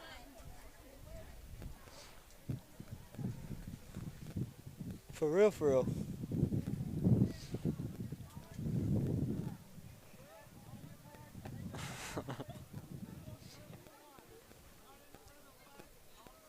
And the starter's giving his instructions to the runners before they start running. And I really like the starter's beard.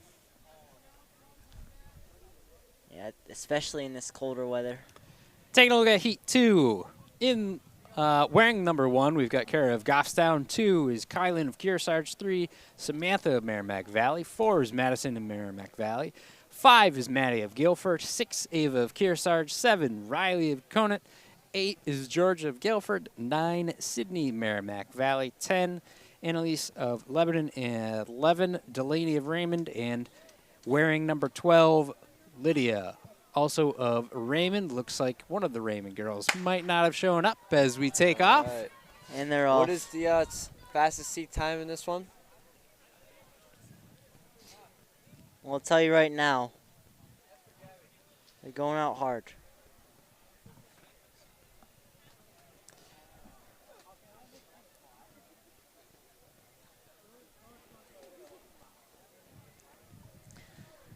According to an anonymous source, the girl in the front ran the mile today. So, it's surprising that she's going out this hard. But Looks like out in front, that is Kara of Goffstown, she'll the probably sophomore. win.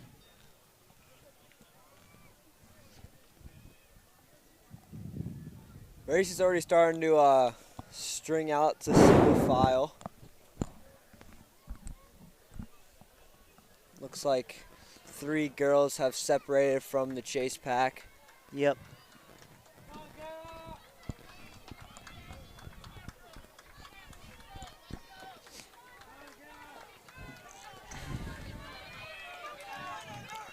Kara takes Coming the first through in 4, takes the bell. 74, so that's pretty fast.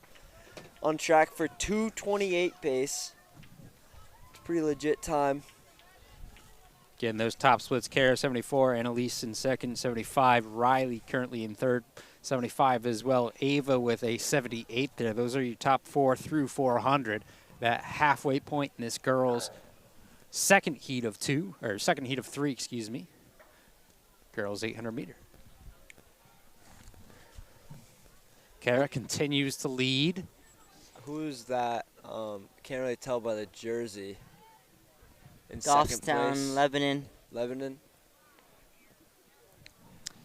Looks I have like no clue who's That's in third, Annalise. to be honest. Conant is in third. looks like the the gap is starting to stretch a little bit more by every step. See how smooth she stays in this last 100 meters. Gun to tape. Interesting running style, but it seems to be working for her here as she takes the win in 2:34.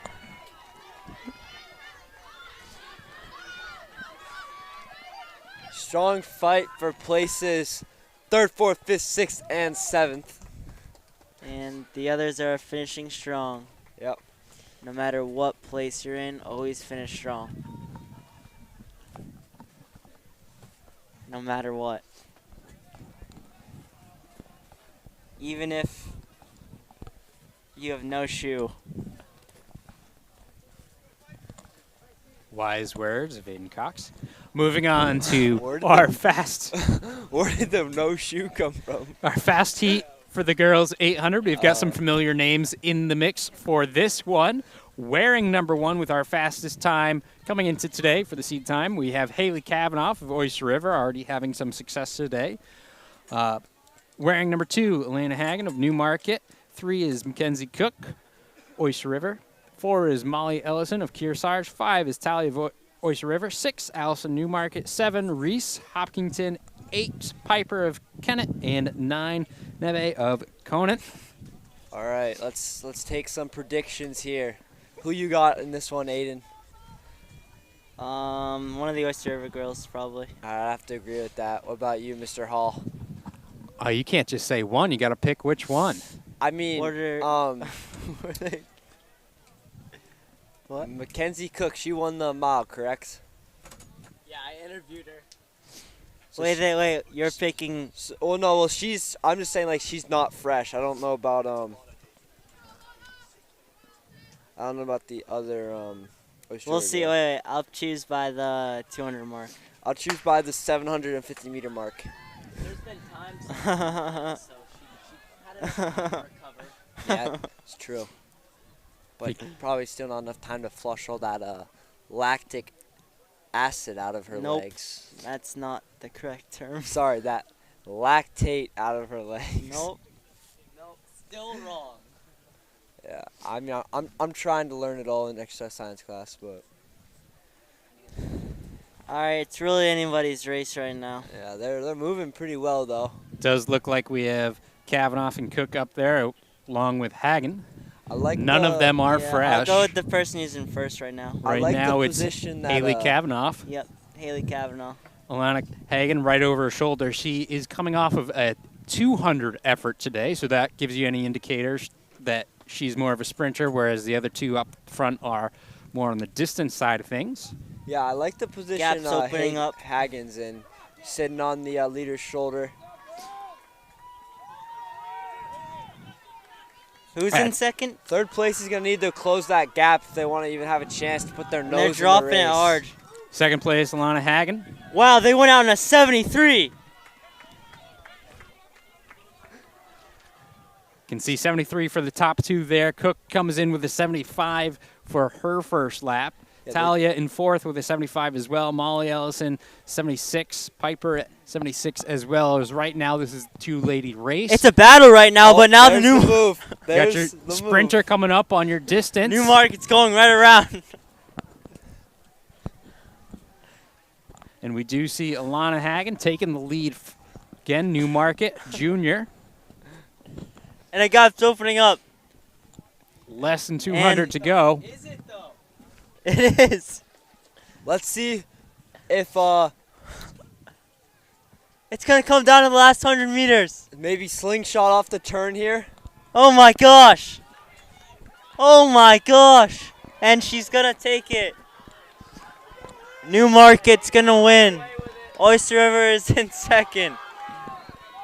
Alana Hagen, Newmarket. Junior. 222. 222. 222. Great looking battle right here. We got 4 girls in the mix there. And Hagen's official time, 2:22.75, which is a meet record. Haley Kavanaugh also under that meet record time with a 2:23.92 for her. So split about 72, then dropped it down to 70 that last lap. Molly Ellison does end up in that 3rd spot for Kearsarge with a 2:35.1. Mackenzie Cook, Oyster River in 4th with a 2:37.5. Allison Burke, 2:38.5.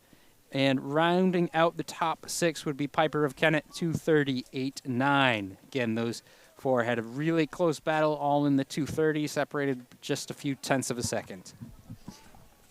All right, now the first heat of the boys. We'll see if this heat can beat the fastest of the girls' heat. Usually they're pretty similar, I feel like. Definitely depends on the meet. Taking a look at our seed times for this boys' heat 1 of 3. We're looking at a range from 2:30 to 3 and change. 3 in this minutes. first heat. Lane 1, or excuse me, wearing number 1. They're not in lanes. Jack Barnes and John Stark. Number 2, Dominic of Raymond. 3 is Caleb of Pembroke. 4 is Benjamin of Dairyfield. I think that's the first Dairyfield athlete I've seen here today. 5 is Nero of Conant. 6 is Afzal of Pelham. 7 is Ryan of Manchester West. 8 is Jake of Conval. 9 is Ned from Kearsarge. 10 is Odin of Conant. 11 is Eli of Trinity. 12 is Gabe of Oyster River. 13, Benjamin of Guilford. 14, Oscar of Newmarket. 15, Rob of Kennett. 16, Cole Brown. 17, Tiber of Pelham. 18, Jack of Raymond. 19, Jonah of Kennett. And wearing number 20, we have Braden of Trinity. A lot of freshmen in this race as we get the first command. You can see they do have that stagger there. This is a big heat. 20 is definitely a big number for an 800.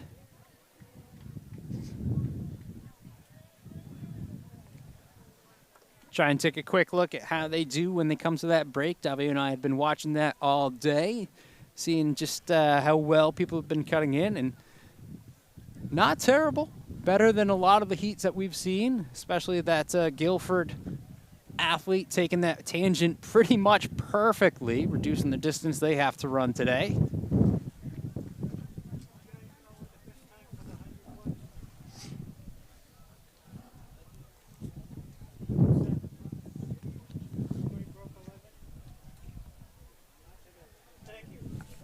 Looks like we have John Stark out in front, as expected. That's Jack Barnes, top seed time for the heat. Wearing number 4, Dairyfield Benjamin Roy right over his shoulder, as well as number 6, Raheem of Pelham.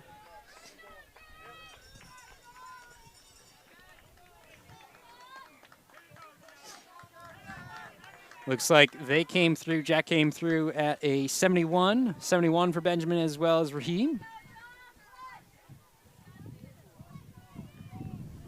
71 for Braden as well, so we can see those top 4 definitely tight through the first 400 as Raheem makes a move into second. Jack still leading in first. Raheem moving on up, though, is going to go ahead and take that top spot over with 200 meters to go now. Raheem of Pelham, sophomore. 71.56 on the split. He's looking strong right now with Jack just a couple of meters back of him. Jack making a surge right now, though, on his shoulder and makes the move. Jack Barnes, John Stark, the senior, is going to go ahead and move on into first for heat number 1 of 3 in the boys' 800 meters.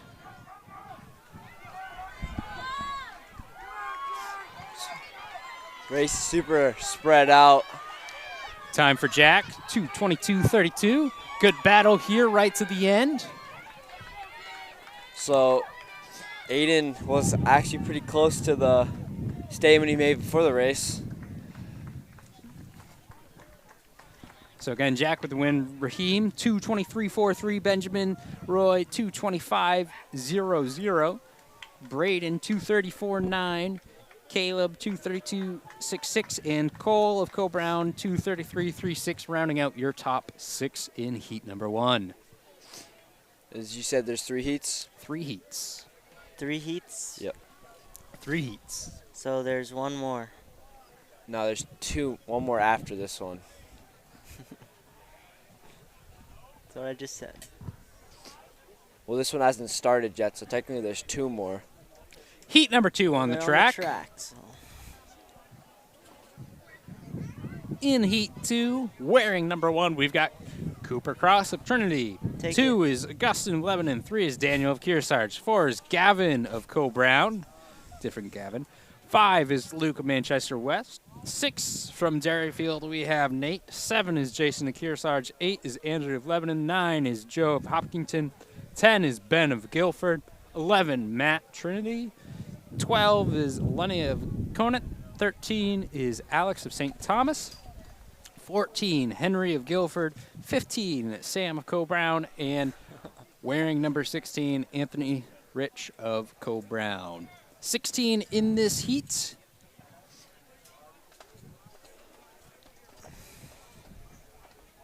Well, look out for Gavin Dijak of Co-Brown. He's been running well lately. Top time to beat from heat number 1, 2:22. We'll have to see if one of these guys down the line for me can remember that. 2:22.32, top time to beat from heat 1. Guns up for heat number 2.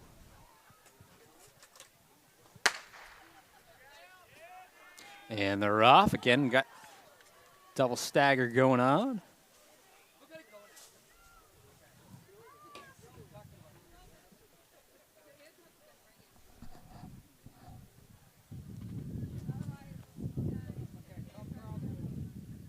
Looks like Trinity out in front. That's probably Cooper. Top seed time coming into this heat with a 2:16.72.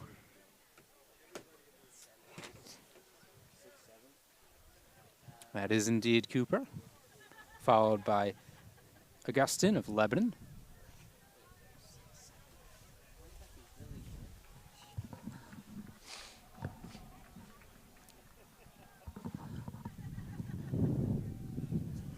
Can see 1, 2, 3 all in a row, just like the seed times have them. We'll see if anything does shake out once they approach this bell. Cooper, Augustine, Daniel. This is Jason in 4th at the line. Very close battle there, though. Cooper with a 67. Augustine, 68. Daniel, 68 as well, with Gavin getting a 69.98 in there. Sophomore, Cooper Kraus, Trinity.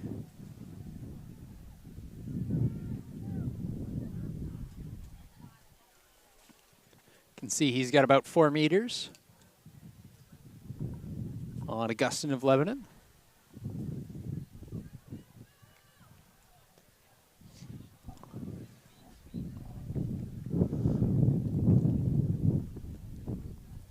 Looks like maintaining that same distance from 1st to 2nd. Although 2nd coming up with a surge. Big move coming here.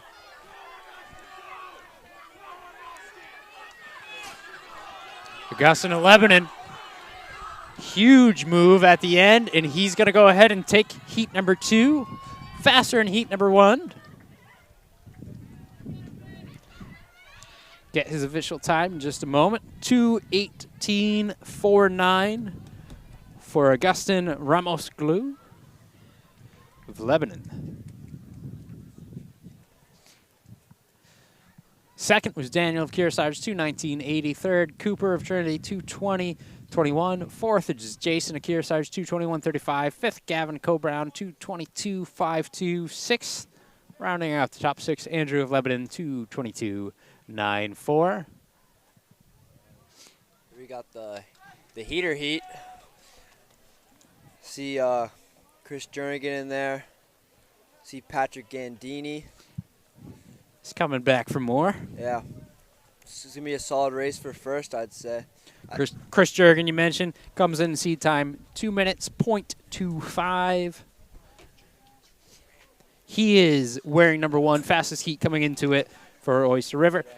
Also representing Oyster River, Keene, coming in with a 2:01.95. Third, or wearing number 3, Patrick Gandini of Guilford. Wearing number 4, Tripp of Pelham. 5, representing John Stark, is Eli. 6 of Conant is Jacob Sawyer. 7, St. Thomas is Dominic. Wearing number 8, Brandon from Pelham. 9, Marshall of Merrimack Valley. And your boy wearing number 10, that is Carter Forrest of Guilford, the junior. Those 10 boys make up our third and final heats of the boys' 800-meter.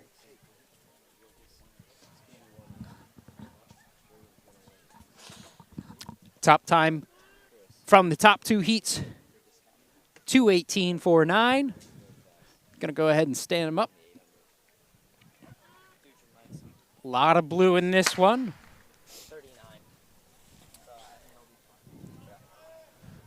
Clean start.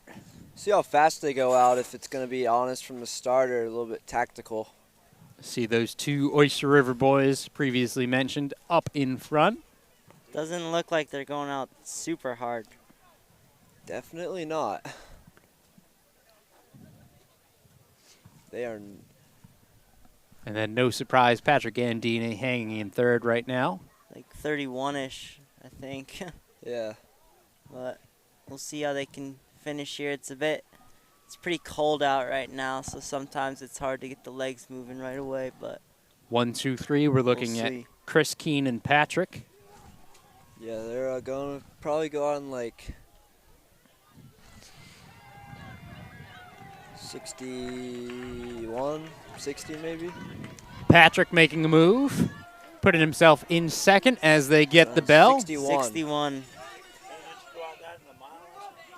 Official split there for Chris, 61.73. Gandini with a 62.01. Chris still with the lead over Gandini. Nothing crazy. I wouldn't be surprised if they negative split this, honestly. I take back everything I Gandini said. making the move. I take back everything I ever said. Like Patrick Gandini's the guy. Gandini. Like, Now number 1, he's got 200 meters to go now. Jernigan's not done, though. I don't know. Jernigan's not done. I think Gandini's running the wheels out of Jernigan. Yeah, Gandini's looking strong right now. Lead continuing to grow for Gandini, about 4 meters, 3-4 meters.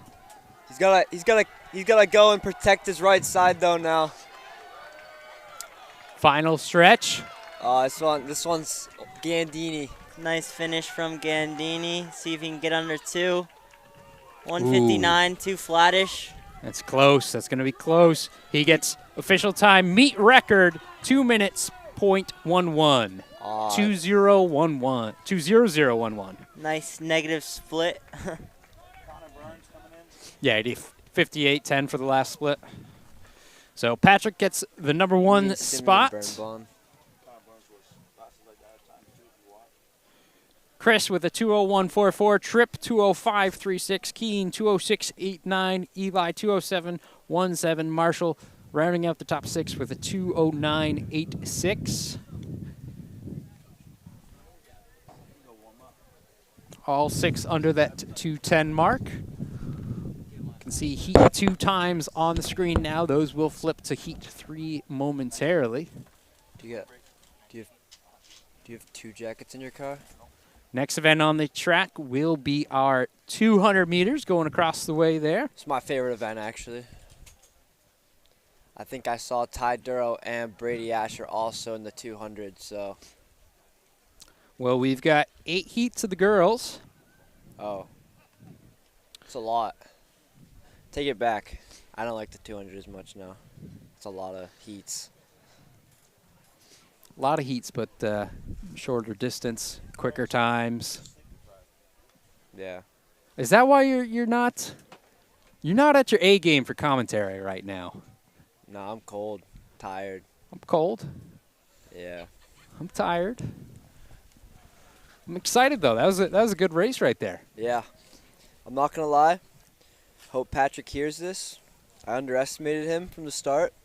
You know, I take it all back. Like, he's the guy now. I should have known he's the D3 legend. Like, should have known he was going to do that, hit that double today. So The great Gandini, that nickname didn't give you any indication. yeah, I thought he was just dropping down really far in distance. Like He's got a habit of doubling and tripling, if I'm not mistaken. Isn't that right, Coach Cox? He does. I think he's been the repeat Triple Crown winner at D3 for the past 2 years. That means repeat 2 years. I'm sleep deprived too. I got what you're saying.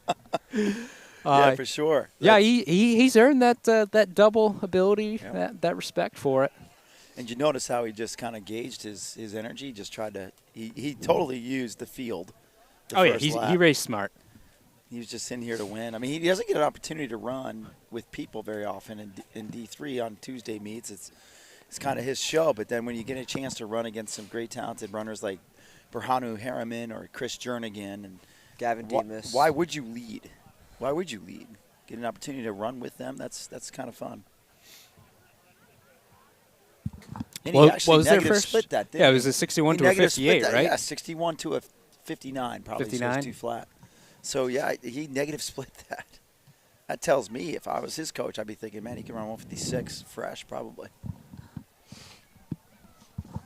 Just Good. saying. Yeah, and I mean, I was saying at the beginning of the 800s too. This isn't necessarily the ideal weather for an 800. You probably want it a little bit warmer. Definitely. But he's more of a cold weather guy. Oh, though, yeah. So I don't think that bothered him. It might have bothered Chris Jernigan a little bit. He's like your prototypical 800-meter runner, whereas Gandini's not. I mean, he's a Nordic skier, so he's used to his body's used to firing off in cold weather temps. Well, looks like we have our gun up for Heat 1 of the girls. 200 meters. In lane 2, we've got Arabella of Trinity. 3 is Tessa of Merrimack Valley. 4 is Joni of Lebanon. 5 is Sarah of Trinity. 6 is Sophia of Trinity. Again, this is Heat 1 of 8. Looks like they got another command. Guns up again. Little shakeout in between. In the blocks now. Oh, you got the other camera going over there. That's awesome. Fair start. It's not exactly pointed at them, though, so can't quite use it as we see them taking off here. And it does look like... It's a Trinity time trial. yeah, we've got 3 Trinity girls on screen right now. They would be the only 3 currently running this race. Out in lane 6, that would be Sophia, sophomore. And she's going to go ahead and take heat number 1.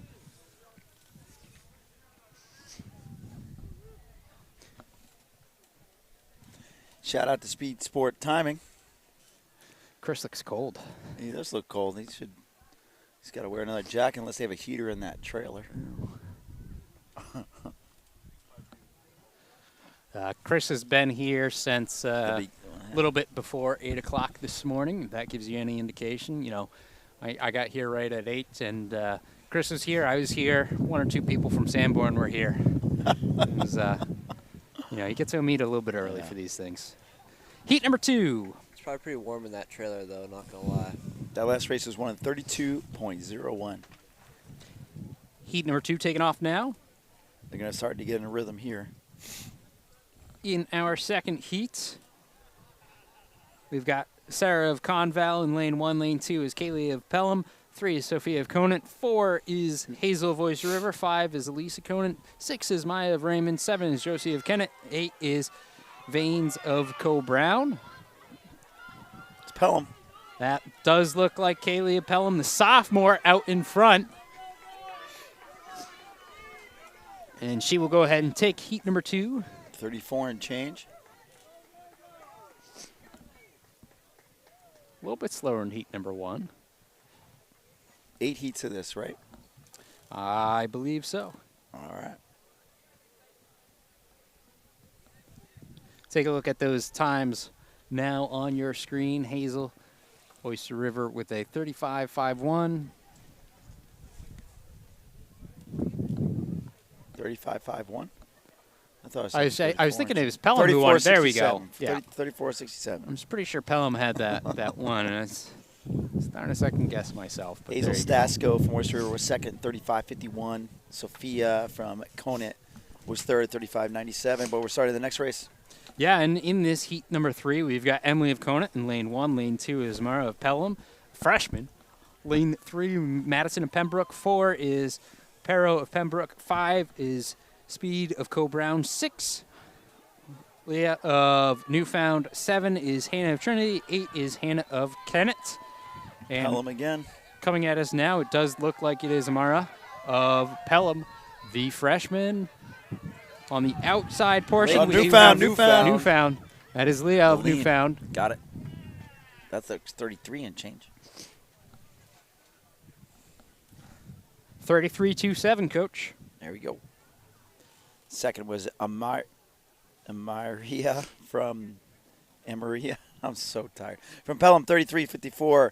Third was Madison from Pembroke, 34.23. Fourth was Montana, Wyoming from Co-Brown, 34.25. Fifth was Emily from Conant, 35.25. Sixth was Hannah from Trinity, 35.28. And seventh was Hannah Smith from Kennett. That was heat 3. We're going to go ahead and move into heat number 4. Taking the track now. First command given to them in heat 4. We have Michelle of Oyster River in lane 1. Lane 2 is Gabrielle Pelham. Lane 3, Maisie of Conval. Lane 4 is Delaney of Co-Brown. 5 is Bella of Oyster River. 6 is Desiree of Merrimack Valley. 7 is Crier of Lebanon. And in lane 8 from Raymond is Maya as this heat is off. Is it normally this cold for the first couple invitationals in the spring? It can vary. I mean, last week we had. Keep in mind, Jamie Leno has yet to do track for spring. He's played baseball the last 2 years. Merrimack Valley's winning. Delaney Manning's taking a shot at her at the end here. What do you think, Jamie? I think she's going to get it. Got it. 31. Is that right? 31 and change? Whoa. That was a big drop from last heat, right? Last heat was won with 33. 31-11. Delaney just took down Faria from Pelham at 31-36, both with great races. Maya Caulfield from Raymond was third, 32-72. Bella Ladd from Oyster River was fourth, 33-13. Fifth place was Jaskerat from Lebanon, 33-46. Sixth was Michelle from Oyster River, 33-64. And seventh was Maisie from Conval, 35-38. So, understand about Jamie, he's full of energy, full of tenacity, but when he's lost a little bit of sleep and it's a little bit cold, he's a normal baseball player. We got to get his energy back up. Yeah. He doesn't drink caffeine, so it's got to happen naturally. Yeah, He's going to be ready to go. I'd say the majority of the commentary today has been done by people who don't drink caffeine or drink coffee at the very least. True. Here we go. Heat number 5 underway. Can see them coming at us now in lane 1. We've got Gabrielle of Kennett. 2 is Bailey of Merrimack Valley. 3 is Michaela of Monadnock. 4 is Isabella of Newfound. 5 is Sadie of Newmarket. 6 is Abigail of Dairyfield. 7 is Whitney of Conval. 8 is Huron of Plymouth Regional. They're getting on it, Coach. Newmarket, Goffs, Dairyfield. Newmarket is Sadie. Dairyfield's Sadie. Abigail. Sadie and Abigail. It looks like it's going to be Sadie. She's going to go ahead and take 30, this one. 30 and change. So, again, winner of last heat, time to beat 31-1-1. We'll see how that plays. 30-51. There you go. Awesome. New leader. Sadie Pasquale from Newmarket. Abigail Stewart from Dairyfield, 30-71 was second. Whitney Adair from Conval, 31-52. Fourth place is Hannon from Plymouth Regional, 31-55. Fifth place is Michaela from Monadnock, 31-65. And sixth place was Isabella from Newfound, 31-84. They're starting to drop now. Heat 6 coming up. And in Heat 6, in Lane 1, we've got Katie of John Stark. Lane 2 is Stacia of Newfound Regional. 3 is Jenna of John Stark. 4 is Amanda of Oyster River. 5, Reagan of John Stark. 6, Penelope of Goffstown. 7, Lillian of Newmarket. And 8 is Daria of Oyster River. Jamie, are you awake? Yeah. Okay. Fastest time, seed time of this is 29.80 from Amanda Yu, Oyster River. Saw her earlier. Fair start. In the 100, both trials and finals. Oyster River's out quick. Already made up the stagger on almost everyone. Her arms are going really fast. Let's see, right now. the 200 stuff. You got to run the turn. You run the turn hard, but the straightaway, you still have 100 meters to go. So is this Lou? This is Amanda Yu, Yeah, Oyster Yu. River. Okay. Now this is where you get fatigued and strength overcomes.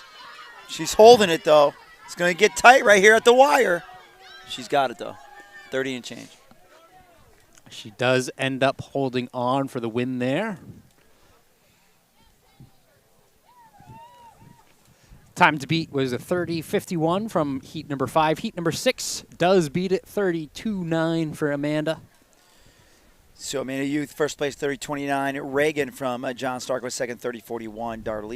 Daria from Oyster was third in 30.61. Penelope from Goffstown was fourth in 30.72. Stacia from Newfound, fifth, 31.14. Sixth, Jenna from John Stark, 32.19. And seventh was Newmarket's Lillian at 32.55. This meet was actually canceled when it was Merrimack Valley. It was actually canceled, I don't know, like 12 years ago, 10 years ago, because of snow, Jamie. And then some years it's 90 degrees plus. Next heat.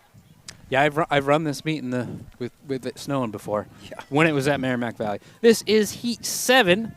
In lane 1, we've got Taya Pembroke. 2 is Soraya of Newfound. 3 is Liza Conval. 4 is Lily Sanborn. 5 is Zaya of Conval. 6 is Jada of Merrimack Valley. 7 is Allison Guilford. 8 is Aisling from Hopkinton. And coming on to the straightaway, it looks like we have a pretty close battle right now. Three-way. That looks Hopkinton. like it's Aisling out in front in lane 8 and does take that win. Aisling Matting, the freshman from Hopkinton, coming in with a seed time 29.69. Ends up with a time today 29.78. How is the Sanborn Invitational ran at Merrimack Valley? Well, if you were listening earlier, which I know you were for part of it, for years this was done at Merrimack Valley, and then last year was the first year here. Bob Moen, the head coach over at Merrimack Valley, kind of passed the baton off to Sanborn, as several years ago the baton was passed to him, if I'm not mistaken. Correct. Which high school passed it along to Merrimack Valley? Trivia question of the day. Co-Brown. Nope. No. Next heat. We'll give it to you after heat 7. I gotta think this one through. This would be heat number 8. Lane 4 is running really fast right now. This is the final heat. Lane Got out 4 hard. is Ada Wheat Yep. of Kennett. Oh, Could it be makes sense. One of the best sprinters in the state. Going through the rest of it, we got Kaylee St. Thomas in 1, Natalie Cobrown 2, Morgan Lebanon lane 3. Wheat we saw in Kennett lane 4 doing really good work right here. Sakar's going to be second. Impressive.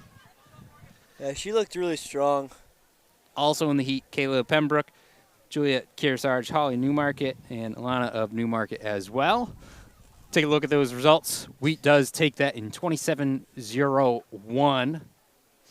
Sicard with a 29.16. Morgan from Lebanon was third in 29.48. Kayla from Pembroke was fourth in 29.69. Holly from Newmarket was fifth in 29.70. Kaylee from St. Thomas was sixth in 29.81. And Elena Hagan dropping down into the 200 was seventh in 30.69.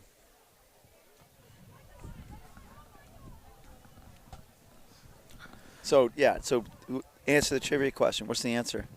Which school If handed I it off had to to- Londonderry? if I had to- Ooh, I was going to say, if I had to take a guess, I'd say Londonderry. So oh, gosh. Londonderry? Yep, Yeah. Londonderry had it for years. Larry Martin started the invitation. here we go. First heat of the boys. Heat number 1 Tell you of, still scrolling, 11. Okay. We 11? have Yeah, that'll go quick. Jacob of Kearsarge, lane 1. Lane 2 is Harrison, Plymouth Regional. 3 is Lance Kennett. 4 is Peter of St. Thomas. 5 is Holden of Merrimack Valley. 6 is Isaac of Kennett. 7 is Will of Trinity. 8 is Joseph of Trinity. And they finish up with Peter taking heat number 1. In 29 seconds. 28 high. 29 low. 28 high. Either way, it will be fastest time of the season for Peter St. Thomas, the freshman. 29:16. Oh, so who said 29 low? I'm proud of you, Jamie. You woke up. Second place, Jacob Dunn from Kearsarge, 30:41. Third place, Will Moore of Trinity, 30:72. Fourth place was Lance Scholich from Kennett, 31:13. Fifth place is Holden Turner from Merrimack Valley, 33:44. Sixth place is Isaac Nelson, Kennett, 34:20. And seventh place was Joseph from Trinity, 34:93. Yeah, admittedly, I couldn't remember who gave it to Bob, but knowing just the history of the state, I had a feeling it was probably Larry Martin in Londonderry that passed that one on. And his goal was to create a huge meet for as many athletes as possible. So that's still being held here today. So Heat number 2 underway. We've got DeClan of Merrimack Valley in lane 1. Lane 2 is Nicholas of Pembroke. 3 is Ethan of Raymond. 4 is Reed of Hopkinton. 5 is Jacob of Plymouth Regional. 6 is Neptune of Manchester West. 7 is Spencer of Newmarket. And 8 is Owen of Pelham. way out, Plymouth. Here we go. Here we go. Way out indeed. That Let would be 'em know. Jacob 27. Benton of Plymouth Regional, the 27 senior. to change. I'd agree with that. Jamie's full of color commentary today, huh? Well, 200s go so quick. I don't know how much time we give him to say it. UFOs. Brand new. How you like him? Well, no, I had a pair for like 3 years, but these I ones like the Hoka slides better. these ones I just got 2 days ago, and they're Hoka slides are better. gonna do their Oh, job. Plymouth again. Regional, Jacob Benton won in 27:78. Reed DeWitt, second. Hopkinton, 29:63. Nicholas from Pembroke was third, 29:66. Ethan DeRoche from Raymond, fourth, 30:26. Manchester West was fifth in 30:47. Owen from Pelham, 30:58 was sixth. Spencer from Newmarket, seventh in 30:97. If you've never tried a pair of slides, Hoka, UFOs, whatever, like the actual design for recovery for runners, yeah, you have to get a pair. You'll never go back to your normal flip flops. Hoka. How do Yeah, they help you like recover? Like I don't. You feel that foam in there? Yeah. Yeah, that Contour. doesn't exist in the others. There's a lot of technology that goes into it, as we do have our next heat. Goffstown just made up a stagger. Who's that kid? Goffstown, probably Russell Quinney. If I But then Conant's coming on pretty hard. Who's Conant? Jacob Cruz. Goffstown and Cruz and Quinney battling it out this last 100 here. It's going to be Cruz. Look at that strength coming in. 28 low, 27 high, maybe. Time to beat 27.78 from the previous heat. We're getting a live interview right here from Patrick Gandini, passing the mic. Winning that heat was Jacob Cruz, Conant 27.85. Russell from Goffstown was second, 28.36. Josh York from Newfound was 28.94. Fourth was Jacob Polly from Pembroke, 29.06. Charlie from Kennett was fifth, 29.08. Sixth was Wyatt from Newfound, 29.41. And seventh was Dylan Hawkins from Pembroke, 29.77. Joining us now, the guy who held off a 23-second 200 runner. Outkicked him. Going with that, we got Patrick Gandini. in the mile. Yeah, well, I was Shows a gonna little say bit of that, range on but the other guy. That's We're fine. going to have to fit this in between heats of the 200. Heat number 4 now up. We've got Devin of Sanborn, lane 1, lane 2. Mario of Newmarket. 3 is Dillip of Newmarket as well. 4 is Torrin of Monadnock. 5 is Noah of Raymond. 6 is Manuel from Monadnock. 7 is Devin of Kennett. 8 is Connor of Oyster River, and they must have had to stand up because I should not have been able to finish that in time. So question for you, Patrick. You just got off a great Nordic ski season. How soon do you actually feel like your track legs are back? I've always wondered that, actually, about Nordic skiers. I feel like it usually takes a good, 2 weeks of consistent running to, feel like I'm running again. Fair, starting the And 200. then, I'm always, you're super strong off of that. Oh, 200. No, go right? ahead. You keep going. Yeah, but then now it's still, even now it's just getting the speed in. Yeah. So let's call this race, and then I'll follow up with a comment. This looks like is that Monadnock? Yeah. And Kennett on the outside. yeah. It's a battle, though. It's going to be Kennett. So before the results come up, I would say also, do you fashion the way you approach your races early on, knowing that? Yeah, I that in think mind? it's just not going out and trying to run super fast. Like, I don't quite have the legs yet to Yeah. go do that. So that was Devin. That was Devin Glack. Devin from Kennett, 27:13. Torn from Monadnock, 27:55. And third place was Noah from Raymond, 28:20. So yeah, smart, man. That's super smart because knowing that you haven't had a lot of track stuff, obviously, when you've had skis on your feet. yeah. For a few months, almost several months, and being smart like that, that's How good. did ski season go? It was good. Yeah, we won, I think, third straight Division II state championship. So the usual deal, and then went to like Eastern high schools and stuff like that. Did well there. I mean, Vermont always beats us, but yeah, had some good races, so it was fun. Heat number 5 now on the track. Lane 1, Morgan of Lebanon. Lane 2, Nicholas, Merrimack Valley. 3 is CJ of Raymond. 4, Landon, Plymouth Regional. 5, Kishan of West. 6 is Alex of Co-Brown. 7 is Nicholas of Bishop Brady. 8 is Max of Bishop Brady as well. Plymouth out with making up the stagger. Who's that, Greg? I'm sorry. Plymouth, if you're listening, would be Landon Fogg. Okay. A senior. Gone. Gone. Wow. Gone. Second looks like it's going to be Merrimack Valley. It's 26 and change. We're getting faster as these heats get a little bit more up there. We have 12 heats, you said? Or 11? I think it was 11. 11. Cool. Patrick listed off the results there.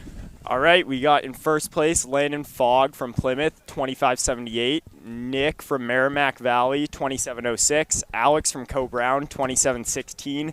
Another Nick from Brady, 27.22. Max from Brady, 27.52. And CJ from Raymond in 28.22. So are you done for the day now? Yeah, so I'm done for the day, just like cool down, and then I think we have like a small meet on Tuesday, and then we'll be at Black Bear. Oh, cool. So, what are you yeah. going to do at Black Bear? I was going to run 16, but now everybody's saying 32, so I think I'm going to do that because it'll be fun. Get a good, fast effort in, have some good competition. So, yeah, it'll be Good. fun.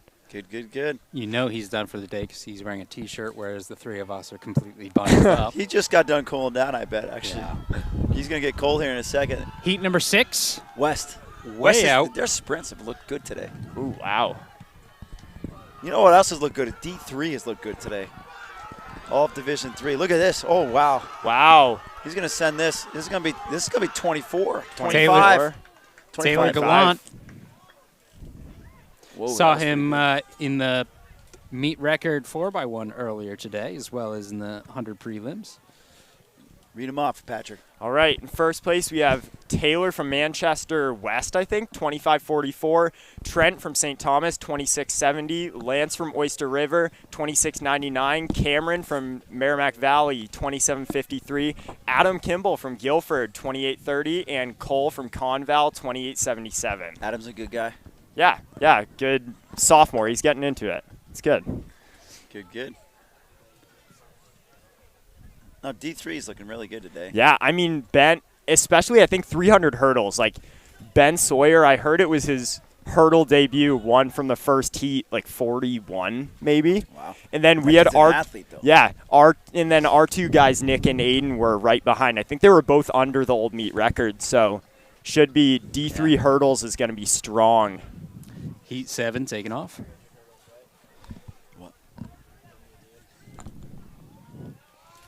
Who we got here, Greg? Bunch of guys. Sanborn. No, Lebanon. Leb. Who's this Wow. from Leb? Lebanon Joshua Ball, right. senior. Wow. Looking good. Powering down that straightaway. Saw him in the 400 earlier today. 26. The previous heat wins that. The previous heat, the fast time so far, 25:44. In first place, we have Josh from Lebanon, 26.42. Ooh. Not sure how to pronounce that. West? From West in 26.73. Nathan from John Stark, 27.01. Henry from Sanborn, 27.47. Matt from Hopkinton, 27.53. And Elijah from Conval in 29.03. I think that's Sheena Yomi. Yeah, First. Sheena Yeah. Yomi. Yep. Yeah. Aiden's probably taking a nap in the truck. That was Heat 7. Next heat on the track. Heat 8. Gun is up for it. What about after Black Bear? What's your schedule look like, Patrick? Ooh. I'm have not no sure. I idea. think Bobcat, because we have our senior trip one weekend, so I'll be out. Where's like your senior trip going? we're doing like whitewater rafting up in Maine, so that'll be fun. That is awesome. That's Guilford out Oh, front. Guilford, Logan Grant. Logan Grant. Logan Grant Wow, looks good. this is his first 200 ever. See if he holds it. Usually right now is where they He's crumble. got it. Oh, He's got not it. crumbling, ladies Yeah, and gentlemen. he's got it. He's going through. 25. Oh, does that beat the 25-44 is the question. What do you say, Patrick, before it comes up? Yeah, he got it. 25-3. 41! 25-41. Only .03. Logan right. Grant's your new leader. So Logan, 25-41. Anthony from Conval, 25-62. Jonathan from Pelham, 25-98. And then we have Quentin from Nathaniel from Conval, 26-10. Quentin from Kearsarge, 26-51. Oh, sorry. Wait. All right, now we have results. So Logan in first, Anthony in second, Jonathan in third, Noah from Kearsarge 2604, Nathaniel from Conval 2610, Quentin from Kearsarge in 2651, and Quinn from Goffstown in 2665. Guns up. Patrick was not messing up. That was just the live results were coming through, and it was just putting everything Yeah, around. jumping the gun. Who we got, Greg, in this one? Heat 8. This is heat number 9 on the track, gun up, and they are off. That's Riley from Lebanon, lane 1. Lane 2 is Gabrielle Plymouth. It's only 5 right now. Lane 3 is Elliot Conval. 4 is John Aconant. 5 is Samuel of Trinity. 6 is LJ Newmarket. 7 is Talon from Lebanon. 8 is Max of Oyster River. Looking at it right now, though, it does appear Plymouth. to be. Plymouth. That's Gabriel Keene of Plymouth Regional, That's the power. junior. Whoa. Finish. 25. Ooh, he let up at the line. He just looked like smooth at the end where he wasn't trying. Hey, he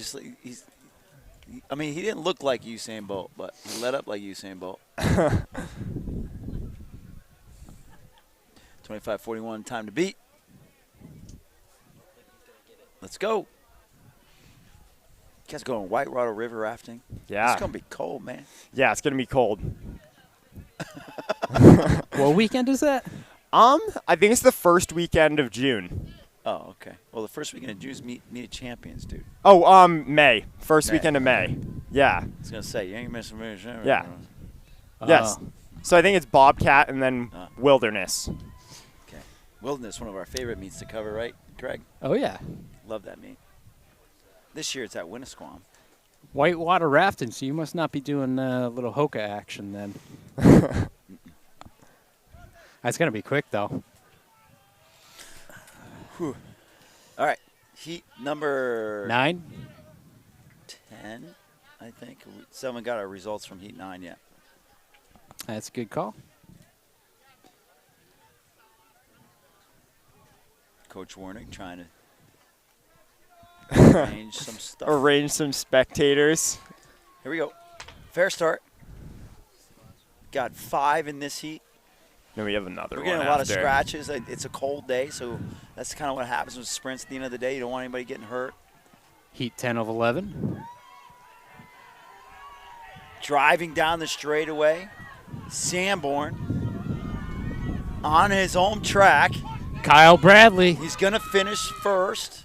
Ooh. 24, first one. 24.87, I'm going to say 24.67 just to go against you. What do you say? Oh, 25-23. Wait, what? That looked like 24. Are they going to readjust? They're going to readjust? I would fully expect these sprinters, honestly, on a good, hot, warm day in May, they're going to be a second faster at least in this 200. So go ahead, Patrick. All right, we have Kyle from Sanborn, 25-23, Dennis from Raymond, 25-40, Ryan from Pelham, 25-44, Brandon from Pembroke, 25-45, and Nicholas from Pelham in 25-65. So this is Ash versus Doro, take 2 for this 200, Yeah. right? I don't think they're going to be tying up as much as they were in the 400. Fast heat. Don't count out Isaiah Reese from Guilford. All right, we'll run them down. Let's see which lanes they're in, Greg.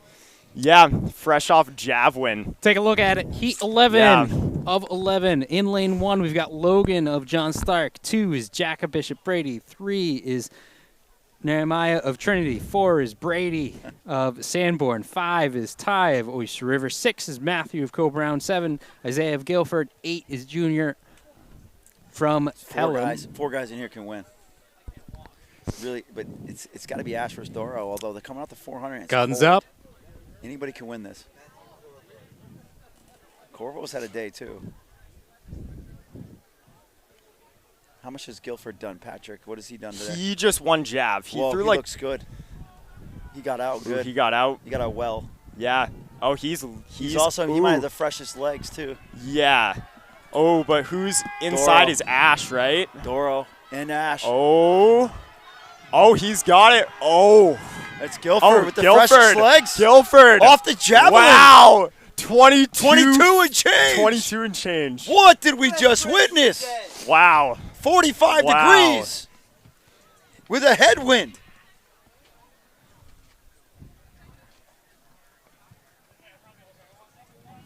We got a little excited over that. That was pretty legit. That was legit. It's a cold day. You like seeing times like that. Gandini called that one. He's going to give Ben Thurston a run for his money. I mean, he is well out in front of the pack if you That was look at it. Brady Ash. Okay, keep in mind, Ty Doro, Brady Ash did run the 400. They ran the and 400. They tied up like a mug on that. 22.93. 22.93. Go ahead, call it off, And Patrick. so Isaiah Reese from Guilford, 22.93. Ty Doro, Oyster River, 23.39.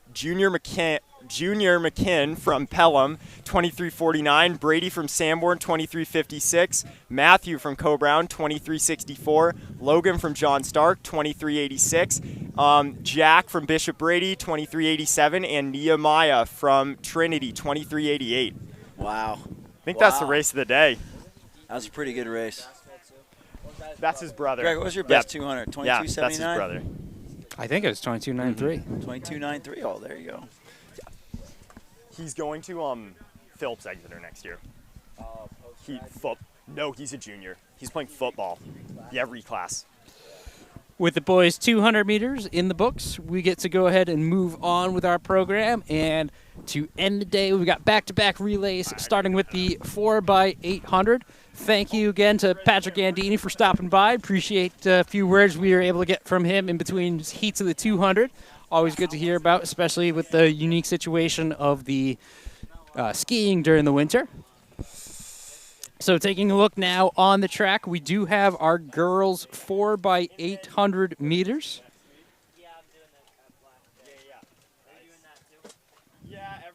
We have one heat. You can see them on the line now. Wearing number 1, we've got Conan. Number 2 is Plymouth. 3 is Hopkinton. 4 is Coe-Brown. 5 is Merrimack Valley. Lebanon was scheduled to be in this, but I am not seeing them.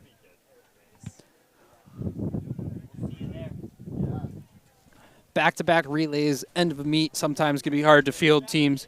No surprise that there is a scratch in there. I imagine with 4x8s and 4x4s, we will see a number of scratches in the next few minutes as we get going with these races.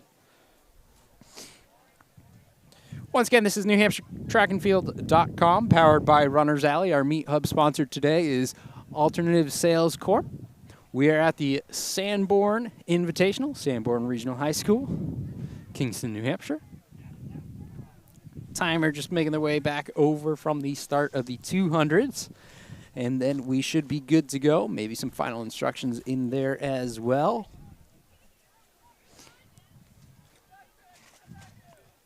Again, if you are looking for results or more results than what we can give you, you can always check out SSTresults.com. Speed Sport Timing is doing live results today with splits.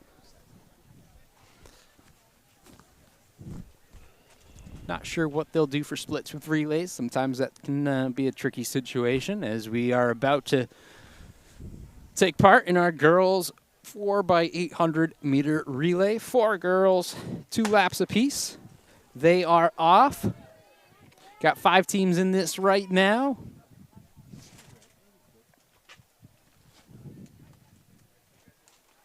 Clock says 200 meters. That will flip once we get some results going, so don't worry about that.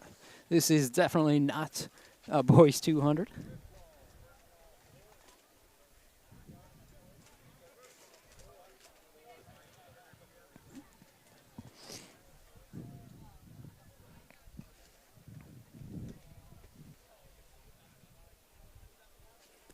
Looks like Plymouth is out in front, followed by Hopkinton.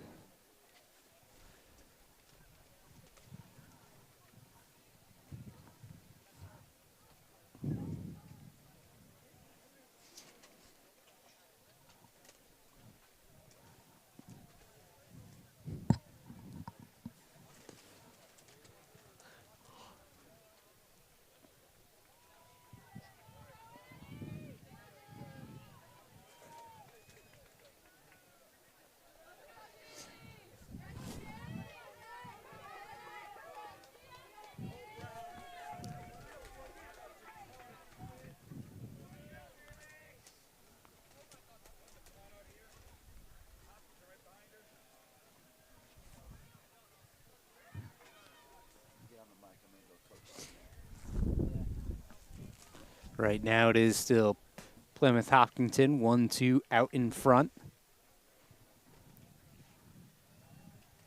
Looks like they have a pretty big gap already on the other 3 teams in the race.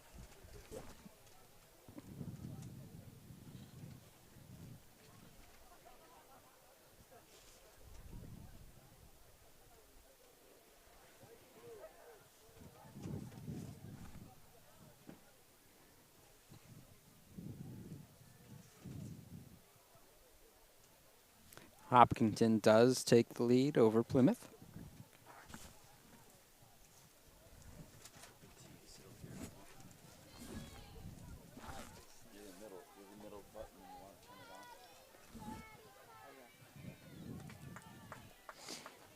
Can see Hopkinton's lead is increasing as we get to our first exchange zone.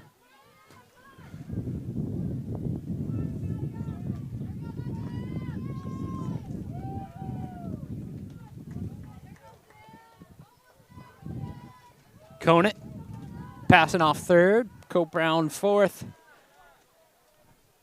with MV giving the baton across as well.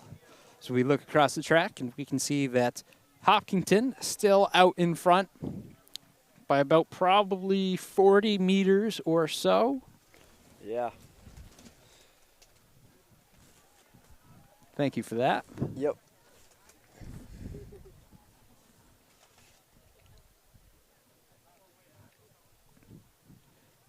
Again, Hopkinton, Plymouth, Conant, Co-Brown, Merrimack Valley in that order.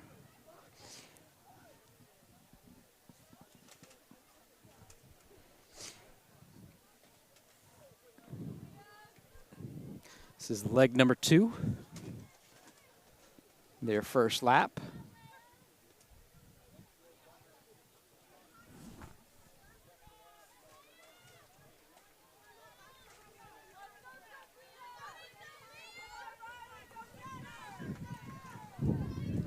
She's crossing just a hair over 4 minutes.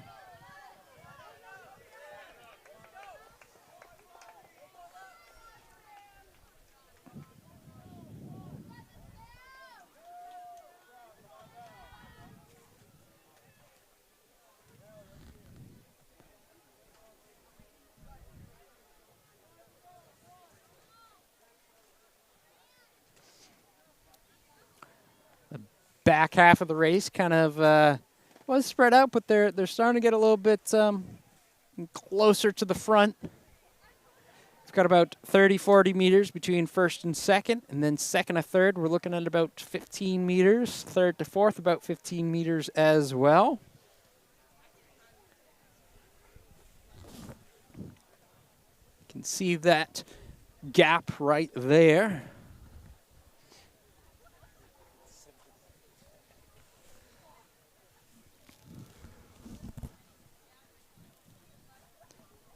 Looks like Hopkinton's slowly getting chased down here. Yep. And with that, definitely a gap getting closed by Conant and Cole Brown as both of them coming into frame.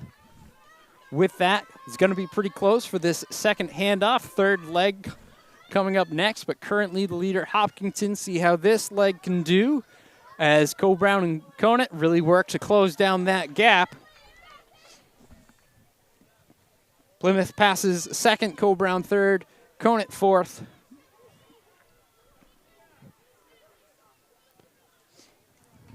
And we can take a look across the track.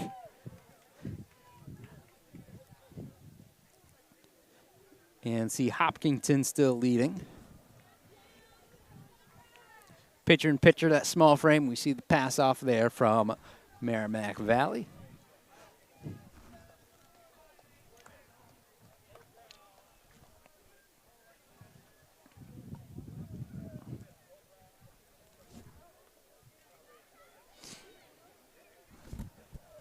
Huffington really ripped that first 200 meters pretty hard. Yeah, it was pretty close for the handoff, Yeah. but not anymore.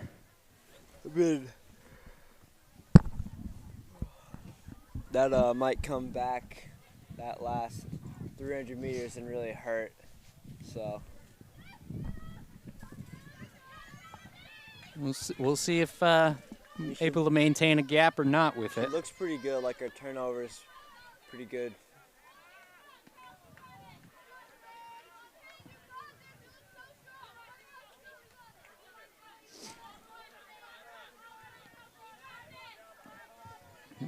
Plymouth pulled away a little bit from Cole Brown, who's pulled away a bit from Conant.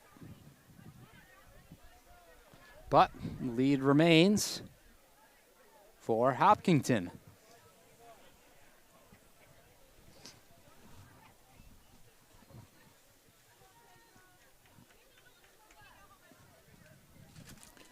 Lead at this point, probably 80 meters, I would guess. Yeah. Already passed our 200 cam. We can see on the 200 cam the other team's approaching now. Yeah, I'd say they got about 70 meters on second place. And second place has another probably 10 to 15 on third place.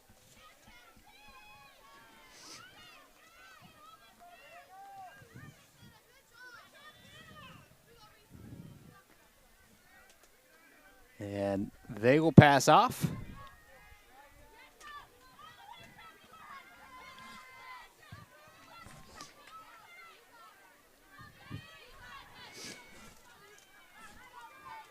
Cole Brown closes down that gap on Plymouth, and they're going to pass off neck and neck. This will be a race for them as they pass off to the anchors. Hopkinton still well out in front. That lead increasing. This point in the race, or a lap ago, I said it was about 80 meters. Now I'd say it's more like 100. Yes.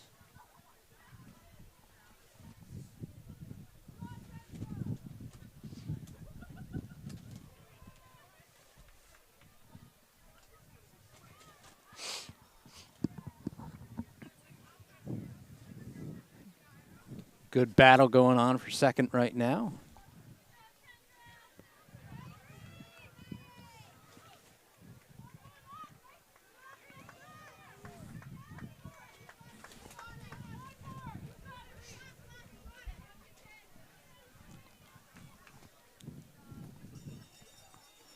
Bell lap for Hopkinton. A quiet bell. 9:25, 9:26 when they got there.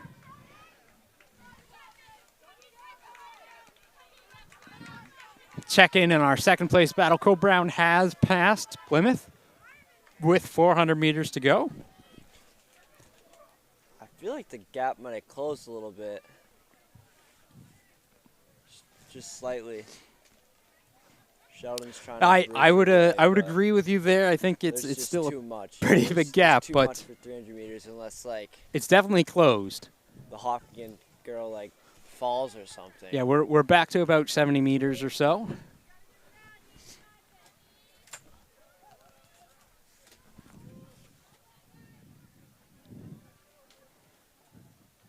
You can also see that Cole Brown has surged out in front of Plymouth. That's about 20 meters now.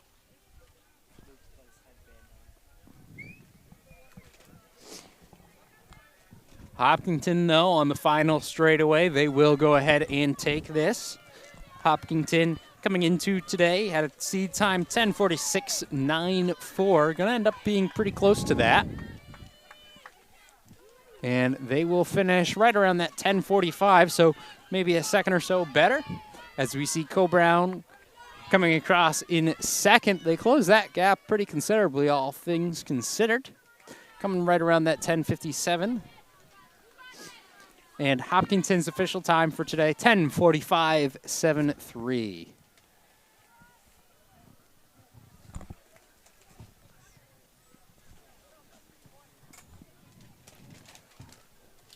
Co-Brown 10:57.57. Plymouth 11:04.37.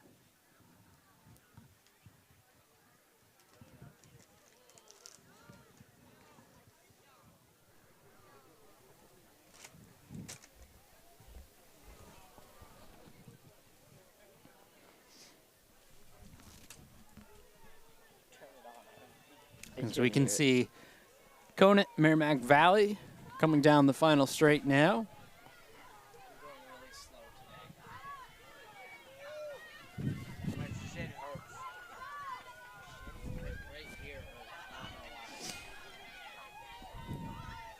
Merrimack Valley ends up passing right at the end. Gotta run through the line. All right, girls 4x8 done. Moving on to the boys. No, that's fine. Just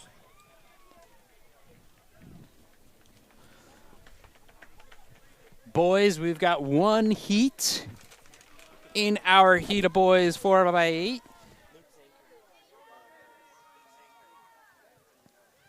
Wearing number 1, Conant. 2 is Goffstown. 3 is Pelham. 4, Co-Brown. 5, Lebanon. 6, Merrimack Valley.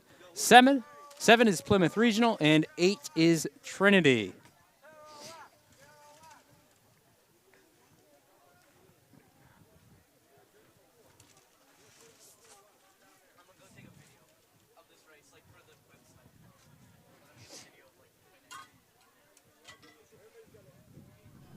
so, Mr. Hall, you got any predictions for this race?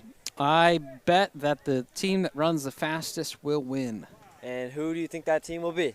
Hard to say. However, I can tell you that Conant does come in with the top seed time of 8:32.83. Goffstown with an 8:40.00, telling me they might not have run this yet. Same could be said of Pelham with a 9:00. Same with Co-Brown right at that 9-minute mark as they take off.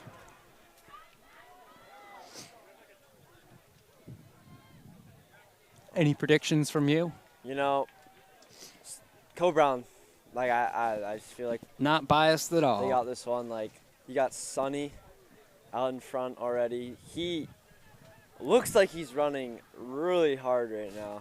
Well, this is Co-Brown and Goffstown 1-2 Yep. currently. The entire squad is doubling back from the 3,200, but that should not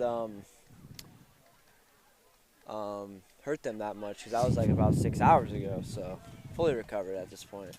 Probably a little bit less than 6 hours, but I get what you're saying. Seeing how the girls' 32 started about 5 hours ago. So Goffstown just took the lead. 63. Goffstown, Co-Brown, Pelham, Conant, Merrimack Valley, Trinity, Lebanon, Plymouth.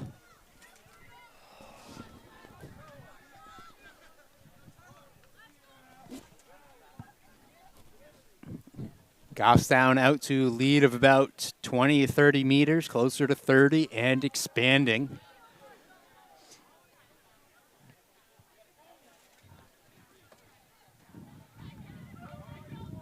Slightly less than 20 meters, I should say. Looks like it.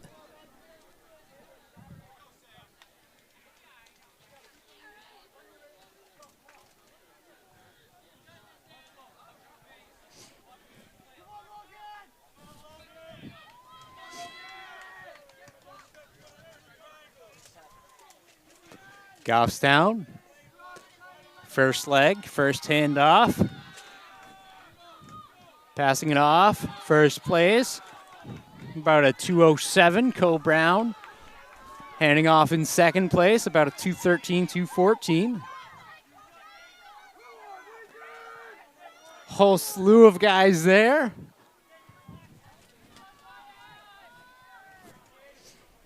Goffstown's got a 30-meter lead on Co-Brown.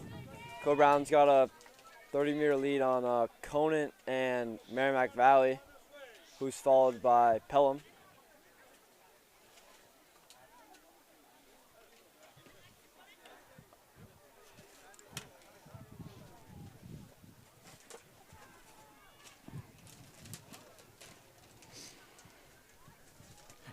Again, Goffstown coming in with a seed time 8:40. Looks like it was probably an estimate for it.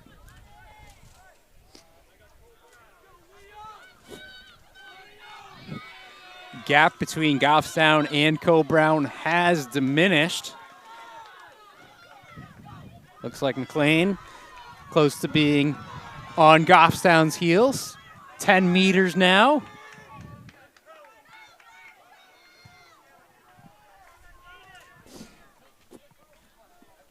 A little bit more of a surge from Goffstown, though, as they battle back on their second lap of their 800.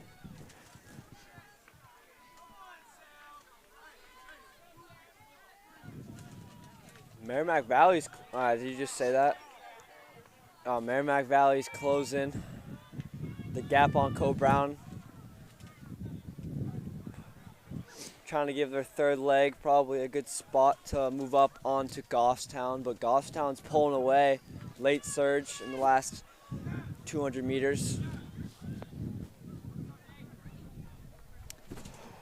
Yeah, you definitely said it. We can see it there. It's going to be a close battle right now for second coming into view.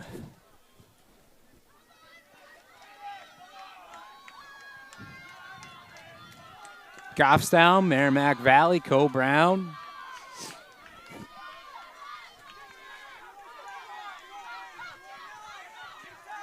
.430, 432, 33. Those three teams kind of all in striking distance of each other. We'll see how Goffstown handles it on this leg.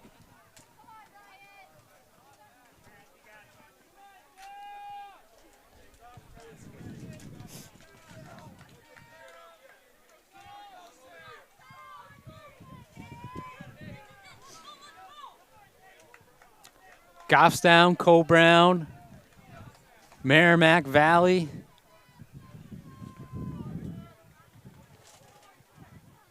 Conant. Now see Cole Brown in frame with Goffstown.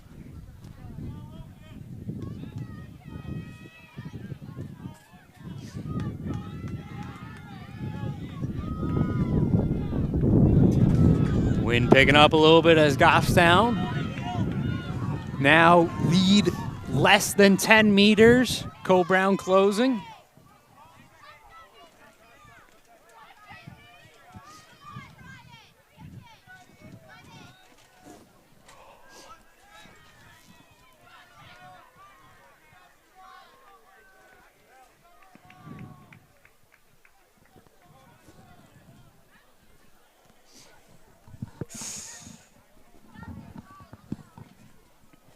Cole Brown looking to make the pass.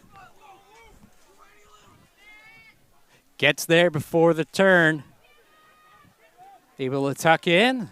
Cole Brown now taking the lead of this boys 4x800 meter.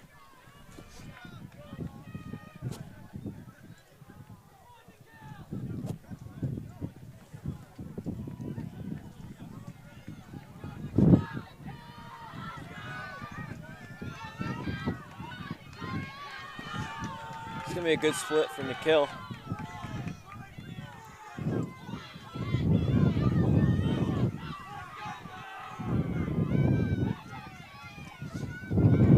Cole Brown, Goffstown, 1-2. Merrimack Valley. Pretty bad handoff from Co-Brown, I'm not going to lie. Yeah, you kind of want to have a little bit of a run going. Yeah, normally you don't like start running, then you don't normally stop Yeah. and then get the baton and then start running again. It doesn't really make so much sense, but Close battle between those two up front. if I'm Luke right now, like I think I maybe just let the Goffstown kid pass me and just try to toe on him the next 200 meters and then make one last surge. I feel like. Well, we'll see what happens as they deal with a little bit of traffic. Because Luke's right now, the wind's picking up and Luke's breaking the wind for this kid, so he's got to just hold on. Goffstown with the pass. Goffstown's shoulder. He's got to be tough right here.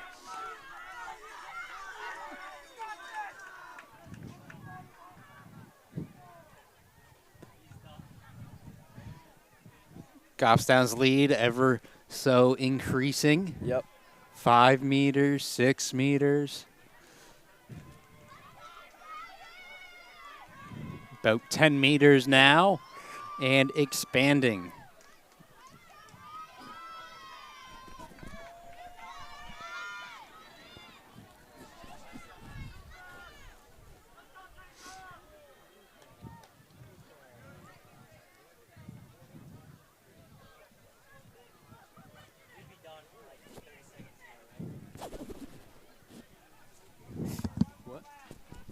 Stupid question.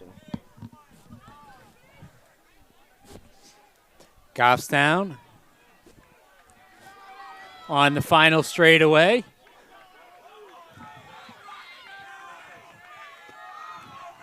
A little bit of pain on the face, but it's okay because they're going to go ahead and take that top spot right around 8:51. Cole Brown coming in second.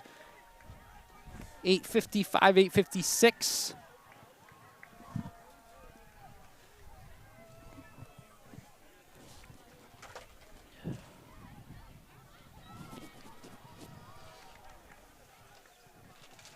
Goffstown official time 8:51.70. Cole Brown 8:56.62.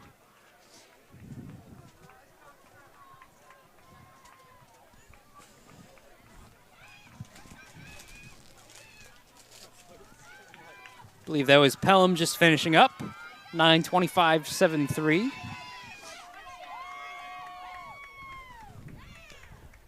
Merrimack Valley. 9:36.56. Conant.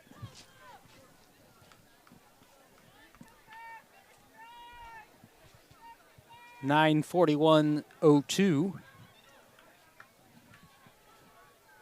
Trinity crosses the line.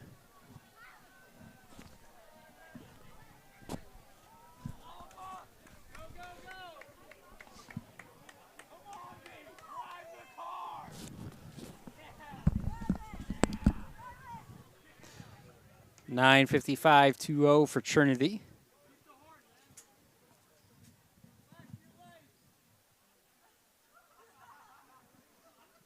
Lebanon finishing up with a little bit of fun coming down the final straightaway. They finish it at 10:22 even with Plymouth tucked in there as well, 10:05.98. And that does indeed conclude your boys' 4x800 meter relay. Next event on track is the final event of the day. We are moving on to our 4x400s.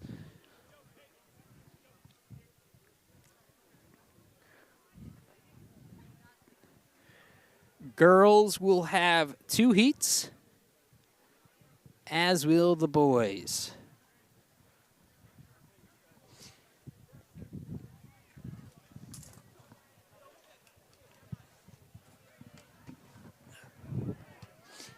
In this first heat for the girls' side of things, we have in lane 2, Raymond. Lane 3, Plymouth. Lane 4, Sanborn. Lane 5, Cole Brown. Lane 6, Lebanon. Lane 7 is Conval. I say lanes. They are starting in lanes, and they will finish with those numbers on their hips. In between, they will be cutting in and mixing in with each other. Definitely wouldn't want to run a full 4x4 in lanes.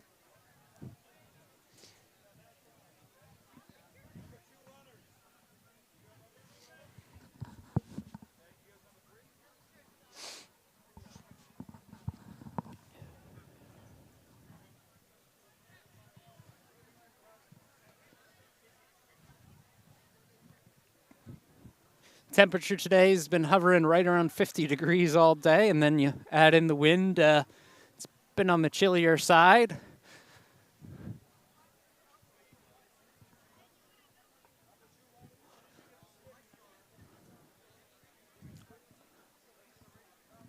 Looking around the facility, a lot of people happy for this 4x4, excited for this 4x4 to get going.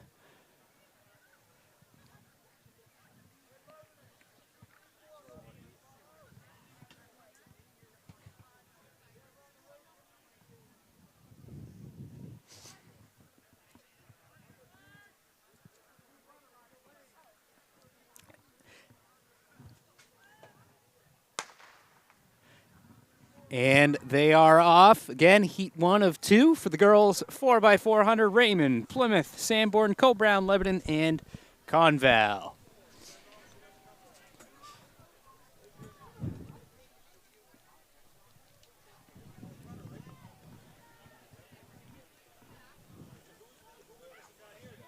Looks like we do not have Sanborn or Conval in this, so just Raymond, Plymouth, Co-Brown, Lebanon.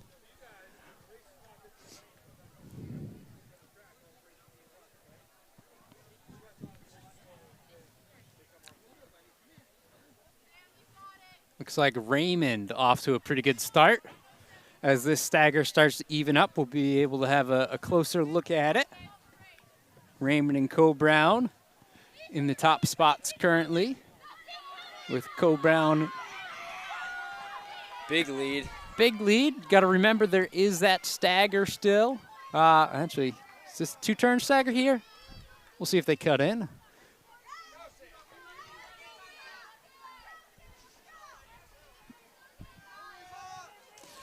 Three-turn stagger.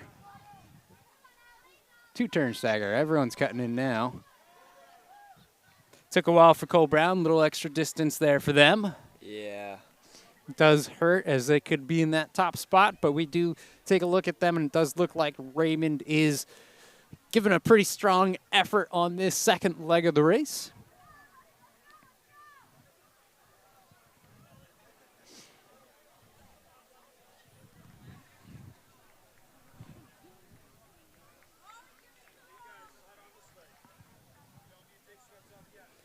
Raymond, Lebanon, Co-Brown, Plymouth.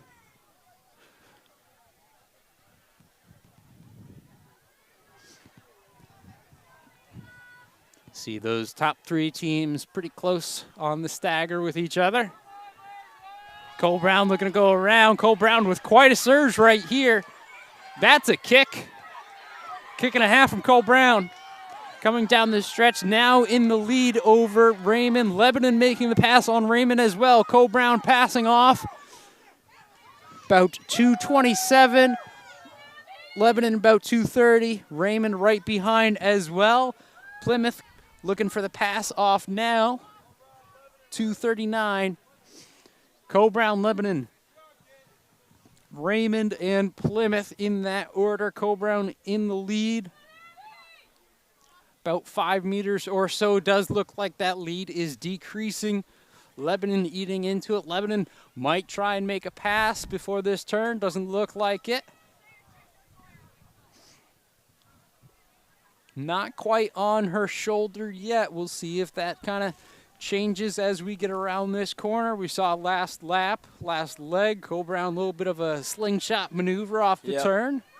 Smart move. She had quite a bit left. A good kick from her. So Yeah. we'll see. Looks like Lebanon swinging out wide. Lebanon with the kick. Lebanon with the pass.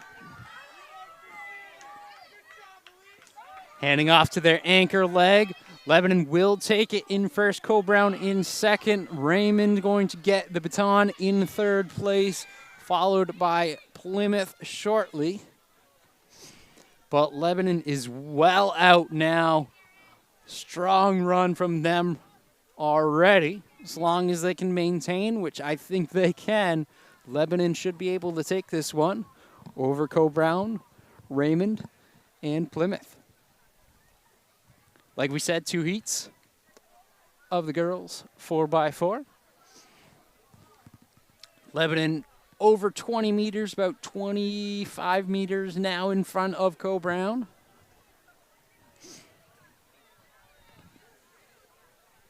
Co-Brown about the same distance over Raymond. Raymond about the same distance over Plymouth. This is spread out real quick. Yep.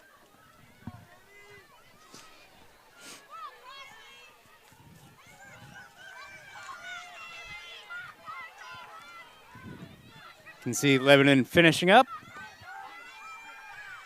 4:49 or so.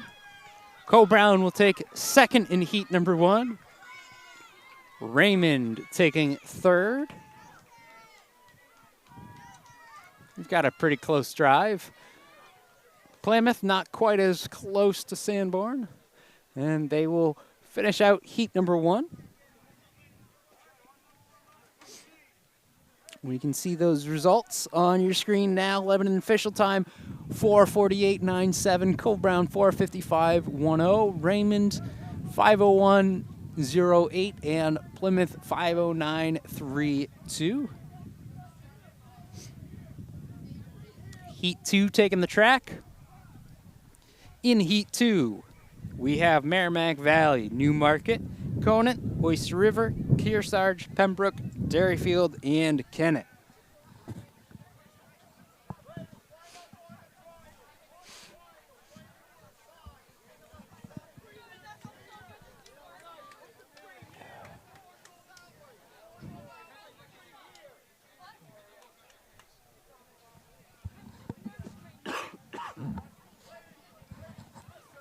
This will be the final race of the day on the girls' side of things.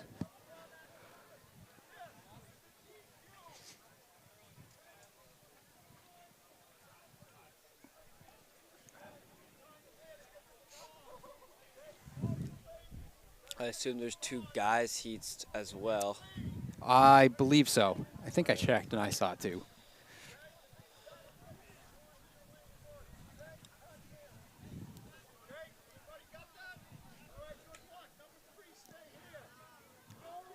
Looks like no Merrimack Valley. Other than that, we've got everyone else. So looking at 7 teams, toeing the line.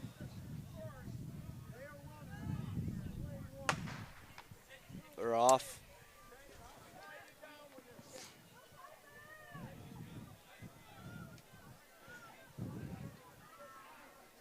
Looks like Oyster River, Kearsarge, one of those 2. And it's Oyster River. Yep, that's a good call. They're out pretty strong, not to discount the effort of Kennett way out on the outside lane. Just hard to say right now with the stagger. But you have to feel pretty good about Oyster River at this point.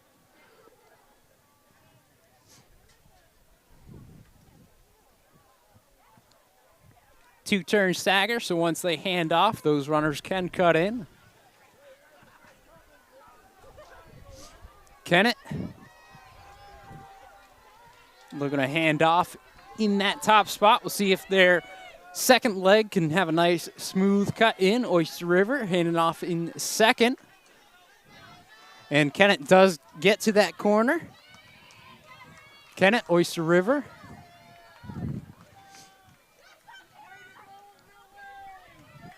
Oyster River does make the pass over Kennett. Kennett opting not to stick on the shoulder.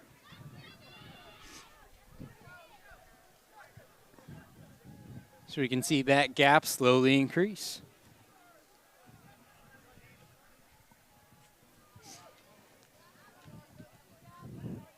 Oyster River, Kennett, Kearsarge,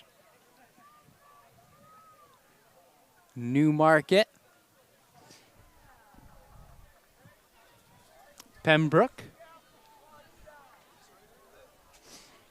Yes, but I'll get him up here. One of the kids down there, he's doing them.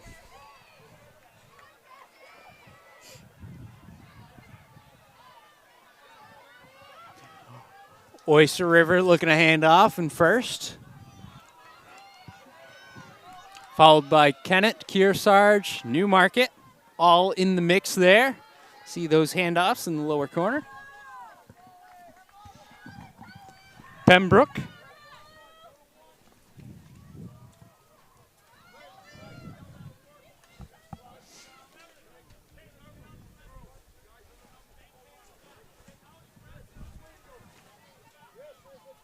See Conant passing off, followed by Derryfield.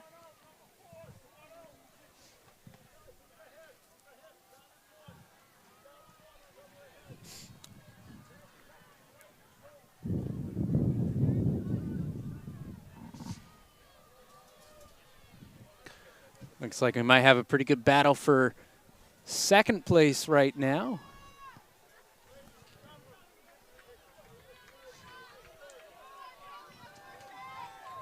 As Oyster River maintaining their lead.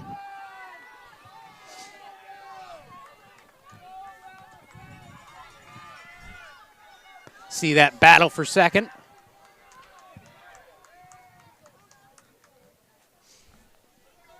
Was Oyster River taking the bell? These.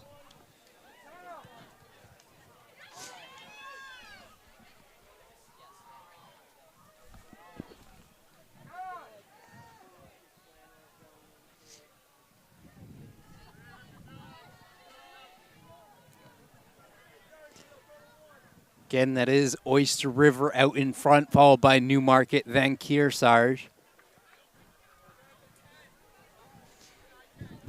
Newmarket in that red, separating the two blue teams. Oyster River on the final straightaway.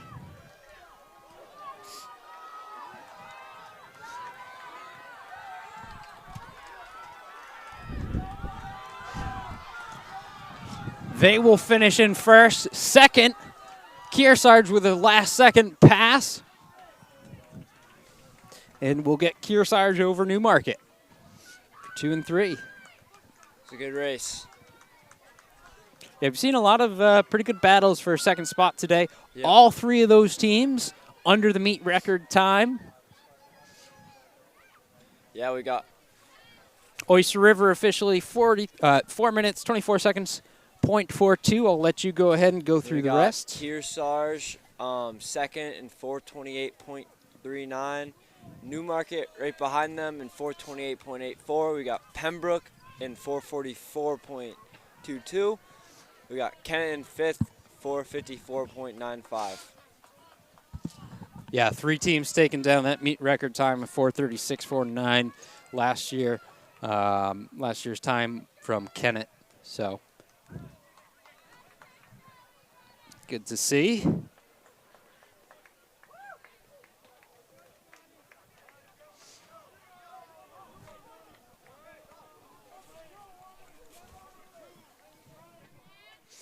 All right. Girls heading off of the track, boys entering it. Final event of the day, boys 4 by 400 meter. 2 heats of it. In this first heat, we're looking at 7 different teams. Kearsarge, Raymond, Kennett, Hopkinton, St. Thomas, Plymouth Regional, and Conval.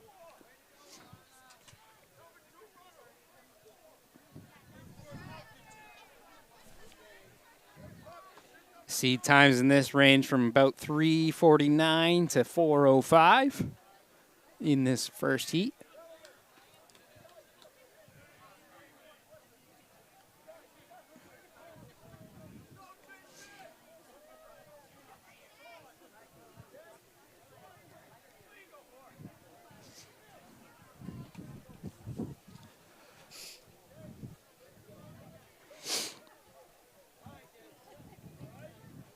Gun is up. Low Kearsarge lane 1, not paying attention. And it's off. I've never seen that before. Hey, he's paying attention to the instructions for the second runners, courtesy of Ozzy. Might be a little bit of adrenaline, though, you know? Yeah. That sometimes might be able to help. He's not in last right now, I'll tell you that much. First place, currently looks like it could be, I want to say that's Plymouth in white. Nope, that's Hopkinton. Hopkinton, St. Thomas. Hopkinton currently number 1, St. Thomas number 2, Kennett third. They'll pass off. Leg number 2 takes a baton. Hopkinton gets it. Not cutting in, though. Slowly gets to that point. There we go. Hopkinton over St. Thomas. Just took him a little bit of extra time to get over. Yeah, as you say, has it not been made clear that as soon as you get the baton, you can cut over? Because they're all like. Yeah, I mean, you see it. You see it every meet until about the state meet, and then even if it's like a 3-turn over a 2-turn or something, sometimes it gets weird. So, but Hopkinton is out in front.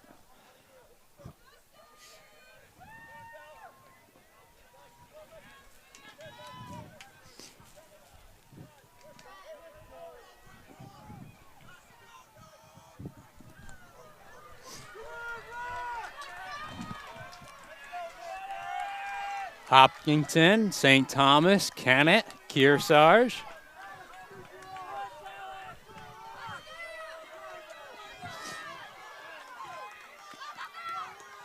St. Thomas and Kennett having a good battle right there. Kearsarge with pass off, Conval.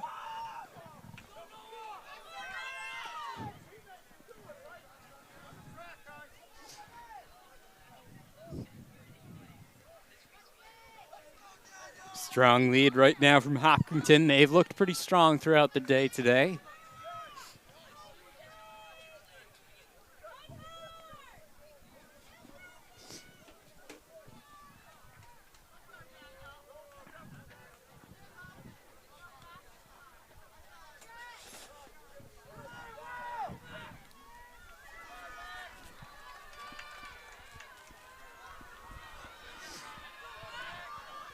Hopkinton.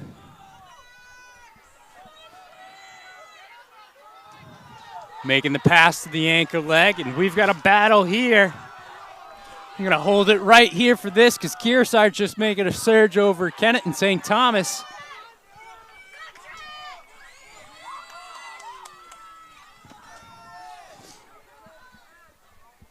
Can take a look past the track. See Hopkinton well out in front.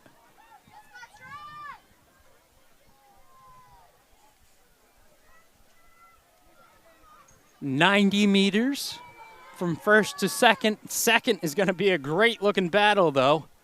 You can see them in the lower picture now.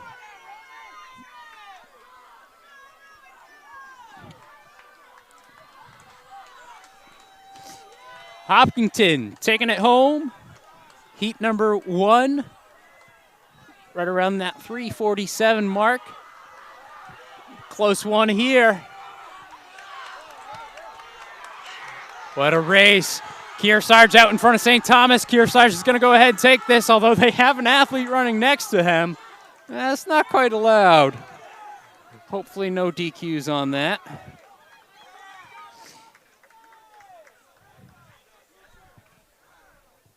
Oh, You knew that, right? Look at this, yeah. He's going to talk to him. Yeah, that's definitely, you can't do that, and that is something you can get disqualified for. Doesn't mean that they will. Probably be up to that official's transgression.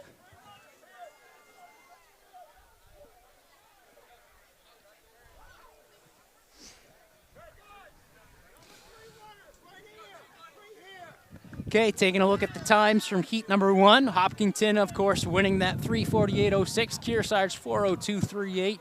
St. Thomas 4:02.76, just to see how close it was. And Kennett also in that mix, 4:03.35. Conval 4:05.55. Raymond 4:05.58. Plymouth 4:15.08.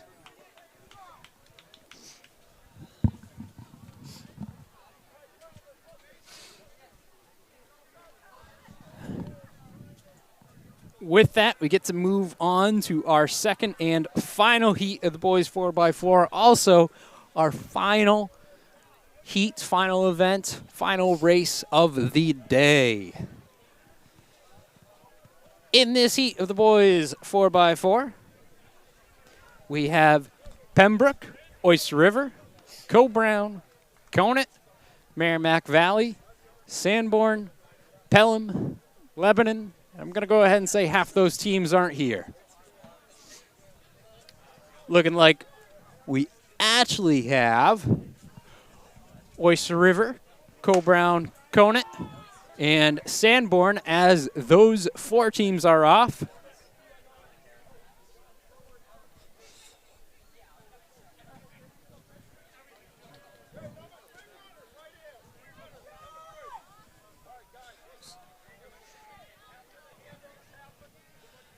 Looks pretty even without the. Well, I guess that's with.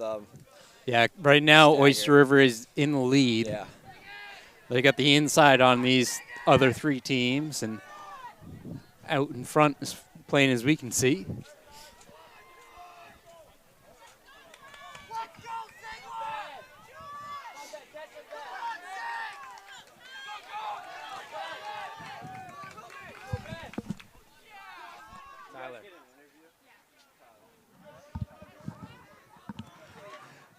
Okay, after 1, we see Oyster River, Co-Brown, Sanborn, Conant.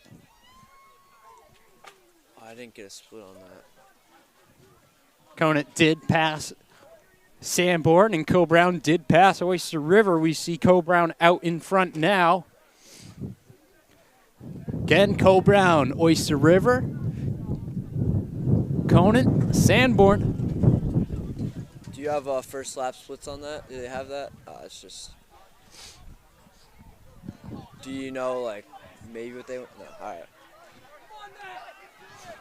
This is going to be close. Oyster River making the pass over Co-Brown.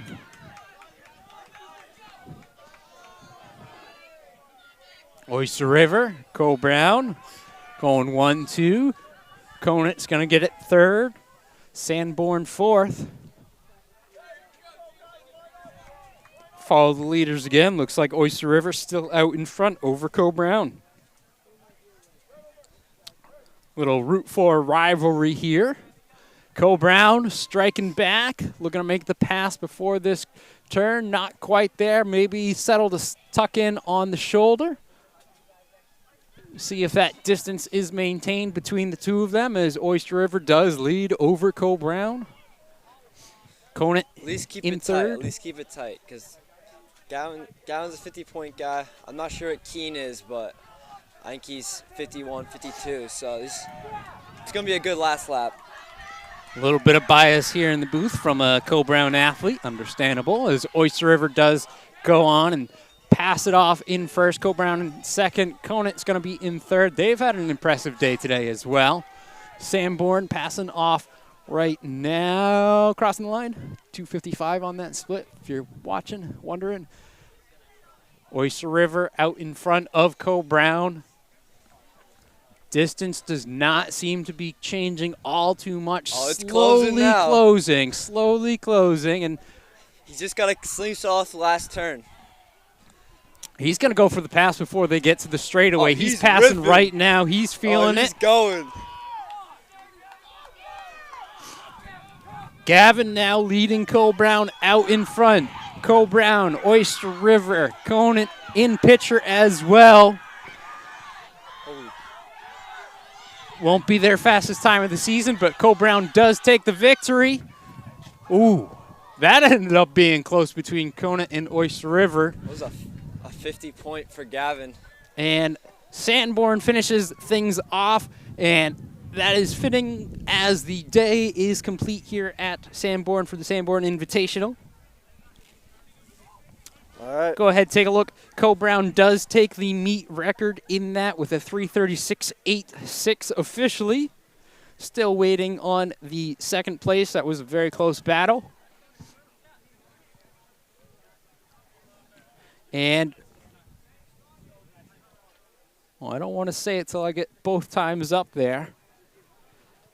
Time will be right around 3:40. 3:40.04 for for second place. That's what Conant got. We'll see what Oyster River comes in. 3:40. 3:40.05. So you can see just how close that race was. So Conant does squeeze it out right at the finish line with the lean. 3:40.04 over Oyster River, 3:40.05. Sanborn finishes up the day 3:48.08, and that wraps up our meet for today. So once again, this is NewHampshireTrackandField.com, powered by Runners Alley. Our meet hub today, Alternative Sales Corp. Thank you for tuning in. And we will catch you next week for the Black Bear Invitational at Cove Brown.